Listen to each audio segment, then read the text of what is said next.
ನಮಸ್ಕಾರ ವೀಕ್ಷಕರೇ, ಇವತ್ತಿನ ವಿಶೇಷ ಕಾರ್ಯಕ್ರಮಕ್ಕೆ ಸ್ವಾಗತ.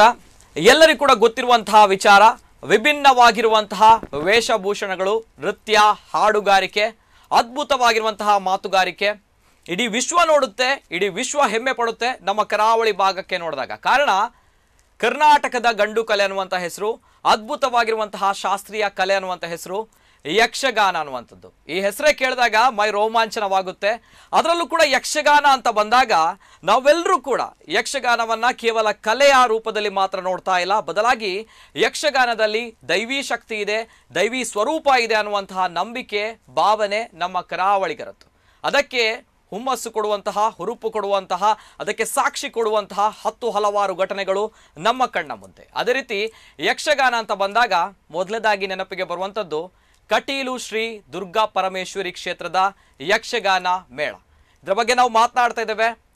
ಯಕ್ಷಪ್ರಿಯೆ ಭ್ರಮರಾಂಬಿಕೆ ವಿಶೇಷ ಕಾರ್ಯಕ್ರಮಕ್ಕೆ ಸ್ವಾಗತ. ನಾನು ನಿತಿನ್ ಸಾಲ್ಯ.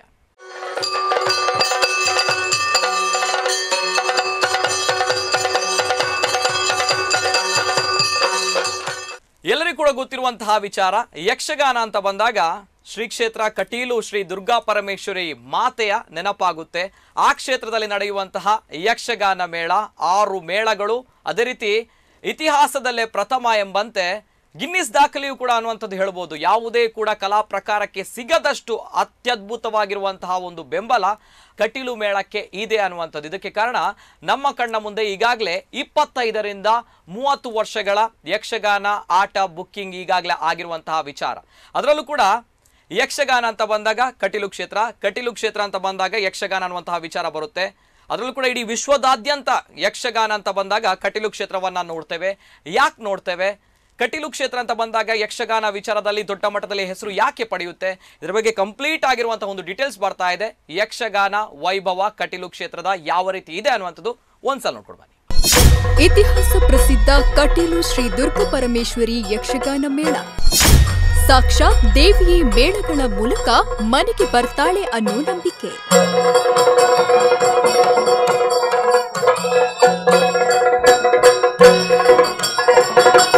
ಶ್ರೀ ಕಟೀಲು ದೇವಿಗೆ ಆಟ ಅಂದ್ರೆ ಇಷ್ಟ. ಹಾಗಾಗಿ ಶ್ರೀ ಕ್ಷೇತ್ರದ ಹರಕೆ ಆಟಗಳಿಗೆ ವಿಶೇಷ ಮಹತ್ವವಿದೆ. ಅರುಣಾಸುರನನ್ನ ಮರ್ದಿಸಿ ನೆಲೆಯಾದ ಭ್ರಮರಾಂಬಿಕೆ ಖುದ್ದು ತಮ್ಮ ಮನೆಗೆ ಬರುತ್ತಾಳೆ ಎಂಬ ನಂಬಿಕೆಯಿಂದ ಬಹುಶ್ರದ್ಧೆಯಿಂದ ಆಟ ಆಡಿಸುವ ಭಕ್ತರ ಸಂಖ್ಯೆ ಹೆಚ್ಚುತ್ತಾ ಇದೆ. ದಿನಪ್ರತಿ ಸರಾಸರಿ 3-4 ಹರಕೆಯಾಟಗಳು ಬುಕ್ಕಿಂಗ್ ಆಗ್ತಿವೆ.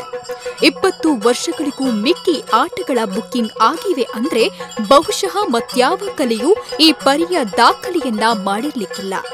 ಒಂದರ್ಥದಲ್ಲಿ ಇದು ಗಿನ್ನಿಸ್ ದಾಖಲೆ. ಒಟ್ಟಾರೆ 330ರಿಂದ 340 ಮಂದಿ ಕಲಾವಿದರು, ಸಿಬ್ಬಂದಿಗಳಿಗೆ ಬದುಕು ನೀಡುವ ಕಟೀಲಿನ 6 ಮೇಳಗಳು ಕ್ಷೇತ್ರದ ಪ್ರಚಾರವನ್ನ ಕೇವಲ ಪೌರಾಣಿಕ ಪ್ರಸಂಗಗಳ ಪ್ರದರ್ಶನದಿಂದ ಧರ್ಮ ಪ್ರಚಾರವನ್ನ ಮಾಡ್ತಿದೆ.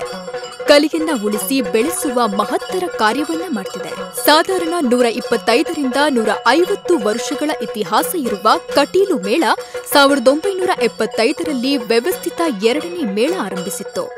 1982ರಲ್ಲಿ 3ನೇ ಮೇಳ, 1993ರಲ್ಲಿ 4ನೇ ಮೇಳ, 2010ರಲ್ಲಿ 5ನೇ ಮೇಳ ಆರಂಭಿಸಿದ ಕಟೀಲು ಕ್ಷೇತ್ರ 2013ರಲ್ಲಿ 6ನೇ ಮೇಳ ಆರಂಭಿಸಿದೆ. ಆದ್ರೂ 25ರಿಂದ 30 ವರ್ಷಗಳ ಆಟ ಬಾಕಿಯಾಗ್ತಿದೆ. ಸರ್ವಾಭಿಷ್ಟ ಸಿದ್ಧಿಗಾಗಿ ಆಟ ಆಡಿಸುವ ಭಕ್ತರು ಇದ್ದಾರೆ. ಕಾಣಿಕೆ ಡಬ್ಬಿಯಲ್ಲಿ ಹಣ ಸಂಗ್ರಹಿಸಿ ಆಟ ಆಡಿಸುವ ಭಕ್ತರು ಇದ್ದಾರೆ. ಮುಸ್ಲಿಂ, ಕ್ರೈಸ್ತರು ಹರಿಕೆ ಆಟವನ್ನ ಆಡಿಸ್ತಾರೆ. ಆಟ ಆಡಿಸಿದವರ ಅಭೀಷ್ಟಗಳನ್ನ ಈಡೇರಿಸುವ ಜಗನ್ಮಾತೆಯ ಸಾನ್ನಿಧ್ಯದಿಂದ ಸಾಮಾನ್ಯವಾಗಿ ನವೆಂಬರ್ ತಿಂಗಳಲ್ಲಿ ಮೇಳಗಳ ತಿರುಗಾಟ ಆರಂಭವಾಗಿ ಮೇ ತಿಂಗಳ ಕೊನೆಗೆ ಮುಕ್ತಾಯವಾಗುತ್ತೆ. ಕ್ರೈಸ್ತ ಮುಸ್ಲಿಂ ಬಂಧುಗಳಿಂದಲೂ ಸೇವೆಯಾಟ. ಕಟೀಲು ಬ್ರಾಹ್ಮರಿಯನ್ನ ಹಿಂದೂಗಳಷ್ಟೇ ನಂಬಿ ಆರಾಧಿಸುತ್ತಿಲ್ಲ, ಕ್ರೈಸ್ತ ಮುಸಲ್ಮಾನ ಬಂಧುಗಳು ಪೂಜಿಸುತ್ತಾರೆ.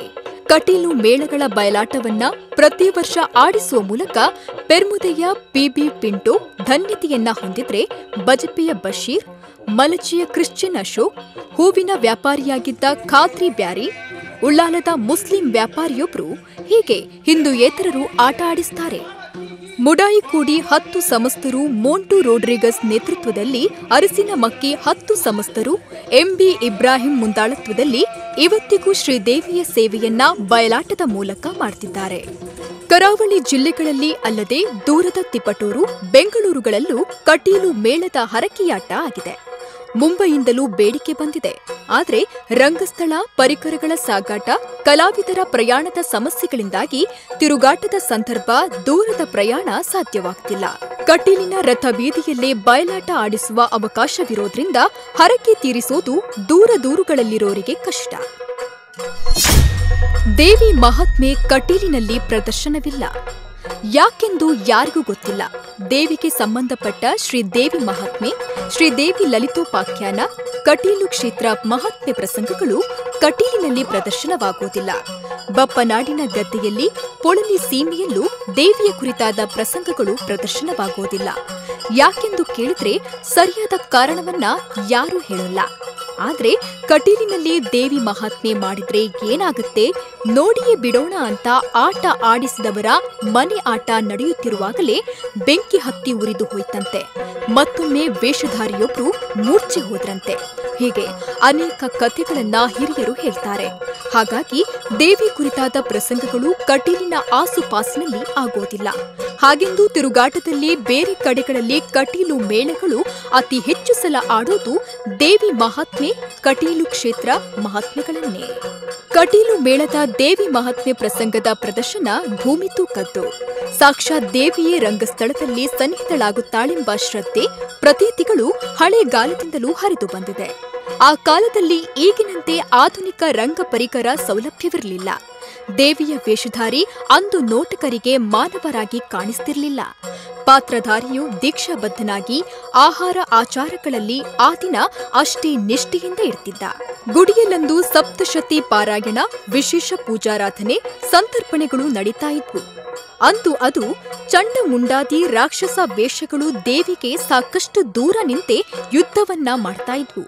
ಹತ್ತಿರ ಸುಳಿತಿರ್ಲಿಲ್ಲ. ರಂಗಸ್ಥಳದಲ್ಲಿ ಹೆಚ್ಚು ಹೊತ್ತು ನಿಲ್ತಾ ಇರಲಿಲ್ಲ. ಕಣ್ಣು ಮುಚ್ಚಿ ತೆರೆಯುವುದರೊಳಗಾಗಿ ಕಾಳಗದ ಅಭಿನಯ ಮಾಡಿ ಓಡ್ತಿದ್ರು. ಪಾತ್ರಧಾರಿಗೂ ದೇವಿಗೂ ವ್ಯತ್ಯಾಸವೇ ತೋರ್ತಿರ್ಲಿಲ್ಲ. ಮೇಳದಲ್ಲಿ ಒಟ್ಟು 20ಕ್ಕೂ ಹೆಚ್ಚು ಚಿನ್ನದ, ಬೆಳ್ಳಿಯ ಕಿರೀಟಗಳು ಇವೆ. ಬೆಳ್ಳಿಯ ತೊಟ್ಟಿಲು 6 ಪ್ರತಿ ಮೇಳದಲ್ಲೂ ಬೆಳ್ಳಿಯ ಶಂಖ, ಚಕ್ರ, ಗದಾಪಾಣ, ಬಿಲ್ಲುಗಳು ಇವೆ. ಮಳೆಗಾಲ ಪೂರ್ತಿ ವೇಷಭೂಷಣಗಳ ಪರಿಷ್ಕರಣೆಯ ಕೆಲಸವು ದೇವಳದ ವತಿಯಿಂದ ದೇವಸ್ಥಾನದಲ್ಲಿ ನಡೆಯುತ್ತೆ.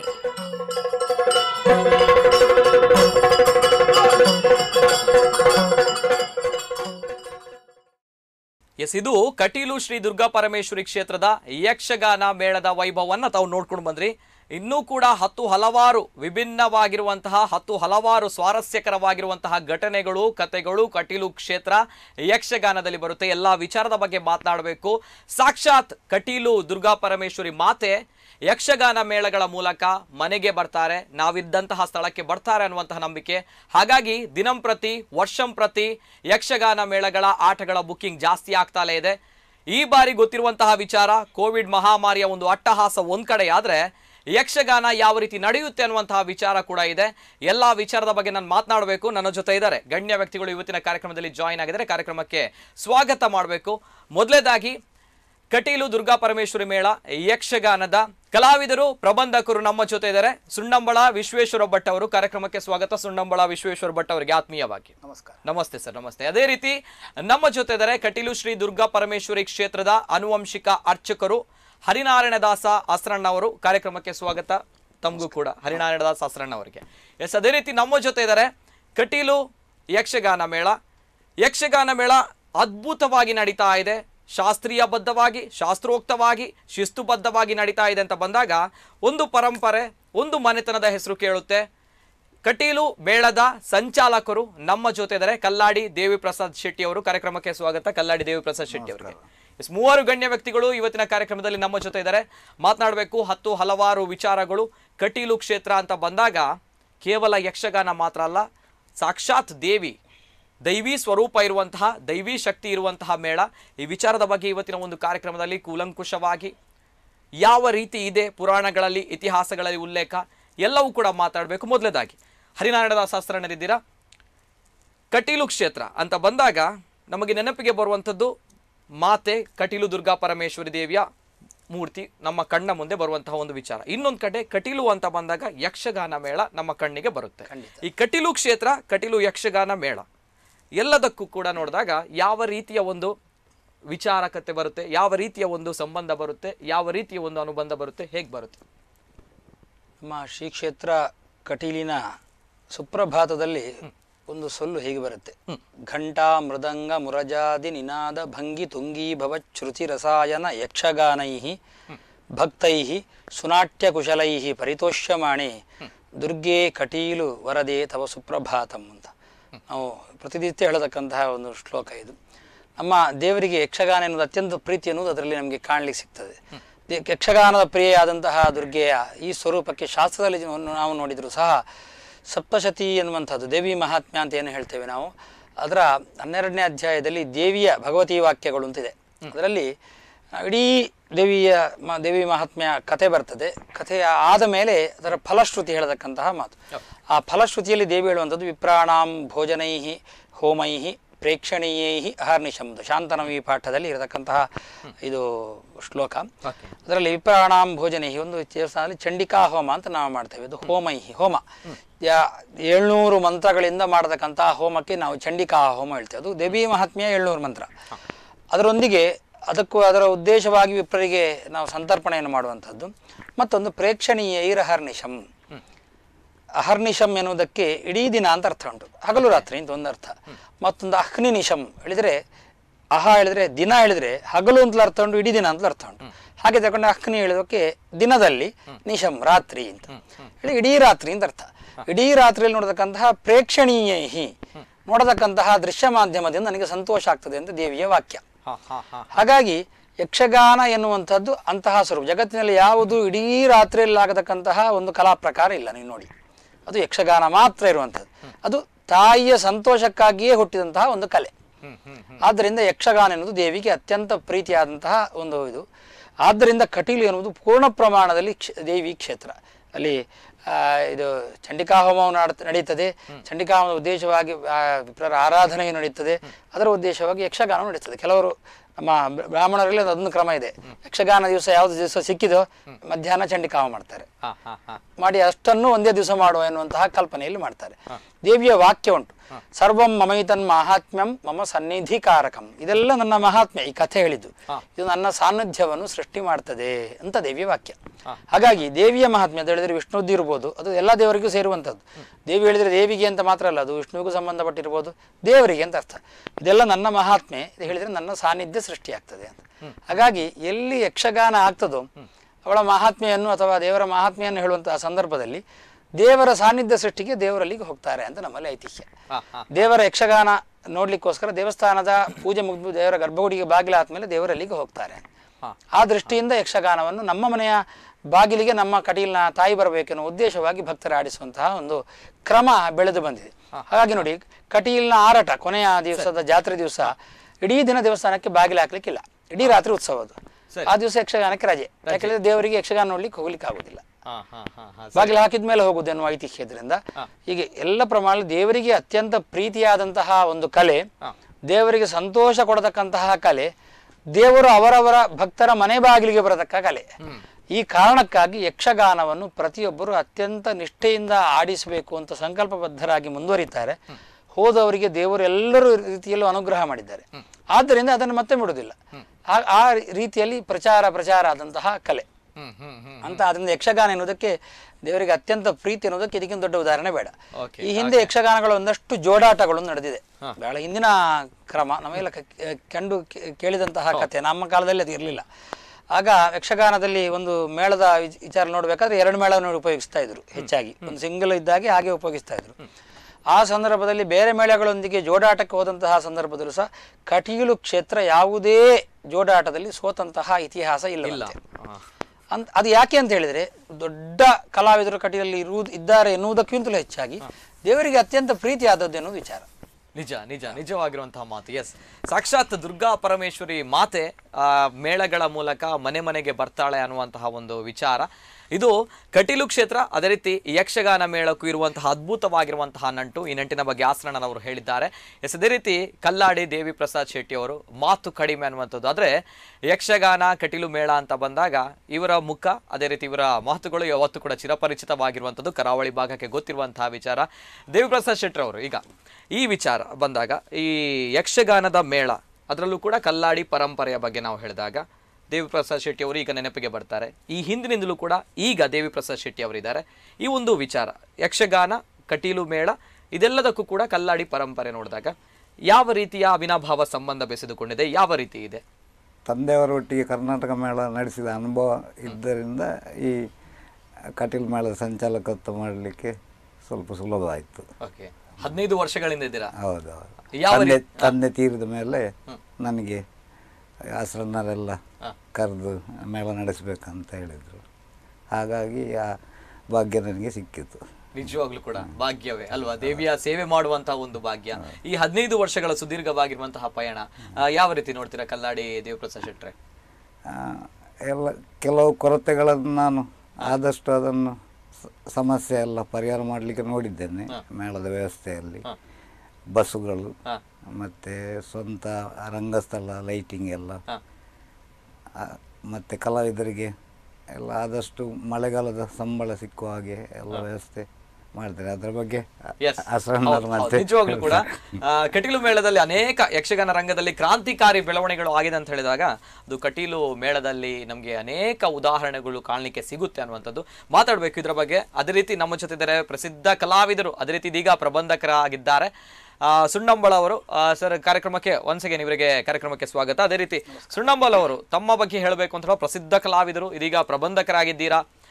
39 ವರ್ಷಗಳ ಸುದೀರ್ಘವಾಗಿರುವಂತಹ ಪಯಣ ಕಟೀಲು ಕ್ಷೇತ್ರದ ಯಕ್ಷಗಾನ ಮೇಳದಲ್ಲಿ ಒಂದು ಪುಣ್ಯದ ಕೆಲಸವೂ ಕೂಡ ಹೌದು. ಯಾವ ರೀತಿ ನೋಡ್ತೀರಾ, ಏನು ಹೇಳ್ತೀರಾ ಸರ್?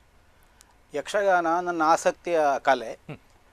ಆದ್ದರಿಂದ ನಾನು ಒಂದು ಹಂತದ ಪ್ರೌಢ ವಿದ್ಯಾಭ್ಯಾಸ ಮುಗಿದ ಮೇಲೆ ಯಕ್ಷಗಾನದ ಆಸಕ್ತಿಯಿಂದ ನಾನು ನಾಟ್ಯ ಕಲಿತು 1 ವರ್ಷ ಧರ್ಮಸ್ಥಳ ಮೇಳದಲ್ಲಿ ತಿರುಗಾಟ ಮಾಡಿದ್ದೆ. ಆಮೇಲೆ ಕಟೀಲು ಮೇಳಕ್ಕೆ ಹಿರಿಯರಾದ ಬಲಿಪನಾರಾಯಣ ಭಾಗವತರು ನನ್ನನ್ನು ಕರ್ಕೊಂಡು ಬಂದು ಸೇರಿಸಿದರು. ಆಗ ಈಗ ಮೇಳ ನಡೆಸುವ ದೇವಿ ಪ್ರಸಾದ್ ಶೆಟ್ಟರ ತೀರ್ಥರೂಪರು ಕಲ್ಲಾಡಿ ವಿಠಲ ಶೆಟ್ಟರು ಮೇಳ ನಡೆಸ್ತಾ ಇದ್ದರು. 2 ಮೇಳ ಇದ್ದದ್ದು ಆ ವರ್ಷ 3ನೇ ಮೇಳ ಆದದ್ದು 1982ನೇ ಇಸವಿಯಲ್ಲಿ. ಆಗ ನಾನು ಕಲಾವಿದಾಗಿ ಸೇರಿದೆ. ಆಗ ಹೇಗೆ ಅಂತ ಹೇಳಿದರೆ, ಬೇರೆ ಇಲ್ಲಿಯೇ ಯಕ್ಷಗಾನದ ಕುರಿತಾಗಿ ನಾಟ್ಯ ಕಲಿತರು, ಮೇಳವೇ ಒಂದು ಪಾಠಶಾಲೆ. ಯಕ್ಷಗಾನ ಒಂದು ಈಗ ಪೂರ್ವಕಾಲದಲ್ಲಿ ಹೇಗೆ ಗುರುಕುಲ ಪದ್ಧತಿಯಲ್ಲಿ ಒಂದು ವಿದ್ಯಾಭ್ಯಾಸ ಅಂತ ಇತ್ತು, ಹಾಗೆ ಒಂದು ಯಕ್ಷಗಾನದ ಕುರಿತಾದಂತಹ ಒಂದು ಎಜುಕೇಷನ್ ಸಿಕ್ಕುವುದೇ ಮೇಳದಲ್ಲಿ. ಪ್ರಾಥಮಿಕ ಹಂತದಿಂದ ಅಂದರೆ ಸಾಮಾನ್ಯವಾಗಿ ಇದು ಬಾಲಗೋಪಾಲ ವೇಷ ಹೇಳ್ತೇವೆ, ಆಮೇಲೆ ಮುಖ್ಯಸ್ತ್ರೀ ವೇಷ ಅಂತ ಹೇಳ್ತೇವೆ, ಆಮೇಲೆ ಕಸೆಸ್ತ್ರೀ ವೇಷ ಅಂತ ಉಂಟು. ಇದೆಲ್ಲ ಪೂರ್ವರಂಗದ ಪಾತ್ರಗಳು. ಇದು ಒಬ್ಬ ಕಲಾವಿದನಾದವನಿಗೆ ಇದರಲ್ಲೆಲ್ಲ ಅನುಭವ ಬೇಕಾಗ್ತದೆ. ಯಾಕೆ ಕೇಳಿದರೆ ಅದೊಂದು ಪ್ರಾಥಮಿಕವಾದ ತಳಹದಿ. ಅದು ಬೇರೆ ಬೇರೆ ಅದರ ನಾಟ್ಯ ವೈವಿಧ್ಯಗಳು, ಅದರ ಲಯಸಿದ್ಧಿ ಅದೆಲ್ಲ ಗೊತ್ತಾಗಬೇಕು ಅಂದರೆ ಅದರಲ್ಲೆಲ್ಲ ಮಾಡಿ ಮಾಡಿ ಮಾಡಿ ಪಳಗಬೇಕು. ಹಾಗೆ ಹಂತ ಹಂತವಾಗಿ ಬೆಳೆಯುತ್ತಾ ಹೋದರೆ, ಅಲ್ಲ ಎಲ್ಲ ವಿಭಾಗದಲ್ಲಿಯೂ ಹಾಗೆ ಇರುವುದು. ಒಮ್ಮೆ ಹೋದವನೇ ಒಮ್ಮೆ ಆಫೀಸರ್ ಆಗ್ಲಿಕ್ಕೆ ಆಗುದಿಲ್ಲ ಅಂದ್ರೆ ಹಾಗಲ್ಲ. ಆಫೀಸರ್ ಆದವನಿಗೆ ಮತ್ತೆ ಕೆಳಗಿನ ಕೆಲಸಗಳದ್ದು ಮಾಹಿತಿ ಇರುವುದಿಲ್ಲ. ಒಬ್ಬ ಕಲಾವಿದನ ಪರಿಪೂರ್ಣತೆ ಬರುವುದು ಯಾವಾಗ ಕೇಳಿದರೆ, ಕೆಳಗಿನಿಂದಲೇ ಬೆಳೀತಾ ಮೇಲೆ ಮೇಲೆ ಹೋಯಿತು ಅಂತ ಆದರೆ ಎಲ್ಲ ವಿಭಾಗದಲ್ಲಿ ಅವನಿಗೆ ಮತ್ತೆ ತಿಳುವಳಿಕೆ ಇರ್ತದೆ. ಆಗ ಮೇಳದಲ್ಲಿ ನಿರ್ವಹಿಸಲಿಕ್ಕೆ ಸುಲಭ ಆಗ್ತದೆ. ಹಾಗೆ ಬೇರೆ ಬೇರೆ ಸ್ತರದ ಬೇರೆ ಬೇರೆ ಸ್ವಭಾವದ ಪಾತ್ರಗಳನ್ನೆಲ್ಲ ನನಗೆ ಭಾಗವತರು ಕೊಟ್ಟಿದ್ದರು, ನಿರ್ದೇಶನ ಮಾಡಿದ್ರು, ಸಹ ಕಲಾವಿದರೆಲ್ಲ ಸಹಕಾರ ಕೊಟ್ಟಿದ್ದರು. ಆದ್ದರಿಂದ ಅದರಲ್ಲಿ ಸ್ವಲ್ಪ ಸ್ವಲ್ಪ ಏನೋ ಸಾಧಿಸುವುದಕ್ಕೆ ಸಾಧ್ಯ ಆಗಿದೆ, ಜನ ಗುರುತಿಸುವ ಹಾಗಾಗಿದೆ. ಕಟೀಲು ಮೇಳ ನನಗೆ ಬಹಳ ಬಹಳ ಬೆಳೆಯುವುದಕ್ಕೆ ಅವಕಾಶವನ್ನು ಮಾಡಿಕೊಟ್ಟ ನನ್ನ ಒಂದು ಮಾತೃ ಸಂಸ್ಥೆ ಅದು. ಹಾಗಾಗಿ ಬೇರೆ ಬೇರೆ ಮೇಳಗಳಿಂದ ಈಗ ನನಗೆ ಬರಬೇಕು ಅಂತ ಕೇಳಿಕೆ ಬಂದರೂ ನಾನು ಯಾವ ಕಡೆಗೂ ಮನಸ್ಸೇ ಕೊಡಲಿಲ್ಲ. ಯಾಕೆಂದ್ರೆ ಕಟೀಲು ಮೇಳ ಅಂದ್ರೆ ನಮ್ಮ ಮೇಳ, ಈ ಭಾವದಿಂದ ನಾನಿರುವ ತಾಯಿ ಇದ್ದಾರೆ ಅಲ್ವಾ. ಸಾಕ್ಷಾತ್ ದುರ್ಗಾ ಪರಮೇಶ್ವರಿ ಮಾತೆ ಇರುವಂತಹ ಒಂದು ಕಟೀಲು ಮೇಳ, ಅದೇ ರೀತಿ 39 ವರ್ಷಗಳ ಸುದೀರ್ಘವಾಗಿರುವಂತಹ ಪಯಣ ಸುಣ್ಣಂಬಳ ಅವರು. ಅದೇ ರೀತಿ ಹರಿನಾಡದಾಸ್ ಸಸ್ರಣ್ಣವರು. ಇನ್ನೊಂದು ಕಡೆ ದೊಡ್ಡ ಮಟ್ಟದ ಪ್ರಶ್ನೆ ಅಂತ ಬಂದಾಗ, ಸುಮಾರು 20-30 ವರ್ಷಗಳ ಈಗಾಗಲೇ ಯಕ್ಷಗಾನ ಆಟ ಬುಕ್ಕಿಂಗ್ ಆಗಿದೆ ಅನ್ನುವಂಥದ್ದು ಕಟೀಲು ಮೇಳ. ಇದು ಯಾವುದೇ ಕಲಾ ಪ್ರಕಾರಗಳಿಗೆ ನಾವು ಹೋಲಿಸಿದ್ರೆ ಯಾವುದೇ ಕಲಾ ಪ್ರಕಾರಗಳಲ್ಲೂ ಕೂಡ ಈ ರೀತಿ ಬುಕ್ಕಿಂಗ್ ಆಗಿರುವಂಥದ್ದು, ಈ ರೀತಿ ಬೇಡಿಕೆ ಇರುವಂಥದ್ದು ನಮ್ಮ ಜಗತ್ತಿನಲ್ಲಿ ಎಲ್ಲೂ ಕೂಡ ಇಲ್ಲ ಅನ್ನುವಂಥದ್ದು ಅದು ಕಟೀಲು ಮೇಳಕ್ಕೆ ಮಾತ್ರ ಸೀಮಿತ ಆಗಿದೆ. ಏನ್ ಭಟ್ರೆ, ಏನ್ ಕಾರಣ? ಕಟೀಲು ಇಲ್ಲಿ ಯಕ್ಷಗಾನ ಎನ್ನುವುದು ಪ್ರೀತಿ ಅಂತ ನಾನು ಈಗಾಗಲೇ ಹೇಳಿದ್ದೇನೆ. ಹಾಗಾಗಿ ಅದೊಂದು ಸರ್ವಾಭೀಷ್ಟಕ್ಕೆ ಏಕಮೂಲಿಕಾ ಪ್ರಯೋಗ ಅಂತ ನಾವೊಂದು ಯೋಚನೆ ಮಾಡಿದೆವು. ನಮ್ಮಲ್ಲಿ ನಮ್ಮ ದೇವರಿಗೆ ಯಾವುದಕ್ಕೂ ಬಗ್ಗದೇ ಇರತಕ್ಕಂತಹ ಒಂದು ಸಮಸ್ಯೆಗಳಿದ್ರೆ ಆಗ ನಾವು ದೇವರಲ್ಲಿ ಕೇಳ್ತೇವೆ, ಸೇವಾದಾರ ಹೇಳ್ತೇವೆ, ಒಂದು ಆಟ ಆಡಿಸಿ ಸರಿ ಆಗ್ತದೆ ಅಂತ. ಆಟ ಆಡಿಸಿ ಅಲ್ಲಿವರೆಗೆ ಆ ದೇವರು ಅದಕ್ಕೆ ಅಸ್ತು ಅಂತ ಹೇಳಿಕೊಂಡು ಬಂದಂತಹ ವಿಚಾರ. ಆ ದೃಷ್ಟಿಯಿಂದಾಗಿ ಯಕ್ಷಗಾನಕ್ಕೆ ಬಹಳ ಕಷ್ಟ ಇದ್ದವರು ಅಥವಾ ಅವರ ಇಷ್ಟಾರ್ಥ ಸಿದ್ಧಿಗೋಗಿ ಯಕ್ಷಗಾನವನ್ನು ಮಾಡುವಂತಹದ್ದು ಒಂದು ರೂಢಿಯಾಗಿ ಬಿಟ್ಟಿದೆ. ಉದಾಹರಣೆಗೆ ನನ್ನ ತಂದೆಗೆ 4 ಹೆಣ್ಣು ಮಕ್ಕಳಾದ್ಮೇಲೆ ದೇವರ ಪೂಜೆಗೆ ಗಂಡು ಮಗು ಬೇಕು ಅಂತ ಹೇಳುವಾಗ ನನ್ನ ದೊಡ್ಡಪ್ಪ ಗೋಪಾಲಕೃಷ್ಣ ಆಸ್ರಂಡ್ರು ಹೇಳಿದ್ದು ಕಟೀಲು ಮೇಳದೊಂದು ಆಟ ಆಡಿಸು, ಗಂಡು ಮಗ ಆಗ್ಲಿ ನಿನಗೆ ಅಂತ ಪ್ರಸಾದ ಕೊಟ್ರಂತೆ. ಆಗ ಹುಟ್ಟಿಯೋ ನನ್ನ ಅಣ್ಣ ಅನಂತವದ್ಮನಾಭ ಆಸ್ರಣ್ಣ ಅಂತ. ಆಮೇಲೆ ನಾವು ನನ್ನ ಅಣ್ಣ ಇನ್ನೊಬ್ಬರು ಹುಟ್ಟಿದ್ದು, ನಾನು ಹುಟ್ಟಿದೆ. ಹಾಗೆ ಆರಂಭ ಆದದ್ದು ಪ್ರತಿ ವರ್ಷವೂ ನನ್ನ ಯಕ್ಷಗಾನ ನಡೀತಾ ನಮ್ಮ ಮನೆಯಿಂದ ತಂದೆ ಹೆಸರು ಮಾಡಿದ್ದು ಮುಂದುವರಿತಾ ಇದೆ. ಈಗಾಗಲೇ ಸುಮಾರು 52 ವರ್ಷವರೆಗೆ ಆಯ್ತು ಅದು ಯಕ್ಷಗಾನ. ಈ ವರ್ಷ ಒಂದು ಕೊರೋನಾದಿಂದ ಹಾಗೆ ಆಗಲಿಲ್ಲ, ಪ್ರತಿ ವರ್ಷ ಆಗ್ತದೆ. ಹೆಚ್ಚಿನವರು ಹೀಗೆ ಯಾವುದೋ ಒಂದು ಸಮಸ್ಯೆಗಳಿರ್ತದೆ, ಆ ಸಮಸ್ಯೆಗಳಿಗಾಗಿ ಯಕ್ಷಗಾನವನ್ನು ಅವರು ಹರಕೆ ಹೇಳಿರ್ತಾರೆ. ಮಾಡಿದ ಮೇಲೆ ಅವರು ಮತ್ತೆ ಮುಂದುವರಿಸಿಕೊಂಡು ಹೋಗ್ತಾರೆ.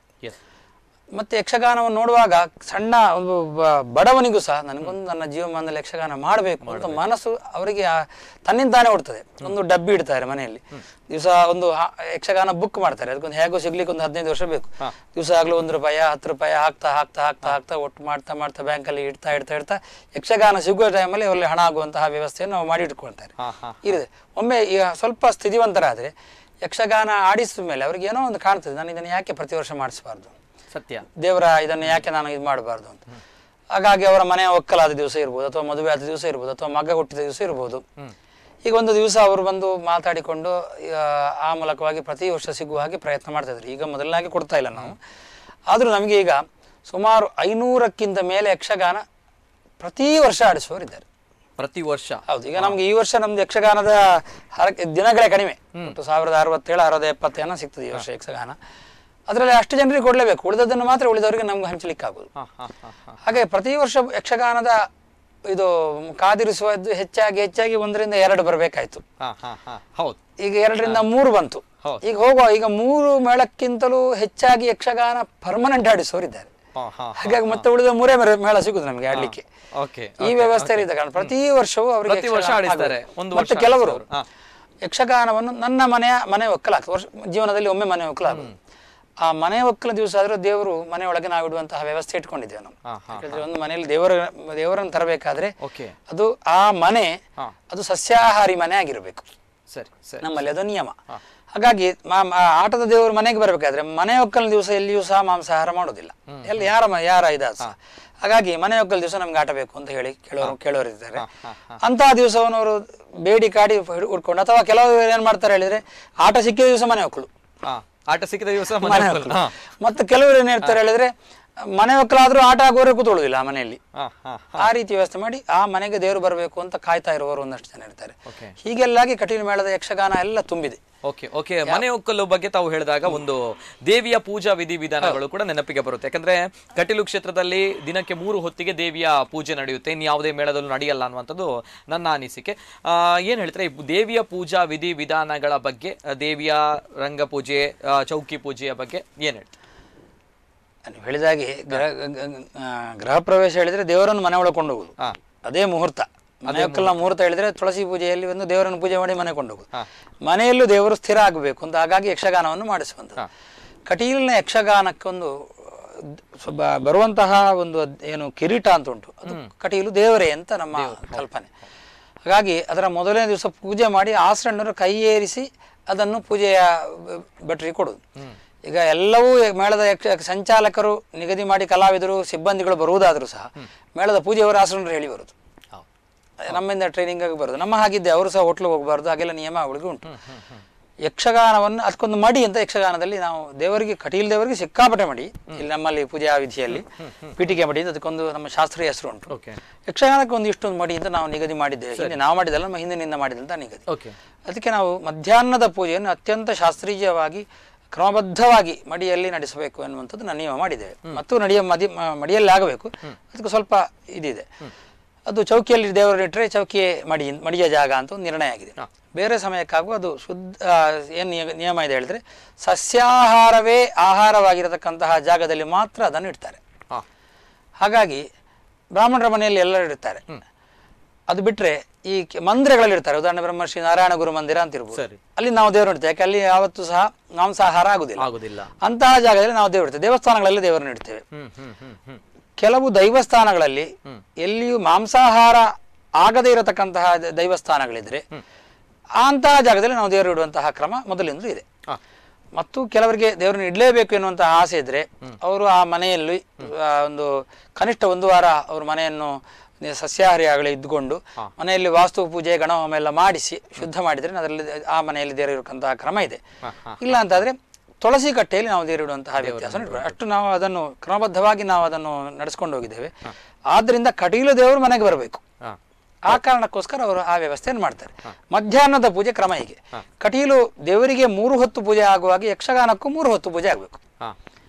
ಒಂದು ಬೆಳಿಗ್ಗಿನ ಪೂಜೆ ಆಗುವಂತಹದ್ದು, ಅದು ಯಕ್ಷಗಾನದ ಚೌಕಿಯಲ್ಲಿ ಹಿಂದಿನ ದಿವಸದ ಆಟದ ಮುಕ್ತಾಯಕ್ಕೆ ಆಗ್ತದೆ. ಮಧ್ಯಾಹ್ನದ ಪೂಜೆ ಈ ರೀತಿ ಕ್ರಮಬದ್ಧವಾಗಿ ಆಗಬೇಕು. ಆ ನೈವೇದ್ಯಗಳೆಲ್ಲ ದೇವರಿಗೆ ಆಗುವುದು ಆ ಸಮಯದಲ್ಲಿ ಮಧ್ಯಾಹ್ನದ ಪೂಜೆಯಲ್ಲಿ. ರಾತ್ರಿ ಎಲ್ಲಿ ಚೌಕಿ ಆಗಿರ್ತದೋ ಆ ಚೌಕಿಯೊಳಗೆ ಯಕ್ಷಗಾನದ ದೇವರನ್ನು ಇಡುವಂತಹ ಕ್ರಮ ಅದು ಎಲ್ಲಿಯೂ ಆಗ್ತದೆ. ಯಾಕಂದ್ರೆ ಚೌಕಿ ಎನ್ನುವಂತದಕ್ಕೆ ನಾವು ಪರಿಧಿ ಮಾಡ್ತೇವೆ. ಪರಿಧಿ ಇದ್ದ ಒಳಗೆ ಅದಕ್ಕಿಂತ ಹೊರಗಿದ್ದದ್ದು ನಮ್ಗೆ ಲೆಕ್ಕಕ್ಕೆ ಬರುವುದಿಲ್ಲ. ಚೌಕಿಯ ಪರಿಧಿಯ ಒಳಗಿರತಕ್ಕಂತಹ ದೇವರ ಗುಡಿ ಅದು. ಇಡೀ ಚೌಕಿ ಅನ್ನುವಂಥದ್ದೇ ದೇವಸ್ಥಾನ ಅಂತ ಲೆಕ್ಕ. ಹಾಗಾಗಿ ಚೌಕಿಗೆ ಏನ್ ನಾವು ಡೇರೆ ಹಾಕಿರ್ತೇವೆ ದೇವರನ್ನು ಸೇರಿಸಿ, ಆ ಡೇರೆ ಒಳಗೆ ಚಪ್ಪಲಿ ಹಾಕೊಂಡು ಹೋಗ್ಲಿಕ್ಕಿಲ್ಲ, ಕಲಾವಿದನ ಹೋಗ್ಲಿಕ್ಕಿಲ್ಲ, ಯಾರಿಗೂ ಹೋಗ್ಲಿಕ್ಕಿಲ್ಲ, ಸ್ಕೂತಕ ಇದ್ದವರು ಹೋಗ್ಲಿಕ್ಕಿಲ್ಲ, ಮತ್ತೆ ಹೆಣ್ಣು ಮಕ್ಕಳಾದ್ರೆ ಅವರ ತಿಂಗಳ ದಿವಸದಲ್ಲಿ ಅವರು ಹೋಗ್ಲಿಕ್ಕಿಲ್ಲ. ಹೀಗೆ ಒಂದಷ್ಟು ನಿಯಮಗಳು ಏನು ದೇವಸ್ಥಾನದಲ್ಲಿ ನಾವು ನಿಯಮ ಇಟ್ಕೊಂಡಿದ್ದೇವೆ ಅದು ಯಕ್ಷಗಾನದ ಚೌಕಿಯ ಒಳಗೆ ಆ ನಿಯಮ ನಡೀತದೆ. ಹಾಗಿರುವ ಚೌಕಿಯೇ ಪರಿಧಿಯಾಗಿರೋದ್ರಿಂದ ಅದರ ಒಳಗೆ ಶುದ್ಧ ಇರೋದ್ರಿಂದ ದೇವರನ್ನು ಇಡುವಂತಹ ಕ್ರಮ ಇಟ್ಕೊಂಡಿದ್ದೇವೆ. ಈ ರೀತಿಯಾಗಿ ಯಕ್ಷಗಾನ ಕಟೀಲು ಮೇಳದಲ್ಲಿ ಯಕ್ಷಗಾನಕ್ಕೆ ಹೇಗೆ ಪ್ರಾಧಾನ್ಯವೋ ಯಕ್ಷಗಾನದಲ್ಲಿ ಇರತಕ್ಕಂತಹ ದೇವರ ಆ ಮೇಳದ ದೇವರಿಗೂ ಅಷ್ಟೇ ಪ್ರಾಧಾನ್ಯ ಉಂಟು. ಇದು ಯಕ್ಷಗಾನ ಮೇಳದಲ್ಲಿ ಕಟೀಲು ಮೇಳದಲ್ಲಿ ಬರುವಂತಹ ಒಂದು ಪೂಜಾ ವಿಧಿವಿಧಾನಗಳು. ಪೂರ್ಣಕಾಲಿಕನಾದಂತಹ ಒಬ್ಬ ಅರ್ಚಕ ಮೇಳದಲ್ಲಿ ಇರ್ತಾರೆ. ಪೂರ್ಣಕಾಲಿಕನಾಗಿರುವಂತಹ ಅರ್ಚಕ. ಅದೇ ರೀತಿ ದಿನಂಪ್ರತಿ ಒಂದು ಕಟೀಲು ಮೇಳದಲ್ಲಿ ಎಷ್ಟು ಯಕ್ಷಗಾನ ಆಟಗಳು ನಡೆಯುತ್ತದೆ ದಿನಂಪ್ರತಿ? ದಿನಕ್ಕೆ ನಾವು ಲೆಕ್ಕ ಹಾಕಿದ್ರೆ ಈಗ ಅದು ಮೇಳ ಹೊರಡುವಂಥದ್ದು ನಮ್ಮಲ್ಲಿ ನಿಯಮ. ಮೊದಲು ದೀಪೋತ್ಸವದ ನಂತರದ ಒಳ್ಳೆಯ ದಿನ ಪಂಚಾಂಗ ನೋಡಿಕೊಂಡು ನಾವು ಆಸರಣರು ಹೇಳಿದ ಒಳ್ಳೆ ದಿವಸದಲ್ಲಿ ಹೊರಡಬೇಕು ಅಂತ. ಅದನ್ನು ನಾವು ಭಕ್ತಾದಿಗಳಿಗೋಸ್ಕರ ದೀಪಾವಳಿಯ ನಂತರ ಅಂತ ಮಾಡಿದ್ದೇವೆ. ಆದ್ರೆ ಮಳೆಯ ಸಮಸ್ಯೆಯಿಂದಾಗಿ ಅದು ಸ್ವಲ್ಪ ಕಷ್ಟ ಆಗ್ತದೆ. ಹಾಗಾಗಿ ದೀಪೋತ್ಸವದ ನಂತರವೇ ಒಳ್ಳೆಯ ದಿನ ಅಂತ ನಮ್ಗೆ ಈಗ ಒಂದು ನಿರ್ಣಯಕ್ಕೆ ಬರುವಂತಹ ಪರಿಸ್ಥಿತಿ ಬಂದಿದೆ. ಕಾರ್ತಿಕ ಮಾಸದ ಕೃಷ್ಣ ಪಕ್ಷದ ಪಂಚಮಿಯ ದಿವಸ ಕಟೀಲಿನಲ್ಲಿ ದೀಪೋತ್ಸವ. ಅದರ ನಂತರದ ಒಳ್ಳೆಯ ದಿನವನ್ನು ನೋಡಿ ಹೊರಡುತ್ತದೆ. ಮುಕ್ತಾಯ ಆಗುದು ವೃಷಭ ಮಾಸದ 11ನೇ ದಿನ. ಅದು ನಿಯಮ. ವೃಷಭ ಮಾಸದ 11ನೇ ದಿನ ಎನ್ನುವಂಥದ್ದು ಮೇ 24, 25, 26 ಇದರ 3ರಲ್ಲಿ ಯಾವ್ದಾದ್ರು ಒಂದು ದಿವಸ ಆಗಿರುತ್ತೆ. ಹೆಚ್ಚಾಗಿ 25, ಇಲ್ಲ ಹೆಚ್ಚು ಕಮ್ಮಿ ಅಲ್ಲೇ ಇರ್ತದೆ. ಇದು ಹೆಚ್ಚು ಕಮ್ಮಿ ಆಗ್ತಾ ಇರೋದು ಚಾಂದ್ರಮಾನಕ್ಕೆ ಸಂಬಂಧಪಟ್ಟದ್ದು. ಕಾರ್ತಿಕ ಮಾಸ ಎನ್ನುವುದು ಈ ವರ್ಷ ಅಧಿಕ ಮಾಸ ಆದ್ರಿಂದ ನಮ್ಮ ಮೇಳ ಹೊರಡೋದ್ರಲ್ಲಿ ತಡ ಆಯ್ತು. ಆಮೇಲೆ ಅಷ್ಟು ನಿಯಮಕ್ಕೆ ಸರಿಯಾಗಿಯೇ ಹೊರಡುವಂತಹದ್ದು ಮೇಳ. ಹಾಗಾಗಿ ಆ ಡ್ಯೂರೇಷನ್ ಆ ಸಮಯದಲ್ಲಿ ಎಷ್ಟು ಆಟ ಸಿಗಬಹುದು. ಕೆಲವೊಮ್ಮೆ 190ರಿಂದ 195ರಿಂದ 160ವರೆಗೂ ಹೆಚ್ಚು ಕಮ್ಮಿ ಆಗುವ ಚಾನ್ಸ್ ಉಂಟದು. ಈ ವರ್ಷ 167 ದಿನಗಳು ಇವೆ. 195 ದಿನ ಬಂದದ್ದು ಉಂಟು. ಆ ಬಂದ್ರೆ ಪ್ರತಿದಿನ ಈಗ 6 ಕಡೆಯಲ್ಲಿ ಯಕ್ಷಗಾನ ಆಗ್ತದೆ. ಪ್ರತಿದಿನ 6 ಕಡೆಯಲ್ಲಿ ಯಕ್ಷ ಆಗ್ತದೆ. ಅದರಲ್ಲಿ ಮೊದಲನೇ ದಿವಸ ಒಂದು 6 ಯಕ್ಷಗಾನ ಕಟೀಲ್ನಲ್ಲೇ 6 ಮೇಳಗಳು, ಕೊನೆಯ ದಿವಸ 6 ಮೇಳಗಳು ಕಟೀಲಲ್ಲೇ. ಆದ್ರಿಂದ ಆ ದಿವಸ 2 ಯಾರಿಗೂ ಅಲಾಟ್ಮೆಂಟ್ಗೆ ಸಿಗುವುದಿಲ್ಲ. ಮತ್ತೆ ಮಧ್ಯದಲ್ಲಿ ದೇವರ ಉತ್ಸವ ದಿವಸ 6ಟ ದಿವಸ ಯಕ್ಷಗಾನ ಯಾರಿಗೂ ಕೊಡ್ಲಿಕ್ಕಿಲ್ಲ. ಈ 3 ದಿವಸ ಯಕ್ಷಗಾನಕ್ಕೆ ಅಲಾಟ್ಮೆಂಟ್ಗೆ ಯಾರಿಗೂ ಸಿಗುವುದಿಲ್ಲ. ಬೇರೆ ದಿವಸದಲ್ಲಿ 6 ಕಡೆಯಲ್ಲಿ ಆಗ್ತದೆ.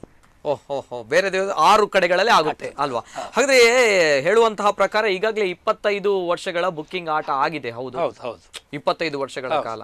ಎಸ್, ನಿಜವಾಗ್ಲೂ ಕೂಡ ಇದು ಆಗ್ಲೇ ನಾನು ಹೇಳಿದೆ, ಯಾವುದೇ ರೀತಿಯ ಕಲಾ ಪ್ರಕಾರಗಳಲ್ಲೂ ಕೂಡ ಇಷ್ಟು ಬೇಡಿಕೆ ಇರುವಂಥದ್ದು ಯಾವುದೇ ಕಲಾ ಪ್ರಕಾರಗಳಲ್ಲೂ ಕೂಡ ಇಲ್ಲ ಅನ್ನುವಂಥದ್ದು ಬಹುಶಃ ಕಟೀಲು ಮೇಳದ ಒಂದು ಯಕ್ಷಗಾನ ಮೇಳ ಯಾವ ರೀತಿ ಇದೆ ಅನ್ನೋದಕ್ಕೆ ಇದೇ ಸಾಕ್ಷಿ ಆಗಿರುವಂಥದ್ದು. ಅದೇ ರೀತಿ 150 ವರ್ಷಗಳ ಇತಿಹಾಸ ಇದೆ ಅನ್ನುವಂತಹ ವಿಚಾರ, ಕಟೀಲು ಮೇಳಕ್ಕೆ 150 ವರ್ಷಗಳ ಇತಿಹಾಸ ಇದೆ ಅನ್ನುವಂಥ ಒಂದು ವಿಚಾರ ಇದೆ. ಏನು ಹೇಳ್ತೀರಾ? ಹೌದು ಅಂತ ಹೇಳಲಿಕ್ಕೂ ಆಗುದಿಲ್ಲ, ಅಲ್ಲ ಹೇಳಲಿಕ್ಕೂ ಆಗುದಿಲ್ಲ. ಯಾಕೆ ಹೇಳಿದ್ರೆ ಕಟೀಲಿನ ಮೇಳ ಯಾವಾಗ ಆರಂಭ ಆಗಿದೆ ಅಂತ ಯಾರಿಗೂ ಗೊತ್ತಿಲ್ಲ. ಇದು ಎನ್ನುವುದು ಸತ್ಯ. 1975ರಿಂದ 2ನೇ ಮೇಳ, ಅದಕ್ಕಿಂತ ಮೊದಲನೇ ಮೇಳ ಯಾವಾಗ ಆರಂಭ ಆಗಿದೆ ಅಂತ ಯಾರಿಗೂ ಗೊತ್ತಿಲ್ಲ. ಸುಮಾರು ಯಾವುದೋ ಒಂದು ಕೈಪಿಡಿಯಲ್ಲಿ ಇದೆ ಅಂತ ಎನ್ನುವಂತಹ ದೃಷ್ಟಿಯಿಂದಾಗಿ ಶ್ರೀನಿವಾಸ ಭಟ್ರು ಎನ್ನುವರು ಅದನ್ನು 1867ಕ್ಕೆ ಆರಂಭ ಆಗಿದೆ ಅಂತ ಆಗಿರಬಹುದು ಅಂತ, ಅದು ಆಗಿದೆ ಅಂತಲ್ಲ, ಆಗಿರಬಹುದು ಅಂತ ಊಹಿಸಿ ಅವರು ಹೇಳ್ತಾರೆ. ವಿನಃ ಅದಕ್ಕೆ ಸರಿಯಾದಂತಹ ದಾಖಲೆಗಳು ನಮ್ಮಲ್ಲಿಲ್ಲ. 1942ನೇ ಇಸ್ವಿಯಲ್ಲಿ ದೇವಸ್ಥಾನದಲ್ಲಿ ಒಂದು ನಮ್ಮ 38 ರಿಜಿಸ್ಟರ್ ಅಂತ ಉಂಟು. ಅದರಲ್ಲಿ ನಮಗೆ ಶ್ರೀ ದುರ್ಗಾ ಪರಮೇಶ್ವರಿ ದಶಾವತಾರ ಮೇಳ ಅಂತ ಎಂಟ್ರಿ ಉಂಟು. ಯಕ್ಷಗಾನ ಶಬ್ದ ಅದರಲ್ಲಿಲ್ಲ. ದಶಾವತಾರ ಮೇಳ ಇದನ್ನೇ ಹೇಳುವಂತಹ ಮೇಳದು ಹಿಂದಿನಿಂದ ಬಂದದ್ದು ಅಂತ ಅಲ್ಲಿ ದಾಖಲೆ ಉಂಟು. ವಿನಃ ಯಾವಾಗದಿಂದ ಹಿಂದೆ ಹೇಳಿದರೆ ಅಂತ ಅದರಲ್ಲಿ ಗೊತ್ತಾಗೋದಿಲ್ಲ. ಆವಾಗಲೂ ಅತ್ಯಂತ ಪ್ರಸಿದ್ಧವಾಗಿತ್ತು ಯಕ್ಷಗಾನ ಎನ್ನುವುದು ಅದರ ದಾಖಲೆಯಲ್ಲಿ ಕಂಡು ಬರ್ತದೆ. ಇದು ಅತ್ಯಂತ ಪ್ರಚಾರವನ್ನು ಕೊಡ ಧರ್ಮ ಪ್ರಚಾರಕ್ಕಿರತಕ್ಕಂತಹ ಒಂದು ಮಾಧ್ಯಮ, ಅತ್ಯಂತ ದೇವಸ್ಥಾನಕ್ಕೂ ಪ್ರಚಾರ ಕೊಡತಕ್ಕಂತಹ ಒಂದು ಕಲೆ ಅಂತೇಳಿ ಅದರಲ್ಲಿ ದಾಖಲೆ ಉಂಟು. ಅಷ್ಟು ನಮಗೆ ಕಾಣ್ಲಿಕ್ಕೆ ಸಿಗ್ತದೆ. ಯಾವಾಗದಿಂದ ಆರಂಭ ಆಗದ್ದು ಅಂತೂ ಯಾವುದು ಸ್ಪಷ್ಟವಾಗಿ ನಮಗಿಲ್ಲ, ತಿಳಿದಿಲ್ಲ. ಇತಿಹಾಸ ಪ್ರಸಿದ್ಧವಾಗಿರುವಂತಹ ಕಟೀಲು ಮೇಳದ ಇತಿಹಾಸ ನೋಡಿದ್ರೆ ಯಾವಾಗ ಆರಂಭ ಆಗಿದೆ ಅನ್ನುವಂಥದ್ದು ಗೊತ್ತಿಲ್ಲ. ಆದರೆ ಈ ಯಕ್ಷಗಾನ 6 ಮೇಳಗಳು ಇದೀಗ ಕಟೀಲು ಕ್ಷೇತ್ರದಿಂದ ಹೊರಡುತ್ತೆ ಅಂತ ಬಂದಾಗ ಈ ಯಕ್ಷಗಾನ ಎಷ್ಟು ದೊಡ್ಡ ಮಟ್ಟಿಗೆ ಜನರ ಇಷ್ಟಾರ್ಥಗಳನ್ನು ಈಡೇರಿಸುತ್ತೆ ಅನ್ನುವಂಥದ್ದು ಕೂಡ ಗೊತ್ತಿರುವಂತಹ ವಿಚಾರ. ಅದೇ ರೀತಿ ಸುಣ್ಣಂಬಲ್ ಅವರು ಇದ್ದಾರೆ ನಮ್ಮ ಜೊತೆ. ಯಕ್ಷಗಾನ ಕಟೀಲು ಮೇಳ ಅಂತ ಬಂದಾಗ ದೊಡ್ಡ ಮಟ್ಟದಲ್ಲಿ ಇನ್ನೂ ಹೆಸರುವಾಸಿಯಾಗಿರುವಂಥದ್ದು ಅಲ್ಲಿರುವಂತಹ ವೇಷಭೂಷಣಗಳು, ಅಬ್ಬರದ ವೇಷಭೂಷಣಗಳು, ಇನ್ನೊಂದು ಕಡೆ ಮಾತುಗಾರಿಕೆ, ಹಾಡುಗಾರಿಕೆ, ಭಾಗವತಿಕೆ ಎಲ್ಲದಕ್ಕೂ ಕೂಡ ಕಟೀಲು ಕ್ಷೇತ್ರದ ಯಕ್ಷಗಾನ ಮೇಳ ಅನ್ನುವಂಥ ಹೆಸರು ಬರುತ್ತೆ. ಈ ವೇಷಭೂಷಣಗಳ ಬಗ್ಗೆ, ಕಲಾವಿದರ ಬಗ್ಗೆ ಅಂದಿನಿಂದ ಇಂದಿನವರೆಗೂ ತಾವು ಕೂಡ 3ನೇ ಮೇಳದಲ್ಲಿ ಬಂದವರು, ಇದೀಗ 6ನೇ ಮೇಳ ಇದೆ. ಯಾವೆಲ್ಲ ಬದಲಾವಣೆಗಳನ್ನು ತಾವು ನೋಡಿದ್ದೀರಾ? ಏನೆಲ್ಲ ಬದಲಾವಣೆಗಳು ಆಗಿದೆ ಅನ್ನುವಂಥದ್ದು? ಹೌದು, ವೇಷಭೂಷಣಗಳಲ್ಲಿ ನಾನು ಬರುವಾಗ ಇದ್ದದ್ದಕ್ಕಿಂತ ತುಂಬ ಬದಲಾವಣೆಗಳು ಆಗ್ತಾ ಬಂದಿದೆ. ನಾನು ಬರುವ ಕಾಲಕ್ಕೂ ಅದಕ್ಕಿಂತ ಮೊದಲಿದ್ದದ್ದರಿಂದ ಸ್ಥಿತ್ಯಂತರ ಆಗಿದೆ ಅಂತ ಇದ್ದ ಕಲಾವಿದರು ಹೇಳ್ತಾ ಇದ್ರು. ಅಂದರೆ ಸಾಮಾನ್ಯವಾಗಿ ಯಕ್ಷಗಾನದ ವೇಷಭೂಷಣಗಳನ್ನು ಸಿದ್ಧ ಮಾಡುವುದಕ್ಕೆ ಹಿಂದಿನಿಂದ ನಡೆದುಕೊಂಡು ಬಂದಂತಹ ಒಂದು ಪದ್ಧತಿ, ಆಗ ಅದಕ್ಕೆ ಲಭ್ಯತೆ ಇದ್ದಂತಹ ವಸ್ತು ಪರಿಕರಗಳು, ಅದರ ಅನುಸಾರದಿಂದ ಅದನ್ನು ಸಿದ್ಧ ಮಾಡ್ತಿದ್ರು. ಮೊದಲಿಗೆಲ್ಲ ಈ ಬಂಗಾರದಾಗೆ ಕಾಣುವುದಕ್ಕೆಲ್ಲ ಬೇಗಡೆ ಹಚ್ಚಬೇಕು ಅಂತಾರೆ, ಅದಕ್ಕೆ ಮರದ ಪೀಸ್ಗಳೆಲ್ಲ ಬೇಕು. ಈ ಮರದಿಂದ ಕೆತ್ತನೆ ಕೆಲಸ ಮಾಡಿ ಕಿರೀಟ ಮಾಡಿ ಅದಕ್ಕೆ ಮತ್ತೆ ಬೇಗಡೆ ಎಲ್ಲ ಹಚ್ಚಿ ಅದು ಬಂಗಾರದಾಗಿ ಕಾಣುವಾಗೆಲ್ಲ ಮಾಡೋದು ಯಕ್ಷಗಾನದಲ್ಲಿ ಇದ್ದ ಕ್ರಮ. ಆಮೇಲೆ ಅದರಲ್ಲಿ ನಾವೀನ್ಯತೆಯನ್ನು ಅಂದರೆ ಕಲಾವಿದನಿಗೆ ಇದು ಅದನ್ನು ಧಾರಣೆ ಮಾಡಲಿಕ್ಕೂ ಹಗುರಾಗಬೇಕು, ಆಮೇಲೆ ಚಂದವು ಕಾಣಬೇಕು. ಈ ಜೋಡಾಟಗಳ ಕಾಲದಲ್ಲೆಲ್ಲ ಸ್ವಲ್ಪ ಸ್ವಲ್ಪ ಅದರಿಂದ ಆ ಮೇಳದಿಂದ ಈ ಮೇಳ ಹೆಚ್ಚು ಕಾಣಬೇಕು, ಈ ಮೇಳಕ್ಕಿಂತ ಆ ಮೇಳ ಹೆಚ್ಚು ಕಾಣಬೇಕು. ಹೀಗಿದ್ದೊಂದು ಸ್ಪರ್ಧಾ ಮನೋಭಾವ ಬಂದ ಕಾಲಕ್ಕೆಲ್ಲ ಅದರಲ್ಲೆಲ್ಲ ಈ ಹೊಳೆಯುವಂತಹ ವಸ್ತುಗಳನ್ನೆಲ್ಲ ಸೇರಿಸಲಿಕ್ಕೆಲ್ಲ ಪ್ರಾರಂಭ ಮಾಡಿ. ಅಂದ್ರೆ ಹೊಳೆಯುವ ಮಣಿಗಳು, ಅಂದ್ರೆ ನಾವು ಯಕ್ಷಗಾನದ ಪರಿಭಾಷೆಯಲ್ಲಿ ಮಣಿಗಳು ಅಂತ ಹೇಳುದು ಈ ಪ್ಲಾಸ್ಟಿಕ್ ಮಣಿಗಳು, ಇದಕ್ಕಿಂತ ಬದಲಾಗಿ ಗಾಜಿನ ಮಣಿಗಳು. ಅದು ಸ್ವಲ್ಪ ಬೆಳಕು ಬೀಳುವಾಗ ಪಳ ಪಳ ಪಳ ಹೊಳೆಯುತ್ತದೆ, ವಜ್ರದಾಗೆ ಕಾಣುತ್ತದೆ. ಇದರಲ್ಲಿ ಒಂದು ಮೇಳಕ್ಕಿಂತ ನಮ್ಮ ಮೇಳದ್ದು ಯಾವುದಾದ್ರೂ ಒಂದು ವಿಭಾಗದಲ್ಲಿ ಹೆಚ್ಚು ಕಾಣಬೇಕನ್ನೋ ಉದ್ದೇಶದಿಂದಲೂ ಎಲ್ಲ ಹೊಸತನ್ನು ಸೇರಿಸ್ತಾ ಮೂಲ ಸ್ವರೂಪದಿಂದ ಭಿನ್ನ ಭಿನ್ನ ಭಿನ್ನ ಭಿನ್ನವಾಗಿ ಬೇರೆ ಬೇರೆ ಆಗಿ ಹೋಯ್ತು. ಈಗ ಒಂದು ಗಿಡ ಇದ್ದದ್ದು ಮರ ಆಗುವಾಗ ಹೇಗೆ ರೆಂಬೆ ರೆಂಬೆ ಆಗಿ ಮೊದಲನ ಗಿಡ ಅಂತಲೇ ನಮಗೆ ಪರಿಚಯ ಸಿಕ್ಕುವುದಿಲ್ಲ, ಅದು ಬೇರೆ ಬೇರೆ ಬೇರೆ ಆಗಿರ್ತದೆ. ಆದರೆ ಅದರಲ್ಲಿ ಬಿಡುವ ಫಲ ಅದುವೆ, ಇದು ಹಣ್ಣು ಒಡೆದು ನೋಡಿದ್ರೆ ಮೊದಲನ ಬೀಜವೇ ಇರ್ತದೆ. ಹೀಗೆ ಯಕ್ಷಗಾನದ ಮೂಲ ಸತ್ವ ಅದುವೆ. ಈಗ ನಾವು ಅದನ್ನು ಬಳಸುವುದರಲ್ಲಿ ಬಾಲಮುಂಡು ಅಂತ ಏನು ಹೇಳ್ತೇವೆ, ಈಗಲೂ ಬಾಲಮುಂಡು ಅಂತಲೇ ಅದಕ್ಕೆ ಹೆಸರು. ಅದರ ವಿನ್ಯಾಸದಲ್ಲಿ ಈಗ ಸೋಗೆವಲ್ಲಿ ಅಂತ ಹೇಳ್ತೇವೆ, ಅಥವಾ ಕೈಕಟ್ಟು, ತೋಳುಕಟ್ಟು, ಮತ್ತೆ ವೀರಗಸೆ, ಎದೆಪದಕ ಅಂತ ಹೀಗೆ ಕಿರೀಟ, ಕರ್ಣಪಾತ್ರ ಅಂತ ಅಲ್ಲಿಗೆ ಪ್ರತ್ಯೇಕ ಜಾಗಗಳಿಗೆ ಕಟ್ಟುವ ಆಭರಣಗಳಿಗೆ ಹೆಸರು ಮೊದಲಿನಿಂದ ಬಂದದ್ದು ಹಾಗೆ ಉಂಟು. ಅದರ ಆಕಾರಗಳಲ್ಲೆಲ್ಲ ಸ್ವಲ್ಪ ಸ್ವಲ್ಪ ವ್ಯತ್ಯಾಸ ಆಗ್ತಾ ಹೋಗಿದೆ, ಹೊಸತನ ಬಂದಿದೆ. ಈಗ ನಾನು ಬರುವಾಗೆಲ್ಲ ಗಾಜಿನ ಮಣಿಯದ್ದೆಲ್ಲ ಇತ್ತು, ಆಗೆಲ್ಲ ಗಾಜಿನ ಮಣಿಯ ಹೆಚ್ಚಿನ ಬಳಕೆಯಲ್ಲಿತ್ತು. ಅದು ನಿಜವಾಗಿ ತುಂಬಾ ತ್ರಾಸ, ಕಲಾವಿದನಿಗೂ ಮೈ ಕೈಗೆಲ್ಲ ಗಾಯ ಆಗ್ತದೆ, ಸ್ವಲ್ಪ ಕ್ರ್ಯಾಕ್ ಬರ್ತದೆ. ಕ್ರ್ಯಾಕ್ ಬಂದ್ರೆ ಎಲ್ಲ ಮುಟ್ಟಿ ಹೋದ್ರೆ ರಕ್ತ ಬರ್ತದೆ. ಮತ್ತೆ ಗಾಜಿನ ಮಣಿಯೆಲ್ಲ ನೂಲು ಕಟ್ಟಾಗಿ ರಂಗಸ್ಥಳದಲ್ಲಿ ಬೀಳ್ತದೆ, ಕಾಲಿಗೆ ಚುಚ್ಚಿಕೊಳ್ಳುತ್ತದೆ, ಹೀಗೆಲ್ಲ ಇತ್ತು. ಈಗ ಮತ್ತೆ ಪುನಃ ಈಗ ಎಲ್ಲ ತಿದ್ದುಪಡಿ ಮಾಡಿ ಈಗ ಆಸರಣ್ಣರ ಸಲಹೆಯಾಗೆ ಮತ್ತೊಂದು ಯಕ್ಷಗಾನದ ಹಿತವಂತರೆಲ್ಲ ಸೇರಿಕೊಂಡು ಒಂದು ಕಮ್ಮಟ ಎಲ್ಲ ಮಾಡಿ ಇದು ಹೇಗಿರಬೇಕು ಅನ್ನುವುದಕ್ಕೆ ಈಗ ಗಾಜಿನ ಮಣಿಯನ್ನೆಲ್ಲ ವಿನಿಯೋಗ ಮಾಡುವುದನ್ನೆಲ್ಲ ಬಿಟ್ಟು ಈಗ ಮತ್ತೆ ಎಲ್ಲ ಕಟೀಲು ಮಿಡಿದೆಲ್ಲ ಮರದ ಸಾಮಾನುಗಳೆಲ್ಲ ಬರುವುದಕ್ಕೆ ಪ್ರಾರಂಭ ಆಗಿದೆ. ಈಗ ಮೊದಲನ ಹಾಗಲ್ಲ, ಈಗ ಅದು ಕೈಕಾಲುಗಳಿಗೆಲ್ಲ ತಾಗುವ ಪ್ರಶ್ನೆ ಇಲ್ಲ. ಹಾಗೆಂದೇಳಿ ಹಳೆ ವಿಧಾನದಲ್ಲಿ ಉಂಟು. ಮೊದಲೆಲ್ಲ ಹತ್ತಿ ಬಟ್ಟೆಯಿಂದ, ಕಾಟನ್ ಬಟ್ಟೆಯಿಂದ ಮಾಡ್ತಿದ್ದದ್ದು. ಅದು ಸ್ವಲ್ಪ ಭಾರ ಇತ್ತು. ಮತ್ತೆ ಮತ್ತೆ ಅದು 6 ತಿಂಗಳೆಲ್ಲ ಬಿಸಿಲಿಗೆ ಹಾಕಿ ಒಣಗಿಸ್ಬೇಕು ಹಗಲಿಗೆ, ಅದರ ಕಲರ್ ಪೇಡ್ ಆಗ್ತದೆ. ಹಾಗೂ ಕೊನೆ ಆಟ ಮಾಡಿಸುವವನಿಗೆಲ್ಲ ಇದು ಪೇಲವ ಕಾಣ್ತದೆ ವೇಷ.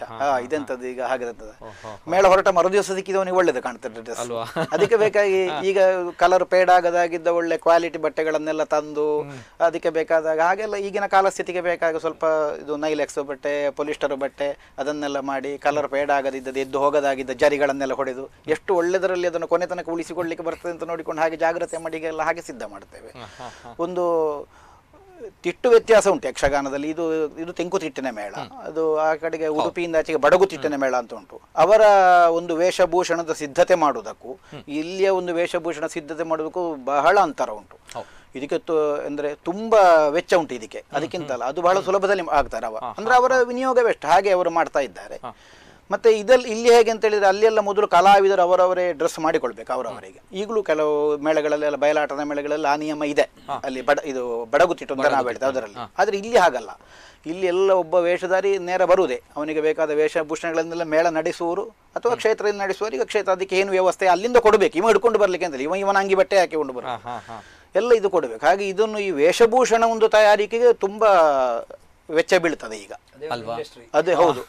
ಈಗ ನಮ್ಮ ಕಟೀಲ್ನಲ್ಲಿ 6 ಮೇಳಗಳಿಗೆ ಅಂತ ಹೇಳಿದ್ರೆ ವರ್ಷ ಪೂರ್ತಿ 2 ಟೈಲರ್ ಕೆಲಸ ಮಾಡ್ತಾ ಇರ್ತಾರೆ. ವರ್ಷ ಪೂರ್ತಿ ಅಂದ್ರೆ ಬರುವ ವರ್ಷಕ್ಕಾಗಬೇಕಲ್ಲ, ಹಾಗೆ ಒಂದೇ ಸಲಕ್ಕೆ ಆಗುದಿಲ್ಲಲ್ಲ. ಹಾಗೆ ವರ್ಷ ಪೂರ್ತಿ ಮಾಡ್ತಾ ಇರ್ತಾರೆ. ಮತ್ತೆ ಮಳೆಗಾಲ ಒಂದು 4 ತಿಂಗಳಿನಲ್ಲಿ 5 ತಿಂಗಳೇ ಈ ಬಾಕಿ ನಮ್ಮ ಈ ಕಿರೀಟಗಳನ್ನೆಲ್ಲ ಮೊದಲನಾಗೆ ಬಿಚ್ಚಿ ಅದನ್ನು ಮತ್ತೆ ಪುನಃ ಹೊಲಿದು ಅದಕ್ಕೆ ಬೇಗಡೆ ಹೆಚ್ಚಿ ಹಾಗೆ ಕೆಲಸ ಮಾಡ್ಲಿಕ್ಕೆ ಒಂದು 10-12 ಮಂದಿ 18 ಮಂದಿ ಹಾಗೆ ಕೆಲಸ ಮಾಡ್ತಾರೆ. ಹಾಗೆ ಇದರ ವೇಷಭೂಷಣ ನಿಜವಾಗಿ ಮೇಳ ತಿರುಗಾಟ 6 ತಿಂಗಳಾದ್ರು ಮೇಳ ನಡೆಸುವವರಿಗೂ ಮತ್ತೆ ದೇವಸ್ಥಾನಕ್ಕೂ ಇದು ನಿರಂತರ ಅದು ನಡೀತಾ ಆಗ್ತಾ ಇರ್ಬೇಕು. ಹಾಗೆ ನಡೀತಾ ಇರ್ತದೆ. ಅದ್ಭುತವಾಗಿರುವಂತಹ ಪ್ರಕ್ರಿಯೆ. ಸುಣ್ಣಂಬಲ್ ಅವರು ಹೇಳಿದಾಗ ಗೊತ್ತಾಗುತ್ತೆ ಈ ಹಿಂದಿನಿಂದ ಈಗ ಯಾವೆಲ್ಲ ಬದಲಾವಣೆಗಳು ಆಗಿದೆ ಅನ್ನುವಂಥದ್ದು. ಯಕ್ಷಗಾನ ನಾವು ನೋಡ್ತೇವೆ, ವಿವಿಧ ಬಣ್ಣಗಾರಿಕೆ ಇರುತ್ತೆ, ಅದ್ಭುತವಾಗಿರುವಂತಹ ವೇಷಭೂಷಣ ಇರುತ್ತೆ. ಅದರ ಹಿಂದಿರುವಂತಹ ಕಲಾವಿದರ ಶ್ರಮ ಜೊತೆಗೆ ಅದರ ಹಿಂದಿರುವಂತಹ ಶ್ರಮ ನೋಡಿದ್ರೆ ನಿಜವಾಗ್ಲೂ ಕೂಡ ಹೆಮ್ಮೆ ಆಗುತ್ತೆ, ಅದ್ಭುತ ಅನ್ನುವಂಥದ್ದಾಗುತ್ತೆ, ಒಂದು ತಪಸ್ಸು ಅನ್ನುವಂಥದ್ದು ಹೇಳ್ಬೋದು ಅಲ್ವಾ? ನಿಜವಾಗ್ಲೂ ಕೂಡ ಅಲ್ಲ, ಈ ಬಣ್ಣಗಾರಿಕೆ ಹಾಗೆ ಮುಖವರ್ಣಿಕೆಲ್ಲ ಇದು ಈಗ ಕಥಕ್ಕಳ್ಳಿಯಲ್ಲಿ ಇದ್ದಾಗ ಇನ್ನೊಬ್ಬ ಮೇಕಪ್ ಮಾಡುದಲ್ಲ, ಅವನವನೇ ಮಾಡ್ಬೇಕು. ಇದು ಅನೇಕ ಜನರು ಕೇಳ್ತಾರೆ ಹೇಗೆ ಸಾಧ್ಯ ಅನ್ನುವಂಥದ್ದು. ನಮ್ಗೆ ನಾವೇ ಮೇಕಪ್ ಮಾಡ್ಬೇಕು. ಚೌಕಿಗೆ ಹೋದಾಗ ಈಗಿನ ಹೊಸ ಯುವ ಪೀಳಿಗೆ ನೋಡಿದಾಗ ಹೇಗ್ ಮಾಡ್ತಾರೆ? ಹೌದಲ್ಲ, ಅದು ಬಹಳ ಒಂದು ಪರಿಣತಿ ಬೇಕಾದ್ರಲ್ಲಿ. ಯಾಕೆಂದ್ರೆ ಸರಿ ವಿರುದ್ಧ ನಾವು ನಮ್ಮ ಪ್ರತಿಬಿಂಬ ನೋಡಿಕೊಂಡು ಬಣ್ಣಗಾರಿಕೆ ಮಾಡಬೇಕು. ಕನ್ನಡಿಯಲ್ಲಿ ಮುಖ ನೋಡುದು, ಅಲ್ಲಿ ನಾವು ಇಲ್ಲಿ ಬಲದ ಹುಬ್ಬು ಅಂತ ಭಾವಿಸಿ ಎಡದ್ದು ಬರ್ತದೆ. ಸತ್ಯ. ಸರಿ ವಿರುದ್ಧ ಇರ್ತದೆ ಅದು ಕನ್ನಡಿಯಲ್ಲಿ ನೋಡುವ ಕಾಲಕ್ಕೆ. ಅದ ಕೆಲವು ಸಲ ಈಗ ಹಣೆಯಲ್ಲೆಲ್ಲ ಕಣ್ಣು ಬಿಡಿಸಬೇಕು, ಅದಕ್ಕೆ ಈಶ್ವರನ ವೇಷಗಳಂತ ಬರುವಾಗ ಹೊಸ ಕಲಾವಿದರೆಲ್ಲ ಸಿಕ್ಕಿ ಬಿಡ್ತಾರೆ, ಆಗುದಿಲ್ಲ ಅವರಿಂದ. ಯಾರೋ ಇನ್ನೊಬ್ಬರು ಬಿಡಿಸಿ ಬಿಡ್ಬೇಕಾಗ್ತದೆ. ಅದು ಅಭ್ಯಾಸದ ಬಲದಲ್ಲೇ ಬರ್ಬೇಕು. ಹೌದು, ಇಲ್ಲಿ ಬಾಯಿ ಮಾಡ್ತಾರೆ. ಈಗ ಇದು ಹಾಸ್ಯಗಾರಗಳೆಲ್ಲ ಬೇರೆ ಬೇರೆ ಈ ರಾಕ್ಷಸ ವೇಷಗಳು ಮಾಡುದ್ರಲ್ಲಿ ನಾವು ನಮ್ಮ ಯಕ್ಷಗಾನದ ಭಾಷೆಯಲ್ಲಿ ಹಸಿ ಬಣ್ಣ ಅಂತ ಹೇಳ್ತೇವೆ. ಹಸಿ ಬಣ್ಣ ಅಂತ ಹೇಳಿದ್ರೆ ಒಂದು ಬೇಸಿಕ್ ಬಣ್ಣ ಹಾಕದೆ, ಅಂದ್ರೆ ಇಲ್ಲಿದ್ರೆ ಪೌಡರ್ ಹಾಕಿ ಬೇಸು ಬಣ್ಣ ಮಾಡ್ಲಿಕ್ಕೆ ಉಂಟು. ಇದು ಬಿಳಿ, ಕೆಂಪು, ಅರಸಿನ ಎಲ್ಲ ಸೇರಿಸಿ ಅದಕ್ಕೆ ಮತ್ತೆ ಪೌಡರ್ ಎಲ್ಲ ಹಾಕಿ ಅದಾದ್ರೆ ಮತ್ತೆ ಈಗ ಮುಟ್ಟಿದ್ರೆಲ್ಲ ಒರೆಸಿದ್ರೆಲ್ಲ ಏನಾಗುದಿಲ್ಲ. ಈ ಎಣ್ಣೆಯಲ್ಲೇ ಕಲಸಿ ಬಣ್ಣಗಳನ್ನು ಹಾಕ್ಲಿಕ್ಕೆ ಉಂಟು. ಅದಕ್ಕೆ ಮತ್ತೆ ಎಂತದೊಂದು ಬೆರಳು ಕೂಡ ತಾಗಬಾರದು, ತಾಗಿದ್ರೆ ಹೋಯ್ತೆ ಉದ್ಯೋಗ. ಬಹಳ ಎಚ್ಚರಿಕೆ ಬೇಕು ಅದರಲ್ಲಿ ಬರೆಯುವಾಗ. ಮತ್ತೆ ಈ ರಂಗಸ್ಥಳದಲ್ಲಿ ಏನಾದ್ರೂ ಈ ಹಾತೆಗಳೆಲ್ಲ ಬಂದ್ರೆ ಅದ್ರಲ್ಲಿ ಬಂದು ಕೂತುಕೊಳ್ತದೆ, ಇರಿಟೇಷನ್ ಆಗ್ತದೆ, ಮುಟ್ಲಿಕ್ಕೆ ಉಪಾಯ ಇಲ್ಲ. ಇಲ್ಲ ಸತ್ಯ ಸರ್, ಇದೆಲ್ಲವೂ ಕೂಡ ನಾವು ಗಮನಿಸಿರುವಂತಹ ವಿಚಾರಗಳು ಕೂಡ. ಹೇಗೆ ಹಸಿ ಬಣ್ಣ ಹಾಕಿದವರು ಅದೇ ರೀತಿ ಮಲಗ್ತಾರೆ, ಅವರ ಕೈ ತಾಗಿದ್ರು ಹೋಯ್ತು, ಹೌದು ಬಟ್ಟೆದಾಗಿದ್ರು ಹೋಯ್ತು, ಆದ್ರೆ ಅದು ಅಭ್ಯಾಸ ಆಗಿದೆ ಅವರಿಗೆ. ಈ ಬಣ್ಣದ ವೇಷದವರು ಅಕ್ಕಿ ಹಿಟ್ಟಿನಿಂದ ಸಿದ್ಧ ಮಾಡಿದ ಚಿಟ್ಟಿ ಅಂತ ಇಡ್ತಾರೆ, ಆ ಬೆಳ್ಳಗಿನ ನೀವು ನೋಡ್ತೀರಲ್ಲ, ಅದು ನಿಜವಾಗಿ ಅಷ್ಟು ಉದ್ದದ್ದನ್ನೇ ಅಂಟಿಸುವುದಲ್ಲ. ಅದು ಒಂದೊಂದೇ ಬಿಂದು ತೆಗೆದು ಇಟ್ಟು ಅಷ್ಟು ಉದ್ದ ಬರುದು. ಅದು ಒಣಗಿ ಒಂದೇ ಬರುದು. ಅದೆಲ್ಲಿ ಅದು ಸ್ವಲ್ಪ ಆಚಿತಾಗಿದ್ರೆ ಬಿದ್ದು ಹೋಗ್ತದೆ, ಬೆವರುವಾಗ ಬಿದ್ದು ಹೋಗ್ತದೆ. ಆದ್ರೂ ಅಂತವರು ಈ 2 ಪೆಟ್ಟಿಗಳ ಮಧ್ಯದಲ್ಲಿ ಮೆಲ್ಲಗೆ ಒಂದು ತಲೆದಿಂದ ಬಿಟ್ಟು ನಿದ್ದೆ ಮಾಡ್ತಾರೆ. ಹಾಗೆ ಅಭ್ಯಾಸದಲ್ಲಿ ಆಗ್ತದೆ. ಓಕೆ, ಹಾಗಾದ್ರೆ ಈ ಮೇಳದಲ್ಲಿ ಇರುವಂತಹ ಕಲಾವಿದರಿಗೆ ನೃತ್ಯಗಾರಿಕೆ ಮಾತ್ರ ಅಲ್ಲ, ಜೊತೆಗೆ ನಾವು ಬಣ್ಣಗಾರಿಕೆಯಲ್ಲೂ ಕೂಡ ಪರಿಣಿತರಾಗಿರ್ಬೇಕು. ಅದಕ್ಕೂ ಏನಾದ್ರು ಟ್ರೈನಿಂಗ್ ಏನಾದ್ರು ಇದೆಯಾ? ಅದಕ್ಕೆ ಟ್ರೈನಿಂಗ್ ಅಂದ್ರೆ ಈಗ ಅಲ್ಲಿ ಮತ್ತೆ ತರಬೇತಿ ಶಾಲೆಗಳು ಅಂತೆಲ್ಲ ಇವರೆಲ್ಲ ಸ್ವಲ್ಪ ಮಾಡ್ತಾರೆ, ಕಲಾವಿದರೇ ಮಾಡ್ತಾರೆ. ನಾಟ್ಯ ಕಲಿಸುವ ಕೇಂದ್ರಗಳನ್ನು ಮತ್ತೊಂದೆಲ್ಲ ಮಾಡ್ತಾರೆ. ಈಗ ನಾನು ನಾಟ್ಯ ಕಲಿಯುವ ಕಾಲದಲ್ಲಿ ಹಾಗೆ ಊರಲ್ಲೆಲ್ಲ ನಾಟ್ಯ ಕ್ಲಾಸ್ ಅಂತ ಇಲ್ಲ. ಧರ್ಮಸ್ಥಳದಲ್ಲಿ ಲಲಿತಾ ಕಲಾ ಕೇಂದ್ರ ಅಂತ ಅವರು ಧರ್ಮಸ್ಥಳ ಕ್ಷೇತ್ರದಿಂದ ನಡೆಸ್ತಾ ಇದ್ರು, ಫ್ರೀಯಾಗಿ ಕಲಿಸ್ತಾ ಇದ್ರು. ನಾವೆಲ್ಲ ಅಲ್ಲಿ ಕಲಿತು ಬಂದವರು. ಈಗ ಕಲಿತ ಹುಡುಗರು ಅಲ್ಲಿ ಕೆಲವು ಮಂದಿಗಳೆಲ್ಲ ಕ್ಲಾಸ್ ಮಾಡ್ತಾ ಇದ್ದಾರೆ. ಈಗ ಶಾಲೆ ಕಾಲೇಜುಗಳಲ್ಲೆಲ್ಲ ಕ್ಲಾಸ್ ಆಗ್ತದೆ.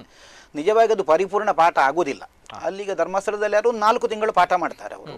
ಅದು ಒಂದು ಪ್ರಾಥಮಿಕ ಪಾಠ ಮಾತ್ರ ಆಗ್ತದೆ. ಅದನ್ನು ಮತ್ತೆ ಉಳಿಸಿಕೊಳ್ಳುವುದು ಬೆಳೆಸಿಕೊಳ್ಳುವುದು ಅವನವನ ಪ್ರತಿಭೆಗೆ ಬಿಟ್ಟದ್ದು. ಅದಕ್ಕೆ ಇಲ್ಲಿ ಹಿರಿಯ ಕಲಾವಿದರೆಲ್ಲ ಮಾರ್ಗದರ್ಶನ ಮಾಡಬೇಕಾಗ್ತದೆ. ಅದು ಕಲಿಯುತ್ತಾ ಅಭ್ಯಾಸ ಆಗುವುದು. ಅದು ಮಾತುಗಾರಿಕೆ ಆಗಲಿ ಮತ್ತೊಂದಾಗಲಿ ಅದಕ್ಕೆ ಬೇಕಾದಂತಹ ಆಕಾರ ಗ್ರಂಥಗಳನ್ನು ರಾಮಾಯಣ, ಭಾರತ, ಭಾಗವತ ಇದರಲ್ಲೆಲ್ಲ ಅಧ್ಯಯನ ಮಾಡಿ ಅಲ್ಲಿ ಪುರಾಣದಲ್ಲಿ ಕಥೆ ಏನು ಬರ್ತದೆ, ಇಲ್ಲಿ ಪ್ರಸಂಗದಲ್ಲಿ ಏನು ಪದ್ಯಗಳುಂಟು, ಅದನ್ನು ಇದಕ್ಕೆ ಹೇಗೆ ಅನ್ವಯ ಮಾಡಬಹುದು, ಇಷ್ಟನ್ನೆಲ್ಲ ಆಲೋಚನೆ ಮಾಡಿ ಒಬ್ಬ ಕಲಾವಿದ ಪ್ರಸ್ತುತಿ ಮಾಡಬೇಕಾಗಿದೆ. ಆದ್ದರಿಂದಲೇ ಒಬ್ಬ ಕಲಾವಿದನ ಪ್ರಸ್ತುತಿಯಾಗಿ ಮತ್ತೊಬ್ಬನದಿರುವುದಿಲ್ಲ. ಅದು ಅವನವನ ಪ್ರತಿಭೆಗೆ ಸಂಬಂಧಪಟ್ಟದ್ದು. ಈಗ ಹೇಗೆ ಅನ್ವಯ ಮಾಡುವಂತ. ಈಗ ನಾವೊಂದು ಅಡುಗೆ ಮಾಡ್ತೇವೆ, ಅದು ಸಾಸಿವೆ ಹಾಕಬೇಕು, ಮೆಣಸು ಹಾಕಬೇಕು, ಉಪ್ಪು ಹಾಕಬೇಕು, ಎಲ್ಲ ಗೊತ್ತುಂಟು ನಮಗೆ. ಹಾಗೆಂತೇಳಿ ಎಲ್ಲರೂ ಮಾಡಿದ ಪಾಕ ಒಂದೇ ಹಾಗೆ ಬರುವುದೇ ಇಲ್ಲ. ಅದು ಯಾವುದನ್ನು ಯಾವ ಪ್ರಮಾಣದಲ್ಲಿ ಹಾಕಿದ್ರೆ ರುಚಿ ಬರ್ತದೆ ಅಂತ ಅವನವನಿಗೆ ಸಂಬಂಧ. ಇದು ಹಾಗೆ ಒಂದು ಪಾಕ ಅದು. ನಿಜವಾಗ್ಲು ಇನ್ನೊಂದು ಕಡೆ ವೇಷಭೂಷಣಗಳ ಬಗ್ಗೆ ಮಾತನಾಡಿದಾಗ, ಬಣ್ಣಗಾರಿಕೆಯ ಬಗ್ಗೆ ಮಾತನಾಡಿದಾಗ ಎಲ್ಲರೂ ಕೂಡ ಪುಟ್ಟ ಮಕ್ಕಳಿಂದ ಹಿಡಿದು ಎಲ್ಲರೂ ಕೂಡ ಹೋಗುವಂತ ಚೌಕಿಗೆ ಹೋಗ್ತಾರೆ. ಚೌಕಿಗೆ ಹೋದಾಗ ಮಹಿಷಾಸುರ ಏಪ ಬರ್ಪುಂಡು ಮಹಿಷಾಸುರನ ನಮ್ಮ ರಂಗಸ್ಥಳ ಪ್ರವೇಶ ಏಪ ಈ ಒಂಜಿ ಪಾತ್ರ ನಮ್ಮ ತುಳುನಾಡು ಮಾತಕ್ಕೆ ಏನೊಂದು ಉಪ್ಪುನಂಚಿನ ವಿಚಾರ. ಅನೇಕ ಜನರು ಮಹಿಷಾಸುರ ಬರಬೇಕು ಅನ್ನೋ ದೃಷ್ಟಿಯಲ್ಲಿ ಬಂದು ಅನೇಕ ಜನರು ಯಕ್ಷಗಾನವನ್ನ ನೋಡ್ತಾರೆ. ಮಹಿಷಾಸುರ ಬಂದ ನಂತರ ಅನೇಕ ಜನರು ಮನೆಗೆ ಹೊರಡುತ್ತಾರೆ ಅನ್ನುವಂಥದ್ದು ನಾವು ಕೇಳಿರುವಂತಹ ವಿಚಾರ. ಅದರಲ್ಲೂ ಕೂಡ ಯಕ್ಷಗಾನದಲ್ಲಿ ಅಂದ್ರೆ ಕಟೀಲು ಮೇಳದಲ್ಲಿ ಎಲ್ಲಾ ವೇಷಭೂಷಣಗಳು ಒಂದಕ್ಕಿಂತ ವಿಭಿನ್ನವಾಗಿರುವಂಥದ್ದು, ಅದ್ಭುತವಾಗಿರುವಂಥದ್ದು. ಅದರಲ್ಲೂ ಕೂಡ ಅಬ್ಬರದ ಮಹಿಷಾಸುರನ ಒಂದು ಪ್ರವೇಶ ಏನಿದೆ ಯಾರು ಕೂಡ ಮರಿಲಿಕ್ಕೆ ಇಲ್ಲ ಅನ್ನುವಂಥದ್ದು. ಅದ್ಭುತವಾಗಿರುವಂತಹ ಒಂದು ಪ್ರವೇಶ ಬರುತ್ತೆ, ಅಬ್ಬರದ ಪ್ರವೇಶ ಬರುತ್ತೆ. ಈ ಮಹಿಷಾಸುರನ ಪ್ರವೇಶ ಯಕ್ಷಗಾನ ದೇವಿ ಮಹಾತ್ಮೆಯಲ್ಲಿ ಮಹಿಷಾಸುರನ ಒಂದು ಪ್ರವೇಶ, ಇದ್ರ ಬಗ್ಗೆ ಏನ್ ಹೇಳ್ತೀರಾ? ಅಂಡ್ ಮಹಿಷಾಸುರನ ಒಂದು ವೈಭವ ಏನ್ ಹೇಳ್ತೀರಾ ಆಸರಣ್ಣರವರೇ? ಇಡೀ ನಮ್ಮ ಪುರಾಣಗಳನ್ನೇ ತೆಗೆದ್ರೆ ಮಹಿಷಾಸುರನಷ್ಟು ದೊಡ್ಡ ರಕ್ಕಸ ಅಂತಹ ಒಂದು ಇಲ್ಲ ಅನ್ನುವಂಥದ್ದೇ ಕಲ್ಪನೆ ಇರುವಂಥದ್ದು. ಹಾಗಾಗಿ ಮಹಿಷಾಸುರನ್ನು ಕೊರ್ಲಿಕ್ಕೆ 9 ದಿವಸ ಯುದ್ಧ ಆಯಿತು, ನವರಾತ್ರಿ ಇಂಥದ್ದು ಕಲ್ಪನೆ ಬಂತು, ಹೀಗೆಲ್ಲ ಇರುವಂಥದ್ದು. ಮಹಿಷಾಸುರ ಎನ್ನುವುದು ಅತ್ಯಂತ ಒಬ್ಬ ದೊಡ್ಡ ರಕ್ಕಸ, ಕೆಟ್ಟ ರಕ್ಕಸ, ಎಲ್ಲ ರಕ್ಕಸ ಅಂತ ಅವನು ಹೇಳ್ಬೋದು. ಯಕ್ಷಗಾನಕ್ಕೆ ಆ ಮಹಿಷಾಸುರ ಬರುವಾಗ ಅಬ್ಬರ ಬಂದದ್ದು ಅದರಿಂದ. ಯಕ್ಷಗಾನದಲ್ಲಿ ಮಹಿಷಾಸುರ ಒಂದಷ್ಟು ಪಂಜು ತೂಟೆ ಅಂತ ಹೇಳ್ತಾರೆ, ಅದು ಬರ್ತದೆ. ಯಾಕೆ ಬರ್ತದೆ ಹೇಳಿದ್ರೆ, ನಮ್ಮಲ್ಲಿ ಒಂದು ಮಾತಿದೆ, ಹೇಳಿದ್ರೆ ದೀಪ ಇದ್ದಲ್ಲಿ ಕೆಟ್ಟದ್ದು ಇರುವುದಿಲ್ಲ, ದೀಪ ಇದ್ದಲ್ಲಿ ಕೆಟ್ಟದ್ದು ಇರುವುದಿಲ್ಲ. ಹಾಗಾಗಿ ಅಗ್ನಿ ಎನ್ನುವ ಶುದ್ಧ ಅಂತ ಅರ್ಥ, ಅಗ್ನಿ ಶುಚಿಹಿ ಅಂತ. ಹಾಗಾಗಿ ಶುದ್ಧವಾದದ್ದೇ ಬರಬೇಕು. ಕಲ್ಪನೆಗೆ ಮಾತ್ರ ನಮಗೆ ಮಹಿಷಾಸುರ ಇರಬೇಕು, ವಿನಃ ಮಹಿಷಾಸುರ ಬರಬಾರ್ದು ನಮ್ಮ ಮನೆಗೆ ಅಥವಾ ನಮ್ಮ ಜಾಗಕ್ಕೆ ಎನ್ನುವ ಆ ಕಲ್ಪನೆಯಿಂದಾಗಿ ಯಕ್ಷಗಾನದಲ್ಲಿ ಮಹಿಷಾಸುರ ಬರುವಾಗ ತೂಟೆ ಅಂತ ಆರಂಭ ಆದದ್ದು. ಬೆಂಕಿಯ ನರ್ತನ ಇರುತ್ತೆ. ಯಾಕೆ ಹೇಳಿದ್ರೆ ಮಹಿಷಾಸುರ ಬರುವುದು ಬೇಡ, ವೇಷ ಮಾತ್ರ ಬರಲಿ ಅಂತ. ಆ ಯಕ್ಷಗಾನದಲ್ಲಿ ಒಂದೊಂದು ಪಾತ್ರವನ್ನು ಆ ರೀತಿಯಾಗಿ ಅನುಭವಿಸ್ತಾ ಇದ್ರು. ನಾವೆಲ್ಲ ಹೇಳ್ತೇವೆ, ಹರ ಕೇಳುವಾಗ ನಾವು ಹೇಳೋದುಂಟು, ಮಕ್ಕಳಿಲ್ಲ ಸ್ವಾಮಿ ಏನಾದರೂ ಕಷ್ಟ ಉಂಟು ಅಂತ ಹೇಳೋದು, ಪ್ರಸಾದ ಕೊಟ್ಟು ನೀವು ಕುಮಾರ ಸಂಭವ ಆಟ ಮಾಡಿಸಿ ಒಳ್ಳೇದಾಗ್ತದೆ ಅಂತ. ಸುಬ್ರಹ್ಮಣ್ಯ ಹುಟ್ಟುವಂತಹ ಯಕ್ಷಗಾನ ಸೇವೆ ಮಾಡಿದ್ರೆ ಅವನಿಗೆ ಮಗುವಾಗ್ತದೆ. ಹಾಗೆ ನಾವು ಪಾತ್ರಗಳಲ್ಲಿಯೂ ಆ ಭಗವತ್ ತತ್ವವನ್ನು ಕಾಣ್ತೇವೆ. ಹಾಗಾಗಿ ಮಹಿಷಾಸುರ ಬರತಕ್ಕಂತಹ ಆ ಸಂದರ್ಭದಲ್ಲಿ ಮಹಿಷಾಸುರನ ವೇಷ ಬರಬೇಕು, ಮಹಿಷಾಸುರನ ಆ ಒಂದು ಸ್ವರೂಪ ಬರಬಾರ್ದು. ಆ ಕಾರಣಕ್ಕೆ ಬಂದಂತಹ ಪಂಜು ಈಗ ಅಬ್ಬರಕ್ಕೆ ಸೇರಿ ಬಿಟ್ಟಿದೆ. ಅಬ್ಬರಕ್ಕೆ ಸೇರಿ ಹೇಳಿದ್ರೆ ಮಹಿಷಾಸುರ ದೊಡ್ಡವಾದಂತ ಕಲ್ಪನೆ ಬಂತು ಕೆಲವರಿಗೆ, ಎಲ್ಲರಿಗೂ ಮುಟ್ಟಿದೆ ಹೇಳಿದ್ರೆ ಮಹಿಷಾಸುರನ್ನು ಮನೆಗೆ ಕರ್ಕೊಂಡು ಹೋಗಿ ಮೈಸಂದಾಯ ಅನ್ನೋ ದೃಷ್ಟಿಯಲ್ಲಿ ಹಾಲು ಕೊಡುವ ಕ್ರಮವು ಶುರುವಾಗಿದೆ. ಅದು ನಿಜವಾಗಿ ಅದು ಮೂಢನಂಬಿಕೆ. ಮಹಿಷಾಸುರನ ಮೈಸಂದಾಯ ರೂಪದಲ್ಲಿ ಅದಲ್ಲ, ಮಹಿಷಾಸುರನ ಅದ್ರ ಪೂಜೆ ಮಾಡೋದು ಯಾಕೆ, ಇವನನ್ನು ಕೊಲ್ಲುವುದು ಯಾಕೆ? ಮಹಿಷಾಸುರನ್ನು ಕೊಲ್ಲುವಾಗ ನಮ್ಮ ಯಕ್ಷಗಾನದಲ್ಲಿ ದೇವಿ ಮಹಾತ್ಮೆಯಲ್ಲಿ ವಿಶೇಷವಾಗಿ ಮಧುಕೈಟರನ್ನು ಕೊಲ್ಲುವಾಗ, ಮಹಿಷಾಸುರನ್ನು ಕೊಲ್ಲುವಾಗ ಹೀಗೆ ಒಂದು ನಮ್ಮಲ್ಲಿ ಬೂತುಕುಂಬಳವನ್ನು ಕಡಿಯುವಂತಹ ಕ್ರಮ ಇದೆ. ಯಾಕೆ ಹೇಳಿದ್ರೆ ಅದು ವೇಷವೇ ಆಗಿರ್ಲಿ, ನಿಜವಾಗಿ ಅದಕ್ಕೆ ಆರೋಪಿತವಾಗಿ ಬಂದಂತಹ ಆ ದುಷ್ಟ ಶಕ್ತಿ ಸಾಯಬೇಕು ಅಂತ ಅದನ್ನು ಕೊಂದು ಅದಕ್ಕೆ ಒಂದಿಷ್ಟು ಕುಂಕುಮವನ್ನು ಹಾಕಿ ಕೊನೆಯಾಗಿ ಮುಗಿಸಿಬಿಡ್ತಾರೆ. ಯಾಕೆ ಹೇಳಿದ್ರೆ ಅದು ನಮಗೆ ಮಾಂಸಭಕ್ಷದ ಬದಲಿಗೆ ಸಸ್ಯಾಹಾರದಲ್ಲಿರತಕ್ಕಂತಹ ವಿಶೇಷ ಹೇಳಿದ್ರೆ ಒಂದಾ ಬೂತುಕುಂಬಳ, ಇಲ್ಲ ಇದ್ರೆ ನಮ್ಮಲ್ಲಿ ಉದ್ದಿನ ಅಡುಗೆ, ಉದ್ದು ಹಾಕಿದ ಮೂಡೆ ಅಂತ ಏನ್ ಮಾಡ್ತೇವೆ. ಹಾಗಾಗಿ ಆ ನಿಜವಾದ ಸ್ವರೂಪ ಬರಲೇಬಾರದು ಎನ್ನುವ ಕ್ರಮಕ್ಕೋಸ್ಕರ ಅದನ್ನು ಕಡಿಯುವಂಥದ್ದು ಇರೋದು. ಅದನ್ನು ಶುಂಭನ ಶುಂಭಾದಿಗಳಿಗೂ ಇರ್ತದೆ. ಅಂತಹ ಇದನ್ನು ಮನೆ ಕರೆಯೂ ತಪ್ಪು. ಹಾಗೆ ಆ ಅಬ್ಬರ ಬಂದದ್ದು ಯಾಕೆ ಹೇಳಿದ್ರೆ ಮಹಿಷಾಸುರ ಬರಬಾರದು ಎನ್ನುವ ದೃಷ್ಟಿಯಾಗಿ. ಆದರೆ ಮಹಿಷಾಸುರದ ವಿಶೇಷ ಹೇಳಿದ್ರೆ ಮತ್ತೊಂದು, ಇಡೀ 2 ಕೊಂಬು ಬಿಟ್ಟರೆ ಮತ್ತೆ ಎಲ್ಲವೂ ಮೇಳದ ಚೌಕಿಯೊಳಗಿದ್ದಂತಹ ಪರಿಕರಗಳನ್ನೇ ಉಪಯೋಗಿಸಿ ಮಾಡಿದಂತಹ ಒಂದು ಕೋಣ ಅದು. ಚಿತ್ರ ನೋಡಿ, ಅದರಿಂದ ಚಂದ ಕಾಣತಕ್ಕಂತಹ ಒಂದು ಮಹಿಷಾಸುರನ ವೇಷ. ಆದ್ರಿಂದ ಆ ಅಬ್ಬರ ನಿಜವಾಗಿ ಇರ್ಲಿಕ್ಕೂ ಉಂಟು. ಆದರೆ ಆ ಅಬ್ಬರ ಮತ್ತೊಂದು ಕಂಡದ್ದು ಈ ದೈವಿ ಒಂದು ಕಲ್ಪನೆಯಿಂದಾಗಿ ಕಂಡಂತಹ ಅಬ್ಬರ. ಇದರಿಂದಾಗಿ ಮಹಿಷಾಸುರ ನೋಡ್ಲಿಕ್ಕೆ ಜನರಿಗೆ ಅತ್ಯಂತ ಈ ಎಲ್ಲ ಕಲ್ಪನೆ ಇಲ್ಲದೆ ಬರೀ ಒಂದು ಅಬ್ಬರ ಮಾತ್ರ ದೃಷ್ಟಿಯನ್ನು ನೋಡುವಾಗ ಮಹಿಷಾಸುರ ದೊಡ್ಡದು. ನಿಜವಾಗಿ ಮಹಿಷಾಸುರ ಆದ್ಮೇಲೆ ಒಂದಷ್ಟು ಜನ ಹೋಗ್ತಾರೆ ಮನೆಗೆ, ಪೂಜೆ ಮುಗೀತು. ಆದ್ರೆ ಮಹಿಷಾಸುರ ನಂತರದ ವೇಷಗಳು ಅತ್ಯಂತ ಚಂದ. ನಿಜವಾಗ್ಲು ನಮಗೆ ಎಲ್ಲಾ ಬಗೆಯ ವೇಷಗಳು ಸಿಗುವುದು ಶುಂಭನ ಶುಂಭರ ನಂತರದ ಪ್ರಕರಣದಲ್ಲಿ. ನಾವು ಆಟ ನೋಡುವವರು, ಕಂಟಿನ್ಯೂಸ್ ನೋಡುವವರು ಹೇಳುವಂತಹ ಒಂದು ಮಾತು ನಮ್ಮ ಊರಲ್ಲಿ ಮಾತು, ಮಹಿಷಾಸುರ ಸೈತಿ ಬೆತ್ತ ಕಟೀಲ ಆರಾಟ ಅಂತ. ಕಟೀಲ ಆರಾಟ ಹೇಳಿದ್ರೆ ಕೊನೆ ದಿವಸ ಬಹಳ ವೈಭವದ ಆಟ, ವೈಭವದ ಉತ್ಸವ. ವೈಭವದ ಉತ್ಸವ ಆರಂಭ ಆಗುವುದು ಮಹಿಷಾಸುರನ ಸಂಹಾರ ಆದ ಮೇಲೆ ಎನ್ನುವಂತಹ ಒಂದು ಕಲ್ಪನೆ. ಆಮೇಲೆ ನೀವು ಮಹಿಷಾಸುರ ಹೋದ ಮೇಲೆ ಪುನಃ ದೇವರ ಶುಂಭನ ಶುಂಭರ ಪ್ರವೇಶ ಆಗ್ತದೆ. ಆಮೇಲೆ ಚಂಡಮುಂಡರು ಬರ್ತಾರೆ, ಅವ್ರದ್ದೊಂದು ವೈಭವ ಇದೆ. ಅದಾದ್ಮೇಲೆ ಧೂಮ್ರಾಕ್ಷ, ಆಮೇಲೆ ಇವರು ಪುನಃ ಚಂಡಮುಂಡರ ವಧೆ ಆಗ್ತದೆ, ರಕ್ತಬೀಜ ಉಂಟು, ಆಮೇಲೆ ಅರುಣಾಸುರ, ಆಮೇಲೆ ಚಂದ್ರಮುಂಡರ ವಧೆ. ಇಷ್ಟೂ ರಕ್ಕಸರು, ಒಂದಷ್ಟು ರಕ್ಕಸರು ಬರುವುದು ಆ ಸಂದರ್ಭದಲ್ಲಿ. ಅದಕ್ಕಾಗಿ ದೇವಿ ವಿವಿಧ ವೇಷಗಳನ್ನು ಹಾಕೊಳ್ತಾಳೆ. ಅವಳು ಕಾಳಿ ಆಗ್ತಾಳೆ, ಚಂಡಿಕೆ ಆಗ್ತಾಳೆ, ರಕ್ತೇಶ್ವರಿ ಆಗ್ತಾಳೆ, ಚಾಮುಂಡಿ ಆಗ್ತಾಳೆ. ಹೀಗೆ ಬೇರೆ ಬೇರೆ ರೀತಿಯಂತಹ ಒಂದು ವೇಷಭೂಷಣಗಳು ಬರುವುದು ಆವಾಗ. ದೇವಿ ಮಹಾತ್ಮೆ ನೀವು ಸಪ್ತಸತಿ ತೆಗೆದ್ರು ಸಹ ಮಧುಕೈಟಭರಿಗೆ ಒಂದು ಅಧ್ಯಾಯ, ಮಹಿಷಾಸುರ ವಧೆಯವರೆಗೆ ಮತ್ತೆ 3 ಅಧ್ಯಾಯ, ಆಮೇಲೆ 9 ಅಧ್ಯಾಯ ಆನಂತರದಕ್ಕಿರುವುದು. ಅನಂತರ ಅಷ್ಟು ಪ್ರಾಶಸ್ತ್ಯವನ್ನು ಕೊಟ್ಟಿದ್ದಾರೆ. ಒಟ್ಟು ದೇವಿ ಮಹಾತ್ಮೆ ಚಂದ. ಮಹಿಷಾಸುರನಿಗೆ ಮಾತ್ರ ಪ್ರಾಧಾನ್ಯ ಕೊಡುವಂತದ್ದು ತಪ್ಪು ಅಲ್ವಾ? ಏನ್ ಹೇಳ್ತೀರಾ? ಅದು ಮಹಿಷಾಸುರ ಅಂತ ಬಂದಾಗ ಎಲ್ಲರೂ ಕೂಡ ಪ್ರಿಯವಾಗಿ ನೋಡ್ತಾರೆ. ಹೇಳಿದ್ರೆ ವೈಭವ ಎನ್ನುವಂತದ್ದು. ಅದಕ್ಕೆ ನೋಡಿ ಅನೇಕ ಜನರು ಕಾರ್ಯಕ್ರಮ ನೋಡ್ತಾರೆ. ಸಂಸ್ಕೃತದಲ್ಲಿ ಒಂದು ಶಬ್ದ ಉಂಟು, ಬಳಸ್ತಾರೆ, ಸಂಭ್ರಮ ಅಂತ. ಸಂಭ್ರಮ ಹೇಳಿದ್ರೆ ಏನರ್ಥ? ಹೇಳಿದ್ರೆ ಒಳ್ಳೇದು ಅಂತ ಅರ್ಥ. ಮತ್ತೆ ಇರುವುದು ಭ್ರಮೆ. ಹಾಗಾಗಿ ಭ್ರಮೆಯೇ ತುಂಬಿರ್ತದೆ ಅಷ್ಟೇ ಅಲ್ವಾ? ಹೌದು. ಓಕೆ, ಹಾಗಾದ್ರೆ ಇನ್ನು ಮುಂದಕ್ಕೆ ನಾವು ದೇವಿ ಮಹಾತ್ಮೆ ಯಕ್ಷಗಾನ ನೋಡಿದಾಗ ಮಹಿಷಾಸುರ ಹೌದು ಅಬ್ಬರದ ಒಂದು ರಾಕ್ಷಸನ ಒಂದು ಪ್ರವೇಶ ಆಗುತ್ತೆ. ತದನಂತರ ಅದ್ಭುತವಾಗಿರುವಂತಹ ವೇಷಭೂಷಣಗಳು, ಇನ್ನಿತರ ರಾಕ್ಷಸರು ಬರ್ತಾರೆ. ಸಂಪೂರ್ಣವಾಗಿ ಯಕ್ಷಗಾನವನ್ನು ನೋಡಬೇಕಾಗುತ್ತೆ ಅನ್ನುವಂಥದ್ದು. ಅದೇ ರೀತಿ ಯಕ್ಷಗಾನ ಅಂತ ಬಂದಾಗ ಇನ್ನೊಂದು ಕಡೆ ವಿಚಾರ ಅಂತ ಬಂದಾಗ ಅನೇಕ ವರ್ಷಗಳಿಂದ ಯಕ್ಷಗಾನಗಳಲ್ಲಿ ಅನೇಕ ಬದಲಾವಣೆಗಳು ಆಗ್ತಾಲೇ ಇದೆ, ಗೊತ್ತಿರುವಂತಹ ವಿಚಾರ. ಅದರಲ್ಲೂ ಕೂಡ ಈ ಹಿಂದೆ ನಾವು ಹೇಳ್ತಾ ಇದ್ರೆ ಅನೇಕ ಜನರು ಹೇಳ್ತಾ ಇದ್ರು, ಯಾವ ರೀತಿ ಅಂತ ಹೇಳಿದ್ರೆ ಈ ಹಿಂದೆ ದೇವಿ ಪಾತ್ರಧಾರಿ ಯಾರು ಮಾಡ್ತಾ ಇದ್ರು, ಸಾಕ್ಷಾತ್ ದುರ್ಗಾ ಪರಮೇಶ್ವರಿ ಮಾತೆ ಅಲ್ಲಿ ಬರ್ತಾಳೆ, ಅಲ್ಲಿ ಸಾನ್ನಿಧ್ಯ ಇರುತ್ತೆ ಅನ್ನುವಂತಹ ಒಂದು ನಂಬಿಕೆ, ದೈವಿ ಸ್ವರೂಪ ಇದೆ ಅನ್ನುವಂತಹ ಒಂದು ನಂಬಿಕೆ. ಹಾಗಾಗಿ ರಾಕ್ಷಸ ವೇಷಧಾರಿಗಳು ಯಾರು ಬರ್ತಾರೆ, ರಂಗಸ್ಥಳದಲ್ಲಿ ಬರುವಂತಹ ರಾಕ್ಷಸ ವೇಷಧಾರಿಗಳು ಕಾಳಗದ ಸಮಯ ಬಂದಾಗ ಕಣ್ಣು ಮುಚ್ಚಿ ತೆಗೆಯೋದ್ರೊಳಗೆ ಅವರು ರಂಗಸ್ಥಳದಿಂದ ಹೋಗ್ತಾರೆ. ಭಯ ಇರುತ್ತೆ, ದೇವಿಯ ಎದುರು ನಿಲ್ಲುವಂತಹ ಒಂದು ಶಕ್ತಿ ಇರಲ್ಲ, ಏನೋ ಒಂದು ಕಡೆ ಭಯ ಇರುತ್ತೆ ಅನ್ನುವಂಥದ್ದು. ಇಂತಹ ಒಂದು ದೈವಿ ಸ್ವರೂಪ ಈ ಹಿಂದೆ ಇತ್ತು ಮೇಳದಲ್ಲಿ ಅನ್ನುವಂಥದ್ದು. ಮೇಳದ ಕುಣಿಕೆಯಲ್ಲಿ ಅಥವಾ ಸಮಯದಲ್ಲಿ ಏನು ವ್ಯತ್ಯಾಸ ಆಗಲಿಲ್ಲ. ಕುಣಿಕೆಯಲ್ಲಿ ವ್ಯತ್ಯಾಸ ಹೇಳಿದ್ರೆ ಕುಣಿಯುವ ಕ್ರಮದಲ್ಲಿ ವ್ಯತ್ಯಾಸ ಆಗಿರೋದು. ತೆಂಕುತಿಟ್ಟಿನಲ್ಲಿ ಯುದ್ಧಕ್ಕಾಗಿ ಒಂದಷ್ಟು ಕುಣಿತಗಳಿವೆ. ಈಗ ಎಲ್ಲರೂ ಯಕ್ಷಗಾನ ಕಲಿತ ಕಲಾವಿದರೇ ಮೇಳಕ್ಕೆ ಬರ್ತಾರೆ ಅಂತಿಲ್ಲ. ಹಾಗಾಗಿ ಸ್ವಲ್ಪ ಕುಣಿತಗಳಲ್ಲಿ ವ್ಯತ್ಯಾಸ ಆಗಿದೆ. ಅವ್ರದ್ದೇ ಏನೋ ಕುಣಿತ ಆಗ್ತದೆ, ನಿಜವಾದ ಶಾಸ್ತ್ರೀಯ ಕುಣಿತ ಕೆಲವು ಲೋಪ ಆಗಿದೆ, ನಾವು ಪ್ರಾಮಾಣಿಕವಾಗಿ ಒಪ್ಪಬೇಕು. ಹಾಗೆಂತೇಳಿ ಬೇಗ ಬಂದು ಹೋಗುವಂತಹ ಕ್ರಮ ಮೊದಲಿಂದ ಇದ್ದದ್ದು ನನ್ನ ತಿಳುವಳಿಕೆಗೆ ಇಲ್ಲ. ಹಾಗಾಗಿ ಯುದ್ಧದ ಸಮಯವನ್ನು, ಯುದ್ಧವನ್ನದು ದೊಡ್ಡ ಯುದ್ಧ ಅಂತ ಕಾಣಿಸ್ಲಿಕ್ಕಾಗಿ ಸ್ವಲ್ಪ ಹೊತ್ತು ಹೋಗುವಂಥದ್ದು ನಾವು ಕಾಣ್ತೇವೆ. ಆನಂತರದ ನಾವು ಚಂಡಮುಂಡರನ್ನು ತೆಗೆದ್ರು ಸಹ ಚಂಡಮುಂಡರು ಕೂಡಲೇ ಸಾಯುವುದಿಲ್ಲ. ಹಾಗಾಗಿ ಚಾಮುಂಡಿಯಾಗಿ ಬರ್ತೇನೆ ಅಂತ ದೇವಿಯ ವಾಕ್ಯ ಉಂಟು. ರಕ್ತಬೀಜ ಸಾಯುವುದಿಲ್ಲ. ಆವಾಗ ನಾನು ಮಾತೃಕೆಯರಾಗಿ ಬರ್ತೇವೆ ಅಂತ ಮಾತೃಕೆಯರಾಗಿ ಬರ್ತಾರೆ. ಮಾತೃಕೆಯರಾಗಿ ಬಂದಾಗಲೂ ಯುದ್ಧ ಮಾಡ್ತಾವಾಗ ಸಾಯುವುದಿಲ್ಲ. ಆ ಸಂದರ್ಭದಲ್ಲಿ ರಕ್ತೇಶ್ವರಿಯಾಗಿ ಬರ್ತೇನೆ ಅಂತ ಮಾಡ್ತಕ್ಕಂಥದ್ದು. ಈ ಡ್ಯೂರೇಷನ್ ಲೆಕ್ಕ ಹಾಕಿದ್ರೆ ಆ ಕಥೆಯನ್ನು ಕಾಣುವಾಗ ಮೊದಲು ಇತ್ತು ಅಂತಲೇ ಕಾಣ್ತದೆ ಅಲ್ವಾ? ಹಾಗೆ ಅದೇ ರೀತಿ ಕಲ್ಲಾಡಿ ದೇವಪ್ರಸಾದ್ ಶೆಟ್ಟಿ ಅವರು ಯಕ್ಷಗಾನದಿಂದ 15 ವರ್ಷಗಳ ಕಾಲ ಸೇವೆ ಮಾಡ್ತಾ ಇದ್ದಾರೆ, ಕಟೀಲು ಮೇಳದ ಸೇವೆ. ಯಾವ ರೀತಿಯ ಬದಲಾವಣೆಗಳು ತಾವು ನೋಡ್ತಾ ಇದ್ದಾರೆ, ಏನೆಲ್ಲ ಬದಲಾವಣೆ ಆಗಿದೆ ಅನ್ನುವಂಥದ್ದು ಸ್ವಲ್ಪ ಮಟ್ಟಿಗೆ? ಅವ್ರು ಹೇಳಿದ ಅವರನ್ನು ಹೊಗಳಿದಾಗೆ ಆಗ್ತದೆ. ಅವ್ರು ನಾನೇ ಹೇಳ್ತೇನೆ ಅಂತ ನನಗೆ ಕಂಡದ್ದು 2005-6 ಇರಬೇಕು ಪ್ರಾಯಶಃ. ಇವರು ದೇವಸ್ಥಾನದ ಯಕ್ಷಗಾನದ ಮೇಳದ ಸಂಚಾಲಕರಾಗಿ ದೇವರು ತರಿಸಿದ್ದು. ಯಾಕೆ ಹೇಳಿದ್ರೆ ವಿಠಲ್ ಶೆಟ್ರು 15 ದಿವಸ ಇರುವಾಗ ತೀರ್ಕೊಂಡ್ರು. ಮೇಳ ಹೊರಡುವ 15 ದಿವಸಕ್ಕಿಂತ ಮೊದಲು. ಸರಿ, ಎಲ್ಲ ವ್ಯವಸ್ಥೆಗಳನ್ನು ವಿಠಲ್ ಶೆಟ್ರು ಮಾಡಿದ್ದಾರೆ, ವಿಠಲ್ ಶೆಟ್ರು ಇಲ್ಲ. ಹಂಗೆ ಮೇಳದ ಒಂದು ನಾಯಕತ್ವ ಇಲ್ಲದೇ ಇರುವಂತಹ ಸಂದರ್ಭದಲ್ಲಿ ಅರಾಜಕತ್ವ ಹೇಳಿದಾಗೆ ಆವಾಗ ಅನಿವಾರ್ಯವಾಗಿ ಬೇರೆ ಏನು ಯೋಚನೆ ಮಾಡದೆ ಇವರನ್ನು ದೇವಪ್ರಸಾದ್ ಶೆಟ್ಟರನ್ನು ಕೊರಕ್ ಶೆಟ್ಟರು ಅಂತ ಹೇಳುದು, ಅವರ ಅಜ್ಜನ ಹೆಸರು, ಇವ್ರಿಗೆ ಅದೇ ಹೆಸರಾಗಿದೆ, ತರಿಸುವಂತ ಅನಿವಾರ್ಯತೆಯಾಗಿ ಮೇಳಕ್ಕೆ ಬಂದದ್ದು ಅವರು. ಆ ಸಂದರ್ಭದಲ್ಲಿ ಅವ್ರು ಮತ್ತೆ ಸಮರ್ಥರಾಗಿ ನಿರ್ವಹಿಸಿದ್ರಿಂದ ಮುಂದುವರಿದ್ರು ಅವರು. ಹಾಗೆ ಹೇಳಬೇಕು.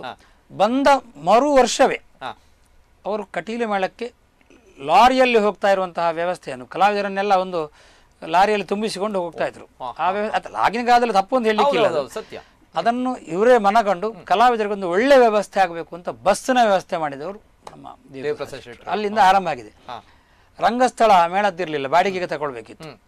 ಯಾರು ಅಲ್ಲಿ ಅದು ತುಂಬ ಖರ್ಚಾಗ್ತಿತ್ತು. ಮೇಳದಲ್ಲೇ ಒಂದು ರಂಗಸ್ಥಳ ಮಾಡಿ ಭಕ್ತಾದಿಗಳಿಗೆ ಕಡಿಮೆಯಲ್ಲಿ ಸಿಗುವಂತಹದ್ದು ಮಾಡಿ. ಇದು ತೊಟ್ಟಿಲು ಮೇಳದಲ್ಲಿ ಒಂದು ಭಕ್ತಾದಿಗಳು ದೇವಸ್ಥಾನಕ್ಕೆ ಕೊಟ್ಟ ತೊಟ್ಟಿಲು ಅದನ್ನು ಕೊಂಡೋಗ್ತಾ ಇದ್ರು. ಆಗ ಒಂದೊಂದು ತೊಟ್ಟಿಲು ಅವರವರ ಆ ಸೇವಾಕರ್ತರ ಸಾಮರ್ಥ್ಯಕ್ಕೆ ಅನುಗುಣವಾಗಿ ಮತ್ತು ಅವರ ಮನೋಧರ್ಮಕ್ಕೆ ಅನುಗುಣವಾಗಿ ವ್ಯತ್ಯಾಸ ಇತ್ತು. ಅದನ್ನು ಮೊದಲು ಬಂದು ಬುಕ್ ಮಾಡಬೇಕು. ಬುಕ್ ಮಾಡಿ ಆ ದಿವಸ ಒಂದು ಓಪನ್ ಜೀಪ್ ಇಟ್ಕೊಂಡು ಬರಬೇಕು. ಮೇಳದವರು ಇಬ್ಬರು, ನಮ್ಮ ದೇವಸ್ಥಾನದ ಇಬ್ಬರು ಕೊಡ್ತೇವೆ, ಕರ್ಕೊಂಡು ಹೋಗ್ಬೇಕು, ಹಾಕಬೇಕು. ಪುನಃ ಮೇಳ ಓಪನ್ ಜೀಪಲ್ಲಿ ಒಂದು ದೇವಸ್ಥಾನಕ್ಕೆ ಮುಟ್ಟಿಸಬೇಕು. ಉಪ್ಪಿನಂಗಡಿ ಸುಳ್ಳೆದವ ಆಟ ಆದರೆ ಒಂದು 5-6 ಸಾವಿರ ರೂಪಾಯಿ ಖರ್ಚಾಗ್ತಿತ್ತು ಅವನಿಗೆ, ತಂದುಕೊಂಡು ಹೋಗುವ ಕೆಲಸವೇ. ಅದನ್ನು ಬಿಟ್ಟು ಎಲ್ಲವನ್ನು ಸ್ವಂತ ಖರ್ಚಿನಲ್ಲಿ ಎಲ್ಲವನ್ನೂ ಬೆಳ್ಳಿ ಒಂದೇ ಲೆಕ್ಕ ಮಾಡಿ ತೊಟ್ಟಿಲನ್ನು ಮೇಳದ ಬಸ್ಸಿನಲ್ಲೇ ಹೋಗುವಾಗ ವ್ಯವಸ್ಥೆ ಮಾಡಿದರು. ಆವಾಗ ಮೇಳದಲ್ಲಿ ಅದನ್ನು ತೊಟ್ಟಿಲು ಹಾಕುವ ಕೆಲಸ ಮಾತ್ರ. ದೇವರಿಗೆ 100 ರೂಪಾಯಿ ಮೊದಲು ಕಾಣಿಕೆ ಇತ್ತು, 100 ರೂಪಾಯಿ ಕಾಣಿಕೆ, ಹಾಕುವ ಖರ್ಚು ಅಷ್ಟು ಭಕ್ತರು ಕೊಟ್ಟರೆ ಸಾಕು. ಆ ರೀತಿಯಾಗಿ ವ್ಯವಸ್ಥೆ ಮಾಡಿದರು. ಈ ಬಸ್ಸನ್ನು ವ್ಯವಸ್ಥೆ ಮಾಡುವಾಗ ಆಮೇಲೆ ಈ ರಂಗಸ್ಥಳದ ಬಾಡಿಗೆ ಇನ್ವೆಸ್ಟ್ ಮಾಡಿದ್ದು ಇವರಾದ್ರು ಸಹ. ಆಮೇಲೆ ತೊಟ್ಟಿಲು, ಇದಕ್ಕೆಲ್ಲ ಸ್ವಲ್ಪ ಚಾರಿಟೇಬಲ್ ಟ್ರಸ್ಟ್ ಸೇರಿದೆ.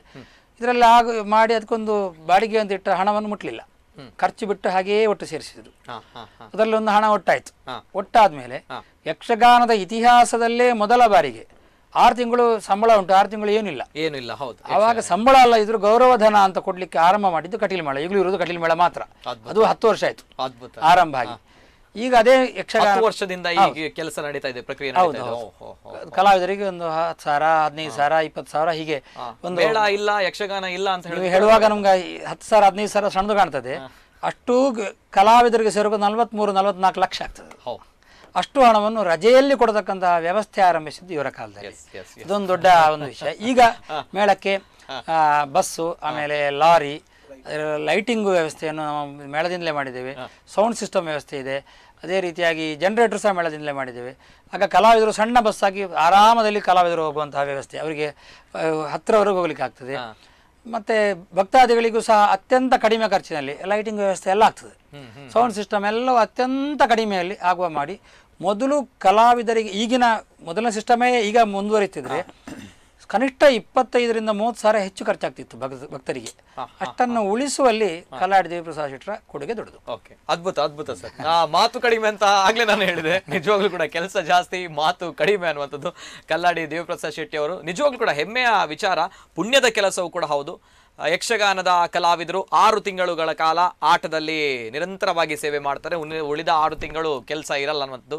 ಈ ಸಂದರ್ಭ ರಜಾವಧಿಯಲ್ಲಿ ಅವರಿಗೆ ಗೌರವಧನವನ್ನು ನೀಡುವಂತಹ ಕ್ಷೇತ್ರ, ಪುಣ್ಯದ ಕ್ಷೇತ್ರ ಕಟೀಲು ಮೇಳದಲ್ಲಿ ಈ ಕೆಲಸ ಆಗ್ತಾ ಇದೆ ಅನ್ನೋದು ನಮ್ಮ ಹೆಮ್ಮೆಯೂ ಕೂಡ ಹೌದು. ಧನ್ಯವಾದಗಳು ಈ ಒಂದು ವಿಚಾರಕ್ಕೆ. ಖುಷಿಯ ವಿಚಾರ ಹೇಳಲಿಕ್ಕೆ ಇರುವಂಥದ್ದು, ನಾನು ಮೊದಲೇ ಹೇಳಬೇಕಿತ್ತು, ನನಗೆ ಮರ್ತೋಗಿದೆ. ಕಟೀಲು ಮೇಳದಲ್ಲಿ ಮೇಳದ ಆಡಳಿತ ಮಂಡಳಿಯು ಸಹ, ದೇವಸ್ಥಾನದ ಆಡಳಿತ ಮಂಡಳಿಯು ಸಹ ತುಂಬ ಕೆಲಸ ಮಾಡಿದೆ. ನಾವು 1867ಕ್ಕೆ ಆರಂಭ ಆಗಿದೆ ಮೇಳ ಅಂತ ಒಂದು ಉಂಟು ಅಂತ ಎನ್ನುವಂಥ ಐತಿಹ್ಯ ಇದ್ರು ಸಹ. ಆ ಸಂದರ್ಭದಲ್ಲಿ ಕಟೀಲು ದೇವಸ್ಥಾನದ ಮುಕ್ತೇಶ್ವರರಾಗಿದ್ದಂತಹ ರಾಮಣ್ಣ ಶೆಟ್ಟರು ಅವರು ಸ್ವತಃ ಮೊದಲೇಗಾರರಾಗಿದ್ದರು. ಯಕ್ಷಗಾನಕ್ಕೆ ಒಂದು ಪ್ರೋತ್ಸಾಹ ಎನ್ನುವುದು ಅಲ್ಲಿಂದ ಆರಂಭ ಆಗಿದೆ. ನನ್ನ ದೊಡ್ಡಪ್ಪ ಗೋಪಾಲಕೃಷ್ಣ ಹಾಸನರು ಸ್ವತಃ ವೇಷ ಆಗ್ತಿದ್ರು. ಈಗಲೂ ಅವರ ವೇಷದ ಫೋಟೋ ಇದೆ. ವೇಷ ಆಗ್ತಿದ್ರು. ಮತ್ತು ಅವರು ತಾಳಮದ್ದಲೆಯಲ್ಲಿ ಕೂತ್ಕೊಂಡು ಕಟೀಲಿನಲ್ಲೇ ಸ್ವಲ್ಪ ತಾಳಮದ್ದಲೆ ಹೇಳುವಂತಹ ವ್ಯವಸ್ಥೆಗಳೆಲ್ಲ ಸೇರಿದರು. ನನ್ನ ತಂದೆ ಒಳ್ಳೆಯ ನಿರ್ದೇಶಕರಾಗಿದ್ದರು. ಹಾಗೆ ಯಕ್ಷಗಾನಕ್ಕೆ ಕೊಡತೂರು ಗುತ್ತು ಮತ್ತು ನಮ್ಮ ಏನು ಆಸರಣ್ಣ ಮನೆತನದ ಮುಕ್ತೇಶ್ವರರಿದ್ದಾರೆ, ಅವರು ಸಹ ಪೂರ್ಣ ಪ್ರಮಾಣದಲ್ಲಿ ಇದಕ್ಕೆ ಪ್ರೋತ್ಸಾಹ ಕೊಟ್ಟದ್ದು ಒಂದು ಯಕ್ಷಗಾನಕ್ಕೆ ಒಂದು ಕಾರಣ. ಈಗಿರತಕ್ಕಂತಹ ಸನತ್ ಕುಮಾರ್ ಶೆಟ್ಟಿ ಇರ್ಬೋದು, ಅಥವಾ ನಮ್ಮ ವಾಸ್ತವಾಸರಂಡು ಇರ್ಬೋದು, ಅವರು ಸಹ ಯಕ್ಷಗಾನದಲ್ಲಿ ಹೀಗೆ ಆಗಬೇಕು ಎನ್ನುವ ವಿಷಯದಲ್ಲಿ ಮುಂದುವರಿದ್ದಾರೆ. ನಿನ್ನೆ ಒಂದು ನಾವು ಮೇಳದ ಭಾಗವತರು ಮತ್ತು ಮ್ಯಾನೇಜರ್ಗಳನ್ನು ಸೇರಿಸಿ ಒಂದು ಮೀಟಿಂಗ್ ಮಾಡಿದ್ದೇವೆ. ಈ ವರ್ಷ ಹೇಗೆ ಚೆನ್ನಾಗಿ ನಡೆಸಬೇಕು, ಏನೇನು ನಾವು ಬದಲಾವಣೆ ತಂದಿದ್ದೇವೆ, ಸರಿಯಾಗಿ ನಡೀಬೇಕು, ಭಕ್ತರಿಗೆ ಯಾವ ರೀತಿಯಲ್ಲಿ ನಾವು ಈ ರೀತಿ ಇದರಲ್ಲಿ ಪ್ರಯೋಜನವನ್ನು ಕೊಡ್ಬೋದು ಅನ್ನೋದಕ್ಕೆ ನಿನ್ನೆ ಒಂದು ಮೀಟಿಂಗ್ ಆಗಿದೆ. ಹಾಗೆ ಪ್ರತಿಯೊಂದು ವಿಷಯಕ್ಕೂ ಆ ಮೇಳದ ವಿಚಾರದಲ್ಲಿ ದೇವಸ್ಥಾನದ ಆಡಳಿತ ಮಂಡಳಿಯೂ ಸಹ ಸರಿಯಾಗಿ ದುಡಿಯುವಂಥದ್ದು ನಾನು ನೆನಪಿಸಬೇಕು. ಹಾಗೆ ಹೇಳಿಕ್ಕೆ ಮರ್ತೈತಿ. ನಿಜವಾಗ್ಲೂ ಕೂಡ ಕಟೀಲು ಮೇಳ ಅಂತ ಬಂದಾಗ ದೈವಿ ಸ್ವರೂಪ ಇದೆ, ದೈವಿ ಶಕ್ತಿ ಇದೆ ಈ ಮೇಳದಲ್ಲಿ ಅನ್ನುವಂತಹ ಒಂದು ನಂಬಿಕೆ. ಅದೇ ರೀತಿ ಎಲ್ಲಿಯ ತನಕ ಅಂತ ಬಂದಾಗ ನಂದಿನಿ ನದಿಯ ದಂಡೆಯಲ್ಲಿರುವಂತಹ ಕಟೀಲು ಕ್ಷೇತ್ರ ಏನಿದೆ, ಇದು ಕೇವಲ ಹಿಂದೂ ಧರ್ಮೀಯರಿಗೆ ಮಾತ್ರ ಅಲ್ಲ, ಕಟೀಲು ಮಾತೆ ಆ ತಾಯಿ ಹಿಂದೂ ಧರ್ಮೀಯರಿಗೆ ಮಾತ್ರ ಸೀಮಿತ ಅಲ್ಲ, ಬದಲಾಗಿ ಕ್ರೈಸ್ತ ಸಮುದಾಯದವರು, ಮುಸ್ಲಿಂ ಬಾಂಧವರು ಕೂಡ ಅಷ್ಟೇ ಶ್ರದ್ಧಾ ಭಕ್ತಿಯಿಂದ ಕಟೀಲು ಮೇಳದ ಆಟವನ್ನ ಆಡಿಸ್ತಾರೆ. ನಿಜವಾಗ್ಲೂ ಕೂಡ ಕೇಳಿದಾಗ ಹೌದಾ ಅನ್ನುವಂತಹ ಪ್ರಶ್ನೆಯೂ ಕೂಡ ಬರುತ್ತೆ. ಇದು ಸತ್ಯ ಕೂಡ ಹೌದು, ನಿಜವಾಗ್ಲೂ ಕೂಡ ಹೌದು. ಯಾಕಂದ್ರೆ ಕ್ರೈಸ್ತ ಬಂಧುಗಳು, ಮುಸ್ಲಿಂ ಬಂಧುಗಳು ಕೂಡ ಶ್ರದ್ಧೆ ಭಕ್ತಿಯಿಂದ ಯಕ್ಷಗಾನ ಮೇಳವನ್ನ, ಕಟೀಲು ಮಹಾತ್ಮೆ ಯಕ್ಷಗಾನ ಮೇಳವನ್ನ ಆಡಿಸ್ತಾರೆ ಅನ್ನುವಂಥದ್ದು. ಈ ವಿಚಾರದ ಬಗ್ಗೆ ಕೇಳಬೇಕಾಗುತ್ತೆ. ಇದು ನಿಜವಾಗ್ಲೂ ಕೂಡ ಹೆಮ್ಮೆಯ ವಿಚಾರ ಕೂಡ ಹೌದು. ಏನ್ ಹೇಳ್ತೀರಾ ಆಸರಣ್ಣವರೇ ಈ ಒಂದು ವಿಚಾರ? ಖಂಡಿತ ಕಟೀಲಿನ ಯಕ್ಷಗಾನವನ್ನು ಮುಸ್ಲಿಂ ಬಾಂಧವರು ಈಗಲೂ ಪ್ರತಿ ವರ್ಷ ಆಡಿಸುವವರಿದ್ದಾರೆ. ಅದೇ ರೀತಿಯಾಗಿ ಕ್ರಿಶ್ಚಿಯನ್ ಸಹ ಆಡಿಸ್ತಾರೆ. ನಮ್ಮ ಹತ್ರ ಪೆರ್ಮುದೆ ಹತ್ರ ಟಿ ಬಿ ಪಿಂಟೋ ಪ್ರತಿ ವರ್ಷ ಅತ್ಯಂತ ಯಕ್ಷಗಾನ ಮತ್ತೆ ಊರಿನಲ್ಲಿ 10 ಮಂದಿಗಳು ಸೇರಿ ಆಟ ಮಾಡಿಸುವುದಕ್ಕೆ ಒಬ್ರು ಮುಸ್ಲಿಂ ಬಾಂಧವರೇ ನೇತೃತ್ವ ವಹಿಸಿ ಅರಸಿನ ಮಕ್ಕಳು ಒಂದು ಆಟ ಈಗಲೂ ನಡೀತಾ ಈಗ ಅವರಿಲ್ಲ, ಆದ್ರೆ ಪ್ರಾರಂಭ ಮಾಡಿದ್ದೆ ಅವರು. ಅಷ್ಟು ಮಾತ್ರ ಅಲ್ಲ, ನಮ್ಮ ಯಕ್ಷಗಾನ ಆಗುವಂತಹ ಜಾಗವು ಕೆಲವು ಮುಸ್ಲಿಂ ಬಾಂಧವರೇ ಹೆಚ್ಚಾಗಿರುವಂತಹ ಜಾಗ ಆಗಿರ್ಬೋದು. ಒಬ್ಬನೇ ಒಬ್ಬ ಮುಸ್ಲಿಂ ಬಾಂಧವ ಕಟೀಲಿನ ಯಕ್ಷಗಾನಕ್ಕೆ ವಿರೋಧ ಮಾಡಿದವ ಇಲ್ಲ. ಎಲ್ಲ ಸಕಲ ವ್ಯವಸ್ಥೆಗಳನ್ನು ಮಾಡಿಕೊಟ್ಟವರಿದ್ದಾರೆ. ಇಲ್ಲಿ ಕಟೀಲ್ನಲ್ಲಿ ಒಬ್ರು ಹೂವಿನ ವ್ಯಾಪಾರಿ ಇತ್ತು, ಕಾದ್ರಿ ಬ್ಯಾರಿ. ಅವರ ಮಕ್ಕಳೆಲ್ಲ ಫಾರಿನ್ ನಲ್ಲಿದ್ದಾರೆ. ಕಾದ್ರಿ ಬೇರೆ ಇರುವಷ್ಟು ದಿವಸವೂ ಆಟ ಆಡಿಸಿದ್ದಾರೆ. ಆಟ ಆಡಿಸಿ ಒಮ್ಮೆ ನಿಲ್ಲಿಸಿದ್ರು ಅವರು. ಆಮೇಲೆ ಮಕ್ಕಳಿಗೆ ಆಸಕ್ತಿ ಇರಲಿಲ್ಲ. ಈಗ ಮಕ್ಕಳಿಗೆ ಅದರಿಂದ ಏನೋ ಉಪದ್ರ ಕಂಡಿತು. ಈಗ 4 ವರ್ಷದಿಂದ ಪುನಃ ಪ್ರಾರಂಭ ಆಗ್ತಾ ಉಂಟು. ಈಗ ಈಗಲೂ ಆಗ್ತಾ ಉಂಟು. ಅದು ಕಟೀಲು ತಾಯಿ ಅಲ್ವಾ, ತಾಯಿ ಸ್ವರೂಪ ಹಾಗೆ ಎಲ್ಲರ ಮೇಲೆ ಪ್ರೀತಿ ಇರುವಂತ. ಒಮ್ಮೆ ಅವರು ನಿಲ್ಲಿಸಿದ್ರು, ಅವರಿಗೆ ಏನೋ ದೋಷ ಕಂಡಿತಂತೆ. ಪುನಃ ಬಂದು ಮಾತನಾಡಿ ಕೇಳಿದ್ರು, ಅದು ತಂದೆಯವರ ಕಾಲದಲ್ಲಿ ಆಗ್ತಿದ್ದ ಆಟ ನಿಲ್ಲಿಸಿ ದೋಷ ಕಂಡಿದೆ, ನಮಗೆ ಒಂದು ಆಟ ಕೊಡಬೇಕು ಅಂತ ಕೇಳಿ ಈಗ ಮತ್ತೊಂದು 4-5 ವರ್ಷದಿಂದ ಮತ್ತೆ ಆಗ್ತಾ ಉಂಟು ಈಗ. ಅಲ್ವಾ? ಕ್ರೈಸ್ತ ಸಮುದಾಯದವರು ಮತ್ತು ಮುಸ್ಲಿಂ ಬಾಂಧವರು ಕೂಡ ಕಟೀಲು ಮಹಾತ್ಮೆ ಆಟವನ್ನ ಆಡಿಸ್ತಾರೆ. ಎಷ್ಟೋ ಕಡೆಯಲ್ಲಿ ಚರ್ಚಿನ ಹಾಲ್ನಲ್ಲಿ ನಮಗೆ ಚೌಕಿ ಮಾಡ್ಲಿಕ್ಕೆ ಕೊಡ್ತಾರೆ, ಇದು ಬಿಡಾರಕ್ಕೆ ಕೊಡ್ತಾರೆ. ಆಮೇಲೆ ಊವಲ್ಲಿ ಮುಡಿಪಿನ ಹತ್ರ ಒಂದು ಮುಸ್ಲಿಂ ಬಾಂಧವರ ನೇತೃತ್ವದಲ್ಲಿ 10 ಸಂವತ್ಸರ ಆಟ, ಅದು ಅವರು ಈಗ ಇಲ್ಲ, ಅದು ಅದ್ರ ಆಟ ಮುಂದುವರಿಯುತ್ತೆ. ಪ್ರಾರಂಭ ಮಾಡಿದವರು ಅವರು. ಎಷ್ಟೋ ಕಡೆಗಳು ಅವರು ಮುಂದೆ ನಿಂತು ಪ್ರಾರಂಭ ಮಾಡಿದ ಆಟಗಳುಂಟು. ಅವರು ಕ್ರಿಶ್ಚಿಯನ್ ಬಾಂಧವರು, ಮುಸ್ಲಿಂ ಬಾಂಧವರು, ಆ ಜಾತಿ ಭೇದ ಇಲ್ಲದೆ ನಡೀತಾ ಉಂಟು. ನಿಜವಾಗ್ಲೂ ಕೂಡ ಅದ್ಭುತ. ಧರ್ಮ ಜಾತಿ ಅನ್ನುವಂತಹ ಚೌಕಟ್ಟು ಏನಿದೆ ಅದನ್ನು ಕೂಡ ಮೀರಿ ಇರುವಂತಹ ಒಂದು ಅದ್ಭುತವಾಗಿರುವಂತಹ ಕಲೆ ಯಕ್ಷಗಾನ ಕಲೆ.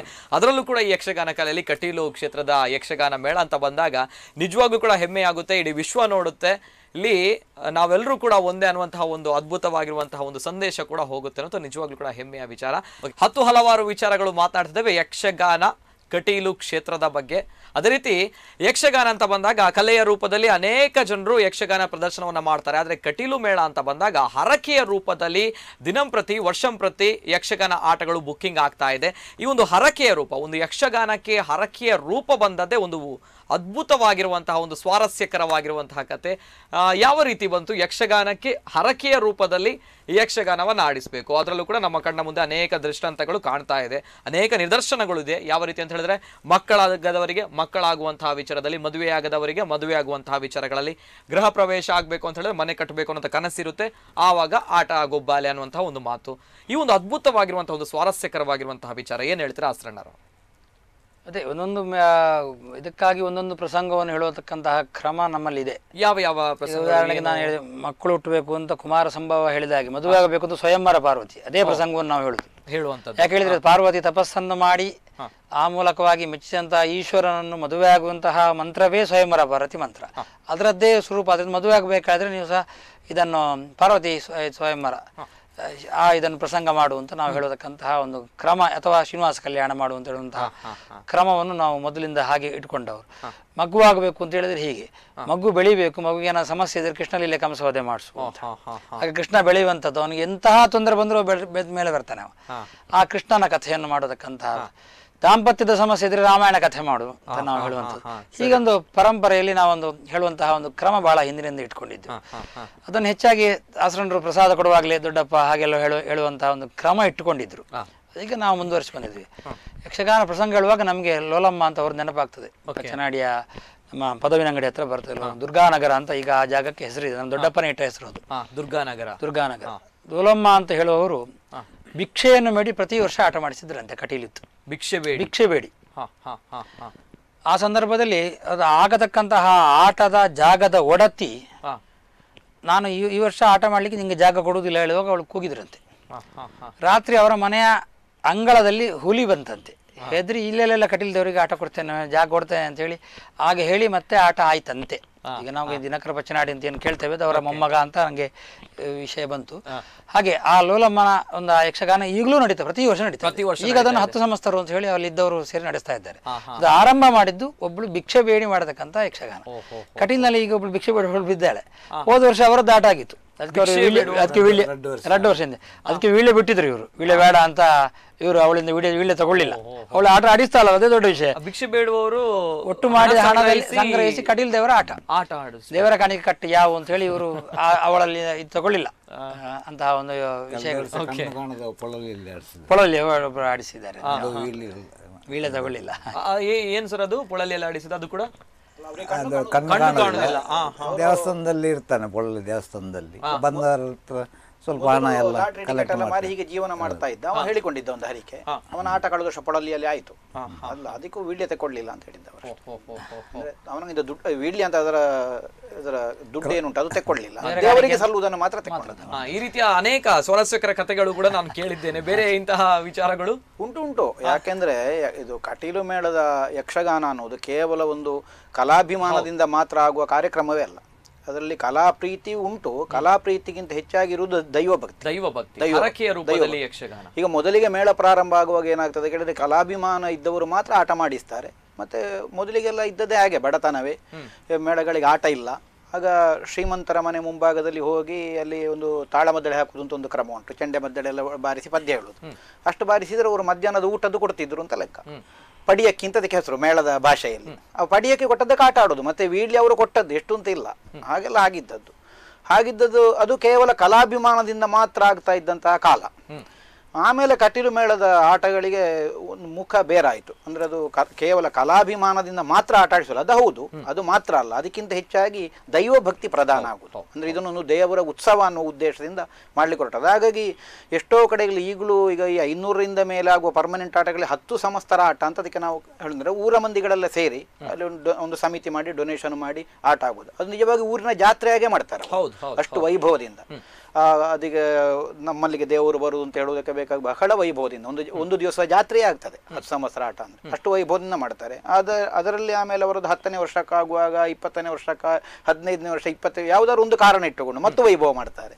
ಹಾಗೆ ಮಾಡಿ ಅವರು ಒಟ್ಟು ಮಾಡಿದ್ರಲ್ಲಿ ಇದು ಮೇಳಕ್ಕೆ ಅಂದರೆ ದೇವರಿಗೆ ಕೊಟ್ಟ ಬೆಳ್ಳಿಯ ಉಯ್ಯಾಲೆಗಳು, ಶಂಖ ಚಕ್ರ ಗದೆ ಪದ್ಮ ಇಂಥದ್ದೆಲ್ಲ ತುಂಬ ಕಾಣಿಕೆಯಾಗಿ, ಹಾಗೆ ಈಗಲೂ ಕೊಡುವವರು ಮೊದಲು ಕೊಟ್ಟವರು ತುಂಬ ಮಂದಿಗಳು ಭಕ್ತರಿದ್ದಾರೆ. ಹಾಗೆ ಅಂದ್ರೆ ಅವರಿಗೆ ಯಾವುದೋ ಒಂದು ಪ್ರಯೋಜನ ಸಿದ್ಧಿ ಆಗ್ತದೆ, ಇಲ್ಲದಿದ್ರೆ ಯಾಕೆ ಈಗ ಮಾಡಿಸಬೇಕು. ಈಗ ಯಾರಾದರೂ ಒಂದು ವರ್ಷ ಆಟ ಮಾಡಿಸ್ತಾರೆ, ಮತ್ತೆ ಈಗ ಕಟೀಲು ಮೇಳಗಳಿಗೆ 20-25 ವರ್ಷಗಳಿಗೆ ಆಟ ಬುಕ್ಕಿಂಗ್ ಆಗಿ ಉಳಿದಿರುವುದು ಹೇಗೆ ಕೇಳಿದರೆ ಯಾರಿಗೂ ಪೋರ್ಸಿನಿಂದಲ್ಲ, ನೀನೊಂದು ಆಟ ಮಾಡಿಸು ಅಂತ ಈಗ ಹೇಳುವ ಪ್ರಶ್ನೆ ಇಲ್ಲ. ಮೊದಲು ಹೇಳ್ತಿದ್ರಂತೆ ಯಾವಾಗ ಆಟಗಳೇ ಇಲ್ಲದ ಕಾಲದಲ್ಲಿ. ಸಂಕಟ ಬಂತು ಅಂತೇಳಿ ಕಟೀಲಿನಲ್ಲಿ ಬಂದು ಅಡ್ಡ ಬಿದ್ದು ಪೂಜ್ಯ ಗೋಪಾಲಕೃಷ್ಣ ಆಸರಣ್ಣವರು, ಅಂದ್ರೆ ಈ ಆಸರಣರು ದೊಡ್ಡಪ್ಪ, ಅವರಲ್ಲಿ ಅಂದ್ರೆ ಅವರು ಪ್ರಧಾನ ಅರ್ಚಕರಾಗಿದ್ದವರು. ಮತ್ತೆ ಅವರ ತಮ್ಮಂದಿರಿದ್ದರು ಶ್ರೀನಿವಾಸ ಆಸರಣ್ಣರು, ಆಮೇಲೆ ಕೃಷ್ಣ ಆಸರಣ್ಣರು, ಇವರ ತೀರ್ಥರೂಪರು ಸದಾನಂದ ಆಸರಣ್ಣರು, ಇವರೆಲ್ಲ ಕೇಳುವ ಕಾಲಕ್ಕೆ ಇವರಿಗೂ ಸಹಜವಾಗಿ ಯಕ್ಷಗಾನದಲ್ಲಿಯೂ ಆಸಕ್ತಿ ಇರುವುದರಿಂದ, ಕಟೀಲು ದೇವಿ ಯಕ್ಷಗಾನ ಪ್ರಿಯೆಯೂ ಆದ್ದರಿಂದ ಆ ದೇವರೇ ಹೇಳಿಸಿದ್ದು ಇವರ ಹತ್ರ, ಅಂದ್ರೆ ನೀನೊಂದು ಆಟ ಮಾಡಿಸು ಒಳ್ಳೇದಾಗ್ತದೆ. ದೇವರದನ್ನು ನಿಜ ಮಾಡಿದ್ರು. ಇವರಿಗೆ ಬಂದ ಸಂಕಟ ಪರಿಹಾರ ಆಯ್ತು ಆಟ ಮಾಡಿದ್ದರಿಂದ. 10 ಮಂದಿಗಳಿಗೆ ಹೀಗಾದ ಕೂಡ 100 ಮಂದಿಗಳಿಗೆ ಪ್ರಚಾರ ಆಯ್ತು. ಈಗ ಆಟ ಹೆಚ್ಚಾಗ್ತಾ ಹೋಯ್ತು. ಈಗಲೂ ಅದರ ಕಾರಣಕ್ಕೆ ಅಲ್ಲಲ್ಲಿ ನಮಗೆ ಕಾಣಿಸ್ತದೆ. ಈಗ ಕೆಲವು ವರ್ಷಗಳಿಗಿಂತ ಮೊದಲು ಅಲ್ಲ, ಆಟ ಮಾಡಿಸಿದವರು ಯಾರು ಮತ್ತೊಂದು ಅನ್ನೋದು ನಮಗೆ ಪ್ರಧಾನ ಅಲ್ಲ, ನಾನೊಂದು ಘಟನೆಯನ್ನು ಮಾತ್ರ ನೆನಪಾದದ್ದನ್ನು ಹೇಳ್ತೇನೆ. ಅಲ್ಲಿ ಗುರುಪುರದ ಹತ್ರ ಗುರುಪುರ ಸಂಘದಿಂದ ಒಳಗೆ ಹೋಗಬೇಕು ಒಂದು ಆಟಕ್ಕೆ, ಅಲ್ಲಿ ಆಟ ಮಾಡಿಸಿದ್ರು. ಒಳ್ಳೆ ಶ್ರೀಮಂತರು, ಅವರು ಫಾರಿನ್ನಲ್ಲೆಲ್ಲ ಇದ್ದಾರೆ, ಒಳ್ಳೆ ವೈಭವದಿಂದ ಎಲ್ಲ ಆಟ ಮಾಡಿಸಿದ್ದಾರೆ. ಬೆಳಿಗ್ಗೆ ರಂಗಸ್ಥಳದಲ್ಲಿ ವೀಳ್ಯ ಕೊಡೋ ಕ್ರಮಕ್ಕೆ ವೀಳ್ಯ ಕೊಡ್ಲಿಕ್ಕೆ ಪರ್ಸು ಹುಡುಕುತ್ತಾರೆ, ಪರ್ಸು ಇಲ್ಲ, ಅವರ ಸೂಟ್ ಕೇಸು ಇಲ್ಲ, ಯಾರೋ ಮನೆಯಿಂದ ಅಪಹರಿಸಿಕೊಂಡು ಹೋಗಿದ್ದಾರೆ. ಮೇಳದೇ ಒಬ್ರು ಚೆಂಡೆ ಬಡಿಯುತ್ತ ಕಲಾವಿದರು ಅವರ ಕಿಸೆಯಿಂದ ತೆಗೆದು 10 ರೂಪಾಯಿ ಕೊಟ್ಟದ್ದು ವೀಳ್ಯ ಕೊಡ್ಲಿಕ್ಕೆ. ಒಂದು ಕ್ರಮಕ್ಕೆ ವೀಳ್ಯ ಕೊಡ್ಬೇಕಲ್ಲ ರಂಗಸ್ಥಳ ಅಷ್ಟಕ್ಕೆ. ಅವರು ಕೊನೆಗೆ ಚೌಕಿಯಲ್ಲಿ ಪೂಜೆ ಆಗುವಾಗ ದೇವರಿಗೆ ಕೈ ಮುಗಿದು ನನಗೆ ಕಳೆದೋದದ್ದು ಸಿಕ್ಕಿದ್ರೆ ನಾನು ಮತ್ತೊಂದು ಆಟ ಮಾಡಿಸ್ತೇನೆ ವೈಭವದಲ್ಲಿ ಅಂತ ಹರಿಕೆ ಹೇಳಿದ್ರು. ಸ್ವಲ್ಪ ಹೊತ್ತು ಕಳೆದು ಗುಡ್ಡದ ಮೇಲೆ ಹೋಗುವ ಗುಡ್ಡದಲ್ಲಿ ಸೂಟ್ ಕೇಸು ಉಂಟಂತೆ. ಹಾಗೆ ಅದರ ಬೀಗ ಹೊಡಿಲಿಕ್ಕೆ ಆಗದೆ ಕಳ್ಳರು ಅಲ್ಲೇ ಬಿಟ್ಟು ಹೋಗಿದ್ದಾರೆ. ಇವರು ಮತ್ತೆ ಒಂದು ಎಲ್ಲ ವೀಳ್ಯ ಕೊಟ್ಟರು. ಮತ್ತೆ ಇವನಿಗೆ ವೀಳ್ಯ ಕೊಡ್ಲಿಕ್ಕೆ ಕೊಟ್ಟ ಮೊದಲಿಗಾರನಿ ಚೆಂಡೆ ಬಡಿಯೋನಿಗೆ ಒಂದು ವಿಶೇಷ ಪಾರಿತೋಷಕ ಕೊಟ್ಟರು. ಅವ ನಮ್ಮ ಮಾನ ಉಳಿಸಿದ ಅಂತ ಅವರಿಗೆ ಹಾಗಿದ್ದ ಕಾರಣಿಕಗಳೆಲ್ಲ ಎಷ್ಟೋ ಆದದ್ದು ಉಂಟು. ಸಂಕಟ ಪರಿಹಾರಕ್ಕಾಗಿ ಒಂದು ಆಟ ಅಂತ ಮಾಡುದು, ಅದರಿಂದ ಅವರಿಗೆ ಏನೋ ಪ್ರಯೋಜನಗಳು. ಈಗ ಇಷ್ಟು ಆಟಗಳು ಹೆಚ್ಚಾಗಲಿಕ್ಕೆ ಕಾರಣಗಳು ಅದು ಒಂದು ಹೌದು. ಯಾಕಂದ್ರೆ ಒಂದು ಆಟ ಮಾಡಿಸಿದ್ರು, ಅವರ ಸಂಕಟ ದೂರ ಆಯಿತು.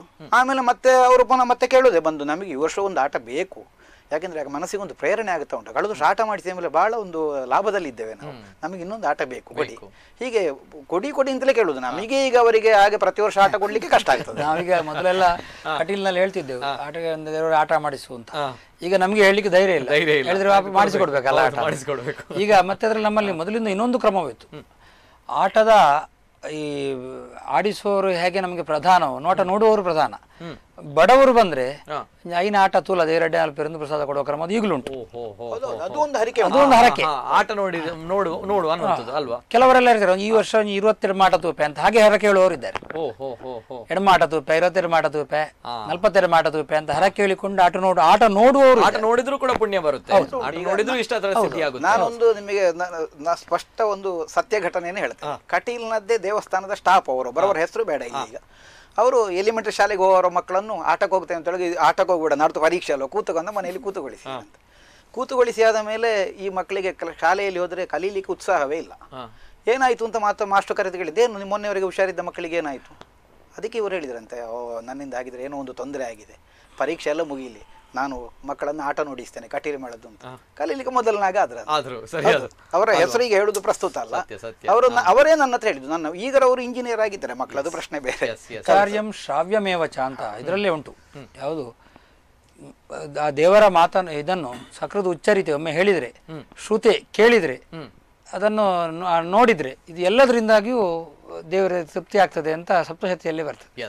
ನಿಜವಾಗ್ಲೂ ಕೂಡ ಕಟೀಲು ಕ್ಷೇತ್ರದ ಒಂದು ಯಕ್ಷಗಾನ ಮಹಾತ್ಮೆ ಏನಿದೆ ಇದರಲ್ಲಿ ನಿಜವಾಗ್ಲೂ ಕೂಡ ದೈವಿ ಶಕ್ತಿ ಇದೆ, ದೈವಿ ಸ್ವರೂಪ ಇದೆ ಅನ್ನುವಂಥದ್ದು ಅಷ್ಟೇ ಸತ್ಯ. ಎಲ್ಲ ಸ್ವಾರಸ್ಯಕರವಾಗಿರುವಂತಹ ಘಟನೆ ನೋಡಿದಾಗ ಗೊತ್ತಿರುವಂತಹ ವಿಚಾರ. ಅದಕ್ಕೆ ಸಾಕ್ಷಿ 30 ವರ್ಷಗಳ ಯಕ್ಷಗಾನ ಆಟ ಈಗಾಗಲೇ ಬುಕ್ಕಿಂಗ್ ಆಗಿರುವಂತಹ ವಿಚಾರ, ತಮ್ಗೆ ಗೊತ್ತಿರುವಂತಹ ವಿಚಾರ. ಯಾವುದೇ ಒಂದು ಕಲಾ ಪ್ರಕಾರಗಳಿಗೆ ಕೂಡ ಇಷ್ಟು ಬೇಡಿಕೆ ಇಲ್ಲ ಅನ್ನುವಂಥದ್ದು. ಅದೇ ರೀತಿ ಇನ್ನೊಂದು ಕಡೆ ಒಂದು ಸ್ವಾರಸ್ಯಕರವಾಗಿರುವಂತಹ ವಿಚಾರ, ಅನೇಕ ಜನರು ಕೇಳ್ತಾರೆ ಕೂಡ, ಯಾವ ರೀತಿ ಅಂತಂದ್ರೆ ಕಟೀಲು ಯಕ್ಷಗಾನದಲ್ಲಿ ದೇವಿ ಮಹಾತ್ಮೆ ಆಟನ ನಾವೆಲ್ಲರೂ ಕೂಡ ಶ್ರದ್ಧಾ ಭಕ್ತಿಯಿಂದ ಪ್ರದರ್ಶನ ಮಾಡ್ತೇವೆ, ಆಟ ಆಡಿಸ್ತೇವೆ. ಆದರೆ ಕಟೀಲು ಕ್ಷೇತ್ರದಲ್ಲಿ ದೇವಿ ಮಹಾತ್ಮೆ ಪ್ರಸಂಗವನ್ನ ಆಡಿಸ್ಲಿಕ್ಕೆ ಇಲ್ಲ ಅನ್ನುವಂತಹ ಒಂದು ವಿಚಾರ ಇದೆ. ಏನ್ ಹೇಳ್ತೀರಾ ಅಸ್ರಣ್ಣವರೇ, ಏನ್ ಕತೆ, ಏನ್ ಕಾರಣ? ಹಿಂದಿನಿಂದ ಬಂದಂತಹ ಒಂದು ಪ್ರತೀತಿ ಅದು. ಕಟೀಲ್ನಲ್ಲಿ ಕಟೀಲು ಕ್ಷೇತ್ರ ಮಹಾತ್ಮೆ, ದೇವಿ ಮಹಾತ್ಮೆ ಮತ್ತು ಲಲಿತೋಪಾಖ್ಯಾನ, ಈ 3 ಪ್ರಸಂಗ ಆಗಬಾರ್ದು. ಯಾಕಂದ್ರೆ ನಮ್ಮ ದೇವರು ಶಂಖಚಕ್ರ ವರದ ಅಭಯ ಅಂತ 4 ಕೈಗಳಿರುವಂತಹ ದೇವರು. ಹಾಗಾಗಿ ಅಂತಹ ವೇಷ 4 ಕೈ ಅಥವಾ 4 ಕೈಗಿಂತ ಹೆಚ್ಚಿರುವಂತಹ ಒಂದು ವೇಷ ರಂಗಕ್ಕೆ ಬರಬಾರ್ದು. ಬಂದರೆ ಅದು ದೇವರಿಗೆ ಇಷ್ಟ ಆಗೋದಿಲ್ಲ. ಹಿಂದೊಮ್ಮೆ ಹೆಸರು ಏನೋ ರಾಮಕೃಷ್ಣ ಅಂತ ನಂಗೆ ನೆನಪು ಸರಿ ಗೊತ್ತಿಲ್ಲ, ಅವರು ಆಡಿಸಿದ್ರಂತೆ, ಎಂತ ಆಗ್ತದೆ ನೋಡುವ ಅಂತ. ಆ ಕ್ಷೇತ್ರದಲ್ಲೇ ಮಾಡಿಸಿದ್ರಂತೆ ಬಹಳ ಹಿಂದೆ. ನೋಡುವ ಅಂತ ನಾವೆಲ್ಲ ಕೂತ್ಕೊಂಡಿರ್ಬೋದು, ಗೊತ್ತಿಲ್ಲ. ಆಟ ಆಡಿ ಮನೆಗೆ ಹೋಗುವಾಗ ಮನೆ ಹೊತ್ತಿ ಹೋಗಿತ್ತಂತೆ. ಹಾಗೊಂದು ಐತಿಹ್ಯವು ನಮ್ಮಲ್ಲಿ ಇದೆ. ಅದು ಕಟೀಲಿಗೆ ಮಾತ್ರ ಸೀಮಿತ ಅಲ್ಲ, ಪೊಳಲಿ ಸೀಮೆಯಲ್ಲಿ ಆಗ್ಲಿಕ್ಕಿಲ್ಲ. ಪೊಳಲಿ ಸೀಮೆಯಲ್ಲಿ ಅದು ಆಗಬಾರ್ದು ಎನ್ನುವಂತಹ ನಿಯಮ ಇದೆ. ಅದೇ ಬಪ್ಪನಾಡಿನ ಗದ್ದೆ ಒಳ್ಳೆ ಆಗಬಾರ್ದು ಅಂತ ನಿಯಮ ಉಂಟು ಅಂತ ನಂಗೆ ಯಾರೋ ಹೇಳಿದ ಹಾಗೆ ಸರಿ ಗೊತ್ತಿಲ್ಲ. ಹಾಗೆ ಒಂದು ಕೆಲವು ಕಡೆಯಲ್ಲಿ ಅದು ಆಗಬಾರದು ಎನ್ನುವಂತಹ ಒಂದು ಕ್ರಮ ಬಹಳ ಹಿಂದಿನಿಂದ ಬಂದಿದ್ದು. ಪೊಳಲಿ ಸೀಮೆಯಲ್ಲಿ ಒಮ್ಮೆ ಹಾಗಾಗಿದೆ ನಮ್ಮ ಮೇಳದಲ್ಲಿ. ಗೊತ್ತಿಲ್ಲ, ದೇವರ ಲಲಿತೋಪಾಖ್ಯಾನ ಪ್ರಸಂಗ ಇಟ್ಟಿದ್ರು. ಲಲಿತೋಪಾಖ್ಯಾನ ಪ್ರಸಂಗ ಇಟ್ಟು ಚೌಕಿ ಪೂಜೆ ಆಯಿತು. ಚೌಕಿ ಪೂಜೆ ಆಗುವಾಗ ಸಿಡಿಮದ್ದು ಹಾರಿಸಿದ್ದು ಚೌಕಿಗೆ ಬಿದ್ದು ನಮ್ಮ ಈ ನಾವು ಕಟ್ಟುವ ಕಿರೀಟದ ಬಟ್ಟೆಗಳೆಲ್ಲ ಸುಟ್ಟೋಯ್ತು. ಅದಕ್ಕೆ ಬಿದ್ದು ಸುಟ್ಟೋಯ್ತು. ಆಗ ಇದು ವಿಠಲ ಶೆಟ್ರು ಮೇಳ ನಡೆಸ್ತಾ ಇದ್ದದ್ದು. ವಿಠಲ ಶೆಟ್ರು ಮೇಳಕ್ಕೆ ಬಂದವರು, ಮತ್ತೆ ನೀವು ಹೋಗಿ ಇಲ್ಲಿ ಲಲಿತೋಪಾಖ್ಯಾನ ಪ್ರಸಂಗ ಇಡಬಹುದಾ, ಇದು ತಪ್ಪಾಯ್ತಲ್ಲ ಅಂದ್ರೆ ದೇವರಿಗೆ ಮತ್ತೆ ಪ್ರಾರ್ಥನೆ ಮಾಡಿ, ಕಟೀಲಿಗೊಂದು ಹೂವಿನ ಪೂಜೆ, ಪೊಳಲಿಗೊಂದು ಹೂವಿನ ಪೂಜೆ ಎಲ್ಲ ಪ್ರಾರ್ಥನೆ ಮಾಡಿ ಮತ್ತೆ ಹಾಗಾದದ್ದು. ಹಾಗೆ ಅಲ್ಲಿಯೂ ಆಗುದಿಲ್ಲ, ಬೆಂಕಿ ಬೀಳ್ತದೆ ಅಂತಲೇ ಈ ರೀತಿಯ ವಿಚಾರಧಾರೆಗಳು ಬರುತ್ತೆ. ಇದು ನಮ್ಮ ನಂಬಿಕೆ ಅನ್ನುವಂಥದ್ದು. ಅದಕ್ಕೆ ಅಲ್ಲಿ ಇನ್ನೊಂದು ದೇವಿ ಬರಬಾರ್ದು, 4 ಕೈಯ ಇನ್ನೊಂದು ದೇವಿ ಬರಬಾರ್ದು, ದೇವರದ್ದು ಇರಬಹುದು ಅಂತ ನಮ್ದು ಊಹೆ. ಬಟ್ ಅದು ಇಲ್ಲ ಮಾಡಬಾರ್ದು ಅಂತ ನಮ್ಮಲ್ಲಿ ಇದೆ ಅಲ್ವಾ? ಹೌದು. ಎಸ್. ಅದೇ ರೀತಿ ಅಸ್ರಣ್ಣವ್ರು, ಇನ್ನೊಂದು ಕಡೆ ನಾವು ಈ ಬಾರಿಯ ಅಂದ್ರೆ ಕೊರೋನಾ ಸಂದರ್ಭ ಅನೇಕ ವಿಚಾರಗಳು ಬರುತ್ತೆ. ಈಗ ಕಟೀಲು ಮೇಳ, ವಿಶ್ವ ಪ್ರಸಿದ್ಧವಾಗಿರುವಂತಹ ಕಟೀಲು ಮೇಳದಲ್ಲಿ ಅನೇಕ ಬದಲಾವಣೆಗಳು ಕೂಡ ಆಗಿದೆ. ಗಮನಿಸಬೇಕಾಗಿರುವಂತಹ ಅಂಶವೂ ಕೂಡ ಹೌದು. ಅಂದ್ರೆ ಈ ಬಾರಿ 50 ಕಲಾವಿದರು ಮೇಳಕ್ಕೆ ಸೇರ್ಪಡೆಯಾಗಿದ್ದಾರೆ. ಅದೇ ರೀತಿ 30ರಷ್ಟು ಕಲಾವಿದರು ಮೇಳದಿಂದ ಹೊರಗೆ ನಡೆದಿದ್ದಾರೆ. ಅದೇ ರೀತಿ ಇನ್ನೊಂದು ಕಡೆ ಆರೋಗ್ಯದ ವಿಚಾರವಾಗಿ, ಅದೇ ರೀತಿ ವಯಸ್ಸಿನ ವಿಚಾರವಾಗಿ ಅವರಿಗೆ ಈ ಬಾರಿ ಕೋವಿಡ್ ನಿಯಮಾನುಸಾರ ಸ್ವಲ್ಪ ಮಟ್ಟಿಗೆ ಅವರ ಕಾಳಜಿ, ಆರೋಗ್ಯದ ಕಾಳಜಿ ಕೂಡ ನೋಡಬೇಕಾಗಿದೆ. ಹಾಗಾದ್ರೆ ಈ ರೀತಿಯ ಬದಲಾವಣೆಗಳು ಆಗಿದೆ ಈ ಬಾರಿ. ಯಾವೆಲ್ಲ ಬದಲಾವಣೆಗಳಾಗಿದೆ ಅಸ್ರಣ್ಣವ್ರೆ? ಇನ್ನಿತರ ಬದಲಾವಣೆಗಳು ಬದಲಾವಣೆ ಅನ್ನೋದು ಮೇಳದಲ್ಲಿ ನಿರಂತರತೆ. ಹೌದು, ಪ್ರತಿ ವರ್ಷ ಒಂದಷ್ಟು ಜನ ಬರ್ತಾರೆ, ಒಂದಷ್ಟು ಜನ ಹೋಗ್ತಾರೆ. ಕಾಯಂ ಇರುವಂತವರು ಸುಣ್ಣಂಬಳಂತ ಕೆಲವರು ಮಾತ್ರ, ಒಂದು 30 ವರ್ಷ 40 ವರ್ಷ ಅಂತ ಹೇಳೋರು. ಇಲ್ಲದ್ರೆ ಅವ್ರದ್ದೊಂದು ರೂಟೀನ್. ನಮ್ಮಲ್ಲಿ ಅದು ನಿಯಮ ಇಲ್ಲ, ಹೋಗಬಾರ್ದು ಎನ್ನುವಂತಹ ಒಂದು ಇದು ಮಾಡುವಂತಹ ಕ್ರಮ ನಮ್ಮಲ್ಲಿ ಇಲ್ಲ. ಅಗ್ರಿಮೆಂಟ್ ಮಾಡೋ ಕ್ರಮವೂ ಇಲ್ಲ ಇಷ್ಟೊತ್ತಿಗೆ. ಹಾಗಾಗಿ ಅದು ನಡೀತದೆ. ಹಾಗೆ ಈ ವರ್ಷ 30 ಜನ ಬಿಟ್ಟದ್ದು ಹೌದು. ಅದರಲ್ಲಿ 20 ಜನ ಒಂದು ಕಡೆ ಹೋಗಿದ್ದಾರೆ. ಮತ್ತು ಕೆಲವರಿಗೆ ಆರೋಗ್ಯ, ಕೆಲವರಿಗೆ ಬೇರೆ ವೃತ್ತಿ ಆಗಿದೆ. ಕೆಲವರನ್ನು ನಾವೇ ಈ ವರ್ಷದ ಮಟ್ಟಿಗೆ ಬೇಡ ಅಂತ ಹೇಳುವಂತ, ಯಾಕೆ ಹೇಳಿದ್ರೆ ಕೊರೋನಾ ಇದ್ದದ್ರಿಂದ ನಾವು ಮಾಡಿದ್ದೇವೆ. ಹಾಗಂತ ಮೇಳಕ್ಕೇನು ಕೊರತೆ ಇಲ್ಲ. 50 ಜನ ಮೇಳಕ್ಕೆ ಸೇರ್ಪಡೆಯಾಗಿ ಮೇಳ ಸಮೃದ್ಧ ಆಗಿ ನಡೀತಾ ಉಂಟು, ಮುಂದೆ ಹೋಗ್ತಾ ಉಂಟು. ಕೊರೋನಾ ವ್ಯವಸ್ಥೆಯಲ್ಲಿ ನಾವು ಈ ಸಲ ಒಂದು ವ್ಯವಸ್ಥೆ ಮಾಡಿ ಹೇಳಿದ್ರೆ, ನಾಳೆ ಪೇಪರ್ನಲ್ಲಿ ಅಡ್ವರ್ಟೈಸ್ಮೆಂಟಲ್ಲೂ ಬರ್ತದೆ. ಇದೇ ನಮ್ಮ ಕುಡ್ಲ ವಾಹಿನಿಯಲ್ಲಿ ನಾವು ನೇರ ಪ್ರಸಾರವನ್ನು ಇಟ್ಕೊಂಡಿದ್ದೆ ನಾಳೆ. ಆದಷ್ಟು ಜನ ಕಟೀಲಿಗೆ ಕಡಿಮೆ ಬನ್ನಿ, ಎಲ್ಲ ಇದರಲ್ಲಿ ಟಿವಿಯಲ್ಲಿ ನೋಡಿ ಅನ್ನೋದು ಈ ವರ್ಷದ ಮಟ್ಟಿಗೆ ಅಂತ ಎನ್ನುವಂತಹ ಒಂದು ಬೇಡಿಕೆಯನ್ನು ಸಹ ಅದರಲ್ಲಿ ಹಾಕಿದ್ದೇವೆ ನಾವು. ಬೇರೆ ಇನ್ನು ಮುಂದೆ ಯಕ್ಷಗಾನ ಆಗುವಂತಹ ಸಂದರ್ಭದಲ್ಲಿ ಸಹ ತುಂಬ ಯಕ್ಷಗಾನ ಜನ ಸೇರುವಂತಹ ಸಂದರ್ಭದಲ್ಲಿ ನಾವು ಚೌಕಿಯಲ್ಲಿ ದೇವರನ್ನು ಒಂದು ತಿರುಗಿಸಿ ಭಕ್ತಾದಿಗಳಿಗೆ ಹೆಚ್ಚಾಗಿ ಕಾಣುವಂತಹ ಒಂದು ಪರಿಪಾಠವನ್ನು ಮೊದಲಿಂದ ಬಂದಂತಹ ಕ್ರಮ ನಡ್ಕೊಂಡು ಬಂದಿದೆ. ಈ ವರ್ಷ ಅದನ್ನೇ ಮಾಡ್ತೇವೆ. ಯಾಕಂದರೆ ಕೊರೋನಾದಿಂದಾಗಿ ಚೌಕಿಯ ಒಳಗೆ ಭಕ್ತಾದಿಗಳು ಬೇರೆ ಬೇಡ, ದೇವರನ್ನು ನೋಡುವಂತಹ ವ್ಯವಸ್ಥೆಗೆ ಪ್ರತ್ಯೇಕ ವ್ಯವಸ್ಥೆಯನ್ನು ಮಾಡುವಂತಹ ಕ್ರಮವನ್ನು ಮಾಡಿದ್ದೇವೆ. ಮತ್ತು ಸ್ಯಾನಿಟೈಸರ್ ಇತ್ಯಾದಿ ವ್ಯವಸ್ಥೆಗಳನ್ನು ನಾವು ಮಾಡಿದ್ದೇವೆ. ಮೇಳದ ಎಲ್ಲ ಕಲಾವಿದರು ಕಡ್ಡಾಯವಾಗಿ ಕೋವಿಡ್ ಟೆಸ್ಟ್ ಮಾಡಿಸಿ ನಾಳೆ ನೆಗೆಟಿವ್ ರಿಪೋರ್ಟ್ ಇಟ್ಕೊಂಡು ಬರಬೇಕು ಎನ್ನುವಂತಹ ಒಂದು ಆದೇಶವನ್ನು ಸಹ ಕ್ಷೇತ್ರ ವತಿಯಿಂದ ಹೇಳಿ ಮೇಳದ ಸಂಚಾಲಕರಾದ ದೇವಿಪ್ರಸಾದ್ ಶೆಟ್ಟರು ಎಲ್ಲರಿಗೂ ಮುಟ್ಟಿಸಿದ್ದಾರೆ. ನಮ್ಮ ಕಟೀಲಿನ ಆಸುಪಾಸಲ್ಲಿದ್ದವರು ಮಾಡಿದ್ದು ನನಗೆ ಗೊತ್ತು ಉಂಟು, ಟೆಸ್ಟ್ ಮಾಡಿಸಿದ್ದು. ಆ ನಿಯಮಗಳನ್ನೆಲ್ಲ ನಾವು ಮಾಡಿದ್ದೇವೆ ಈ ವರ್ಷ. ಕೋವಿಡ್ ನಿಯಮಾನುಸಾರ ಆಗಿರುವಂತಹ ವಿಚಾರಗಳು, ಬೇರೆ ಏನೆಲ್ಲ ಬದಲಾವಣೆಗಳು ಭಕ್ತಾದಿಗಳು ಹೇಳಿದೆ. ಕೋವಿಡ್ ನಿಯಮಾನುಸಾರ ಯಕ್ಷಗಾನ ಸೇವೆಯನ್ನು ಮಾಡಿಸಿ, ಅಗತ್ಯವಿದ್ದರೆ ನಿಮಗೆ ಹಾಗೆ ಎಲ್ಲರೂ ನೋಡ್ಲಿಕ್ಕಿಲ್ಲವಲ್ವ ಅಂತ ಬಂದರೆ ನಮ್ಮ ಗುಡ್ಲ ವಾಹಿನಿ ಅಂತ ಅವರನ್ನು ಸಂಪರ್ಕಿಸಿ ನೇರ ಪ್ರಸಾರವೋ ಅಥವಾ ದಾಖಲೆ ಮಾಡಿಕೊಂಡು ಅನಂತರ ಪ್ರಸಾರವೋ ಅದಕ್ಕೆ ಬೇಕಾದಂತಹ ಕ್ರಮವನ್ನು ಕೈಗೊಳ್ಳಿ ಅಂತೇಳಿ ಮಾತಾಡಿಕೊಂಡು ಆ ರೀತಿಯಾದಂತಹ ಒಂದು ಸಂದೇಶವನ್ನು ನಾವು ಕಲಾವಿದರಿಗೆ, ಇವರಿಗೆ ಭಕ್ತಾದಿಗಳಿಗೆ, ಸೇವಾದಾರರಿಗೆ ಕೊಟ್ಟಿದ್ದೇವೆ. ಆದಷ್ಟು ನಿಮ್ಮಲ್ಲಿ ಜನ ಸೇರಿಸಬೇಡಿ. ಆಟ ನೋಡಲಿಕ್ಕೆ ನಿಮಗೆ ಬೇಕಾದವರು ಯಾರಿದ್ದಾರೆ ಅವರಿಗೆ ನಮ್ಮ ಗುಡ್ಲ ವಾಹಿನಿಯನ್ನು ಸಂಪರ್ಕಿಸಿ ನೇರ ಪ್ರಸಾರವನ್ನು, ಅಥವಾ ಕೆಲವು ಕಡೆಯಲ್ಲಿ ಇದರ ಪ್ರಾಬ್ಲಮ್ನಿಂದ ಆಗುವುದಿಲ್ಲ, ಅದು ನಿಮ್ಮ ಇಂಟರ್ನೆಟ್ನಿಂದಾಗಿ, ಹಾಗಿದ್ರೆ ಅದನ್ನು ರೆಕಾರ್ಡ್ ಮಾಡಿ ಮತ್ತೆ ಹಾಕ್ತಾರೆ. ಆ ಮಾಡೋ ಮೂಲಕವಾಗಿ ತೋರಿಸುವಂತಹ ವ್ಯವಸ್ಥೆಯನ್ನು ಮಾಡಿ ನಿಮಗೂ ಒಂದು ದಾಖಲೆ ಬೇಕಿದ್ರೆ ತೆಗೆದಿಟ್ಕೊಳ್ಬಹುದು. ಆ ಒಂದು ಲಾಭವಾಗ್ತದೆ. ಆದಷ್ಟು ಕೊರೋನಾ ನಿಯಮವನ್ನು ನೀವು ಪಾಲಿಸಲೇಬೇಕು ಅಂತೇಳಿ ನಾವು ಸೇವಾದಾರರಿಗೆ ಸಂದೇಶವನ್ನು ಕೊಟ್ಟಿದ್ದೇವೆ ಅಲ್ವಾ. ಕೊರೋನಾ ಅಂತ ಬಂದಾಗ ನಾವು ಅಸಡ್ಡೆ ಮಾಡಬಾರ್ದು, ನಮ್ಮ ಕರ್ತವ್ಯನೋ ಪ್ರಜ್ಞಾವಂತನ. ಶರೀರ ಮಾಧ್ಯಮ ಕಲು ಧರ್ಮ ಸಾಧನ. ಧರ್ಮ ಸಾಧನಕ್ಕೆ ಈ ಶರೀರ ಬೇಕಂದ್ರೆ ಅದರಿಂದ ಮೊದಲಿದ್ದು ಧರ್ಮವನ್ನು ನೋಡಬೇಕು. ದೇವರ ಕೆಲಸ ಮಾಡಲಿಕ್ಕೆ ಆಯುಷ್ಯವಿಲ್ಲದ್ರೆ ದೇವರ ಸ್ತುತಿ ಮಾಡೋದು ಹೇಗೆ? ಹಾಗಾಗಿ ಆಯುಷ್ಯ ಇದ್ರೆ ಮಾತ್ರ ಇದ್ದ ಕಾರಣ ಆ ಆರೋಗ್ಯಕ್ಕೆ ಪ್ರಾಧಾನ್ಯವನ್ನು ಕೊಡುವುದು ಶಾಸ್ತ್ರೀಯವಾಗಿಯೇ ಸರಿಯಾದದ್ದು. ಹಾಗಾಗಿ ಭಕ್ತಾದಿಗಳೆಲ್ಲ ಒಂದನ್ನು ಪಾಲಿಸಬೇಕು ಅಂತ ನನ್ನ ವಿನಂತಿ ಉಂಟು. ಇನ್ನೊಂದು ಕಡೆ ಅಸ್ರಣ್ಣನವರೇ, ಚೌಕಿ ಅಂತ ಬಂದಾಗ ಸಾಕ್ಷಾತ್ ಅಲ್ಲಿ ದೇವಿ ಸ್ವರೂಪ ಬರ್ತದೆ ಅನ್ನುವಂಥದ್ದು, ದೇವಿ ಸ್ವರೂಪ ಇರುತ್ತೆ, ಸಾನ್ನಿಧ್ಯ ಇರುತ್ತೆ ಅನ್ನುವಂಥದ್ದು. ಚೌಕಿ ಅಂತ ಬಂದಾಗ ಸಣ್ಣ ಮಟ್ಟದಲ್ಲಿ ಇರುವಂತಹ ಒಂದು ವ್ಯವಸ್ಥೆ, ಆ ವ್ಯವಸ್ಥೆ ಹೌದು. ಅಲ್ಲಿ ಜನರು ಬರ್ತಾರೆ, ಅನೇಕ ಜನರು. ಒಂದ್ ಕಡೆ ವೇಷಧಾರಿಗಳು, ಅನೇಕ ಜನರು, ಆ ವೇಷಧಾರಿಗಳ ವಸ್ತ್ರಗಳು, ಅಲ್ಲಿ ಅವರ ಬಣ್ಣಗಾರಿಕೆ, ಇನ್ನೊಂದ್ ಕಡೆ ಜನ ಬಂದು ನೋಡುವಂಥದ್ದು, ಇವೆಲ್ಲವೂ ಕೂಡ ನೋಡಿದಾಗ ಕೋವಿಡ್ ವಿಚಾರದಲ್ಲಿ ಎಲ್ಲ ಒಂದ್ ಕಡೆ ಸಮಸ್ಯೆ ಆಗ್ಲಿಕ್ಕೆ ಅದಕ್ಕೆ ನಾವು ವ್ಯವಸ್ಥೆ ಮಾಡಿದ್ದೇವೆ. ನಮ್ಮಲ್ಲಿ ಚೌಕಿಯ ಒಳಗೆ ಬರ್ತದೆ. ಚೌಕಿಯ ಒಳಗೆ ಬರುವಾಗ ತುಂಬಾ ಜನ ಬರುವಂತಹ ಸಂದರ್ಭದಲ್ಲಿ ಚೌಕಿಯಲ್ಲಿ ದೇವರನ್ನು ತಿರುಗಿಸಿಡ್ತೇವೆ ನಾವು. ಚೌಕಿ ದೇವರನ್ನು ತಿರುಗಿಸ, ದೇವರು ಪೂರ್ವ ಪಶ್ಚಿಮದ ಹಾಗೆ ಇರಬೇಕು. ಚೌಕಿಯನ್ನು ಸ್ವಲ್ಪ ವೇಷಧಾರಿಗಳ ಇದನ್ನು ಸ್ವಲ್ಪ ತಿರುಗಿಸಿಡ್ತೇವೆ. ಆ ರೀತಿಯಲ್ಲಿ ಸೆಟ್ ಮಾಡಿ ಭಕ್ತಾದಿಗಳು ಹೆಚ್ಚು ಕಾಣುವಂತಹ ವ್ಯವಸ್ಥೆಯನ್ನು ನಾವು ಮಾಡ್ತಾ ಇದ್ದೆವು. ಅದು ತುಂಬಾ ಜನ ಸೇರುವಂತಹ ಯಕ್ಷಗಾನದ ಜಾಗದಲ್ಲಿ. ಯಾಕಂದ್ರೆ ಚೌಕಿ ಎನ್ನುವುದು ಸಣ್ಣದು, ಅದರಲ್ಲಿ ಪುನಃ ಕಲಾವಿದರ ಪೆಟ್ಟಿಗೆ ಇರ್ತದೆ, 60 ಜನ ಕಲಾವಿದರು ಇರ್ತಾರೆ, ನಿಲ್ಲಕ್ಕೆ ಜಾಗ ಇರುವುದಿಲ್ಲ. ಆಗ ಭಕ್ತಾದಿಗಳು ದೇವರನ್ನು ನೋಡ್ಲಿಕ್ಕೆ ಆಗುದಿಲ್ಲ ಪೂಜೆ ಸಮಯದಲ್ಲಿ. ಈ ವರ್ಷ ಈ ಕೊರೋನಾ ಇದ್ದದ್ರಿಂದ ಪ್ರತಿದಿನವೂ ಹಾಗೆ ಇಡ್ತೇವೆ. ಚೌಕಿಯಲ್ಲಿ ವೇಷಧಾರಿಗಳು ವೇಷ ಹಾಕುವಂತಹ ಏನು ಜಾಗ ಉಂಟು ಅದರಲ್ಲಿ ಭಕ್ತಾದಿಗಳು ಪ್ರವೇಶ ಬೇಡ. ಹೊರಗಿಂದಲೇ ಭಕ್ತಾದಿಗಳು ಪ್ರವೇಶ, ದೇವರನ್ನು ನೋಡಿಕೊಂಡು ಪೂಜೆ ಆರಾಮದಲ್ಲಿ ನೋಡಿಕೊಂಡು ಆ ಸಾಮಾಜಿಕ ಅಂತರವನ್ನು ಕಾಪಾಡಿಕೊಂಡು ದೇವರ ಪ್ರಸಾದ ತಗೊಂಡು ಹೋಗ್ಲಿಕ್ಕೆ ವ್ಯವಸ್ಥೆ ಮಾಡಿದ್ದೇವೆ. ವ್ಯವಸ್ಥೆ ಇದೆ. ಹೌದು. ಅದೇ ರೀತಿ ಈ ಬಾರಿ 330-340 ಕಲಾವಿದರಿದ್ದಾರೆ ಅನ್ನುವಂತ ಮಾತನ್ನ ಕೇಳ್ಪಟ್ಟೆ. ಹೌದು, ಸಿಬ್ಬಂದಿಗಳು ಸೇರಿ ಎಲ್ಲರೂ ಕಲಾವಿದರು, ಸಿಬ್ಬಂದಿಗಳು ಎಲ್ಲ ಸೇರಿ 330-340 ಜನರು ಇದ್ದಾರೆ ಅಲ್ವಾ? 55-60 ಒಂದು ಮೇಳದಲ್ಲಿ ಸಾಮಾನ್ಯವಾಗಿ ಕಲಾವಿದರು ಮತ್ತು ಸಿಬ್ಬಂದಿಗಳು ಇರ್ತಾರೆ. ಪ್ರತಿ ವರ್ಷ ಒಂದು 320 ಅಂದಾಜು ಜನರು ಇರ್ತಾರೆ. ಈ ವರ್ಷ ಮತ್ತು ಸ್ವಲ್ಪ ಜಾಸ್ತಿಯೇ ಇದೆ. ಎರಡು ಕಾರಣದಿಂದ. ಮತ್ತೊಂದು ಹೇಳಿದ್ರೆ ಈ ಕೋವಿಡ್ ಇದ್ದದ್ರಿಂದ ಸ್ವಲ್ಪ ನಾವು ಕೆಲವರು ಹೋಗ್ಬೋದು ಬರ್ಬೋದು, ಕೆಲವು ಹೆಚ್ಚು ಜನ ಬೇಕಾಗ್ತದೆ, ಹೆಚ್ಚು ಜನ ಬೇಕಾಗಬಹುದು ಎನ್ನುವ ದೃಷ್ಟಿಯಿಂದ ಯಾರಿಗೆ ಯಾವಾಗ ಆರೋಗ್ಯ ಹೇಗಿರುತ್ತೆ ಗೊತ್ತಾಗಲ್ಲ ನಿಜವಾಗ್ಲೂ. ಆ ದೃಷ್ಟಿಗಾಗಿ ಆ ವ್ಯವಸ್ಥೆಯನ್ನು ಅದೆಲ್ಲ ಅದಕ್ಕೆ ಸೇರಿದ್ದು, ಕೊರೋನಾಕ್ಕೆ ಸಂಬಂಧಪಟ್ಟೆ ಮಾಡಿದ ವ್ಯವಸ್ಥೆಗಳು. ಯಾವ ಕಾರಣಕ್ಕೂ ಭಕ್ತಾದಿಗಳಿಗೆ ಯಕ್ಷಗಾನ ಇಲ್ಲ ಅಂತ ಆಗಬಾರ್ದು. ನಿಜವಾದ ಮಾತು. ನಿಜವಾಗ್ಲೂ ಕೂಡ ಕಟೀಲು ಮಾತೆ ನಂಬಿದಂತಹ ಪ್ರತಿಯೊಬ್ಬರಿಗೂ ಕೂಡ ಇಷ್ಟಾರ್ಥ ಸಿದ್ಧಿಯನ್ನು ಕೊಡುವಂತಹ ತಾಯಿ. ಅದೇ ರೀತಿ ಯಕ್ಷಗಾನ ಅಂತ ಬಂದಾಗ 330-340 ಕಲಾವಿದರು, ಸಿಬ್ಬಂದಿಗಳು ಇದ್ದಾರೆ ಅಂತ ಬಂದಾಗ ಅವರೆಲ್ಲರ ಮನೆಯ ಒಂದು ದೀಪ, 1 ಹೊತ್ತಿನ ಊಟ, 3 ಹೊತ್ತಿನ ಊಟ ಯಾವುದೇ ರೀತಿಯ ಸಮಸ್ಯೆ ಇಲ್ಲದೆ ಆಗುತ್ತೆ ಅಂತ ಬಂದಾಗ ಅವರ ಬದುಕಿಗೆ ದಾರಿದೀಪ ಆಗಿದೆ ಶ್ರೀ ಕ್ಷೇತ್ರ ಕಟೀಲು ಯಕ್ಷಗಾನ ಮಂಡಳಿ ಅನ್ನುವಂಥದ್ದು ಹೆಮ್ಮೆಯ ವಿಚಾರ. ಅದೇ ರೀತಿ ನಾವು ಕಟೀಲು ಕ್ಷೇತ್ರಕ್ಕೆ ಹೋದಾಗ ಅಲ್ಲಿ ರಕ್ತೇಶ್ವರಿಯ ಒಂದು ಪೀಠ ಕಾಣುತ್ತೆ. ಆ ರಕ್ತೇಶ್ವರಿಯ ಪೀಠಕ್ಕೆ ಒಂದು ಕಥೆಯೂ ಕೂಡ ಇದೆ. ಏನ್ ಕಥೆ ಅನ್ನೋದು ನಿಜವಾಗ್ಲೂ ಕೂಡ ಅದ್ಭುತವಾಗಿರುವಂತಹ ವಿಚಾರ. ಏನ್ ಹೇಳ್ತೀರಾ ಅಸ್ರಣ್ಣವರೇ, ಏನದು?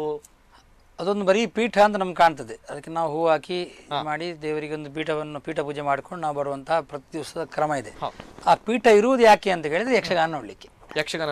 ಕಟೀಲಿನಲ್ಲಿ ದೇವರನ್ನು ಯಕ್ಷಗಾನವನ್ನು ನೋಡಬೇಕಾದ್ರೆ ಯಕ್ಷಗಾನಕ್ಕಾಗಿ ದೇವರಿಗೆ ಕೂತ್ಕೊಳ್ಳಿಕ್ಕೆ ಒಂದು ಜಾಗ ಬೇಡವಾ ಅಂತ ಅಷ್ಟಮಂಗಲ ಪ್ರಶ್ನೆಯಲ್ಲಿ ನಿರ್ಣಯ ಹೇಳಿ ಅಷ್ಟಮಂಗಲ ಪ್ರಶ್ನೆಯ ನಿರ್ಣಯಕ್ಕೋಸ್ಕರ ಆ ಪೀಠವನ್ನು ಕಟ್ಟಿ ಅಲ್ಲಿ ಪ್ರತಿಷ್ಠೆಯನ್ನು ಮಾಡಿದ್ದೇವೆ.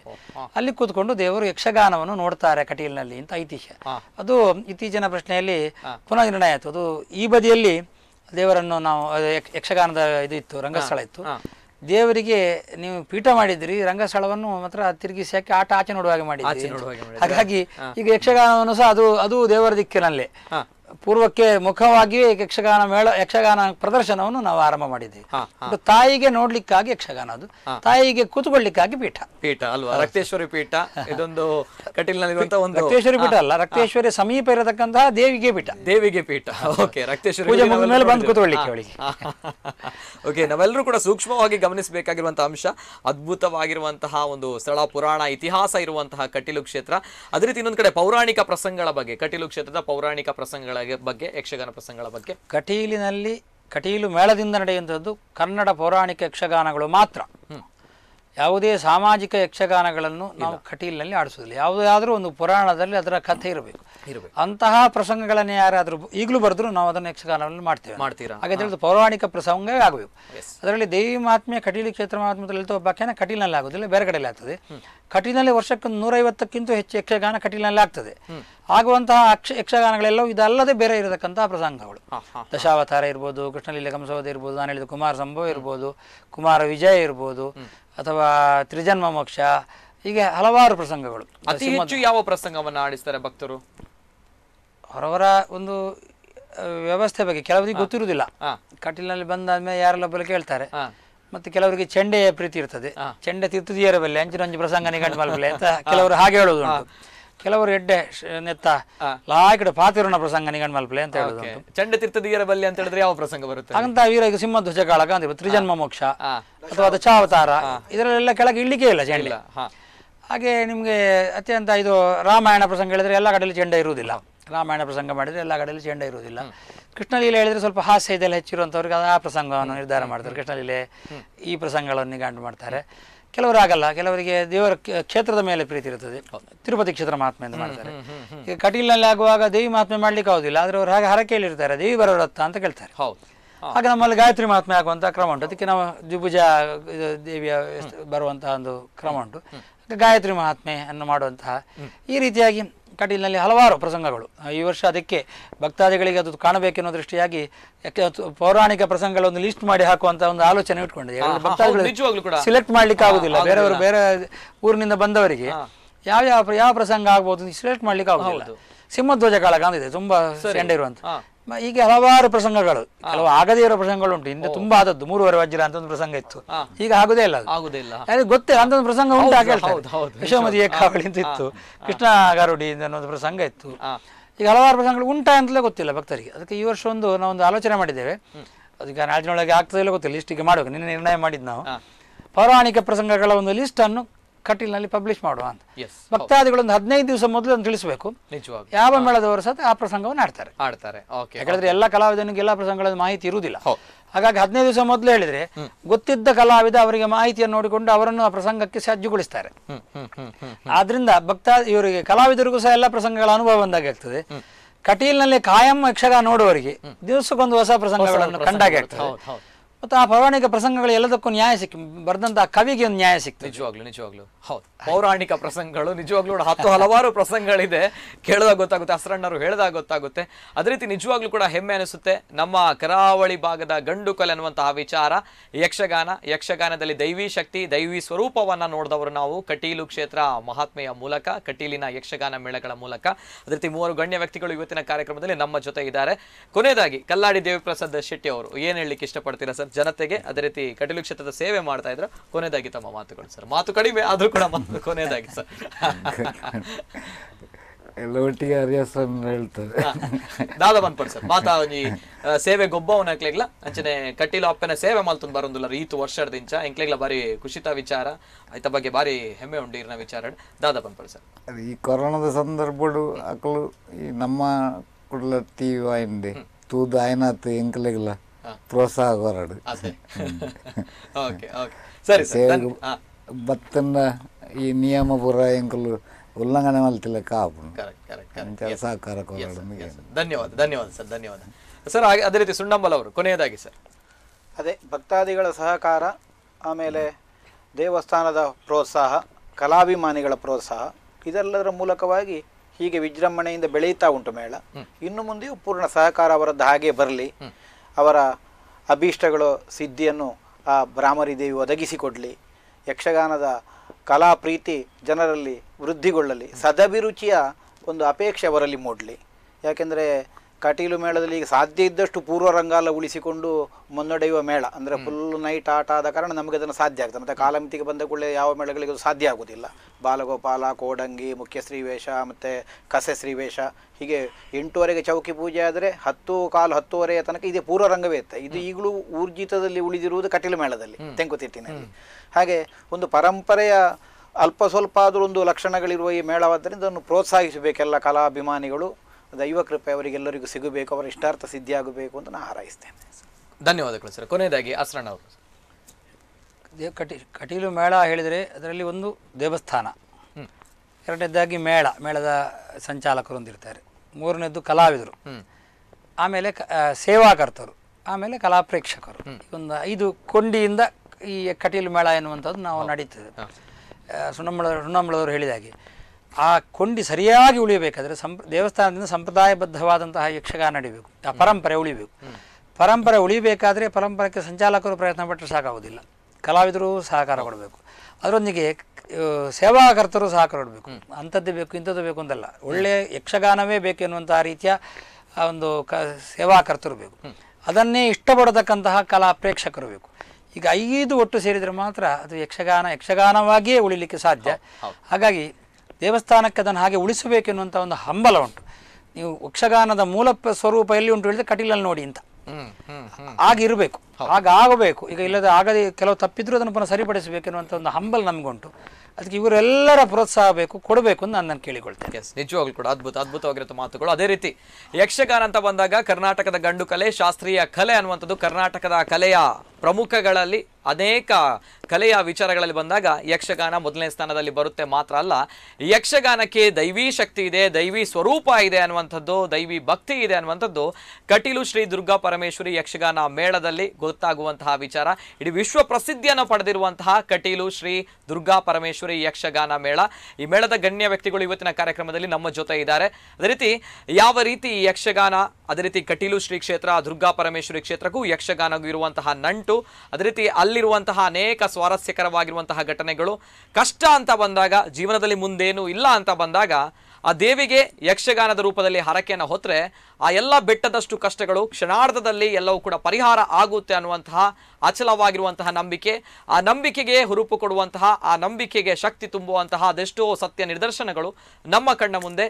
ಇದು ಹೆಮ್ಮೆಯ ಕಟೀಲು ಶ್ರೀ ದುರ್ಗಾ ಪರಮೇಶ್ವರಿ ಯಕ್ಷಗಾನ ಮಂಡಳಿಯ ಗಣ್ಯ ವ್ಯಕ್ತಿಗಳ ಮಾತುಗಳು. ಅದೇ ರೀತಿ ಬ್ರಾಹ್ಮರಿಯ ಅದೇ ರೀತಿ ಇದು ಇವತ್ತಿನ ಈ ಹೊತ್ತಿನ ವಿಶೇಷ. ಯಕ್ಷಪ್ರಿಯೆ ಭ್ರಮರಾಂಬಿಕೆ, ಇಷ್ಟಾರ್ಥಗಳನ್ನು ಸಿದ್ಧಿಸುವಂತಹ ತಾಯಿ ಕಟೀಲು ಶ್ರೀ ದುರ್ಗಾ ಪರಮೇಶ್ವರಿ ಕ್ಷೇತ್ರದ ಮಹಾತ್ಮೆಯನ್ನ ನಾವು ನೋಡಬೇಕಾಗುತ್ತೆ. ನಮ್ಮ ಕುಡ್ಲ ವಾಹಿನಿಯಲ್ಲಿ ಪ್ರಸಾರವಾಗುತ್ತೆ ಕೂಡ.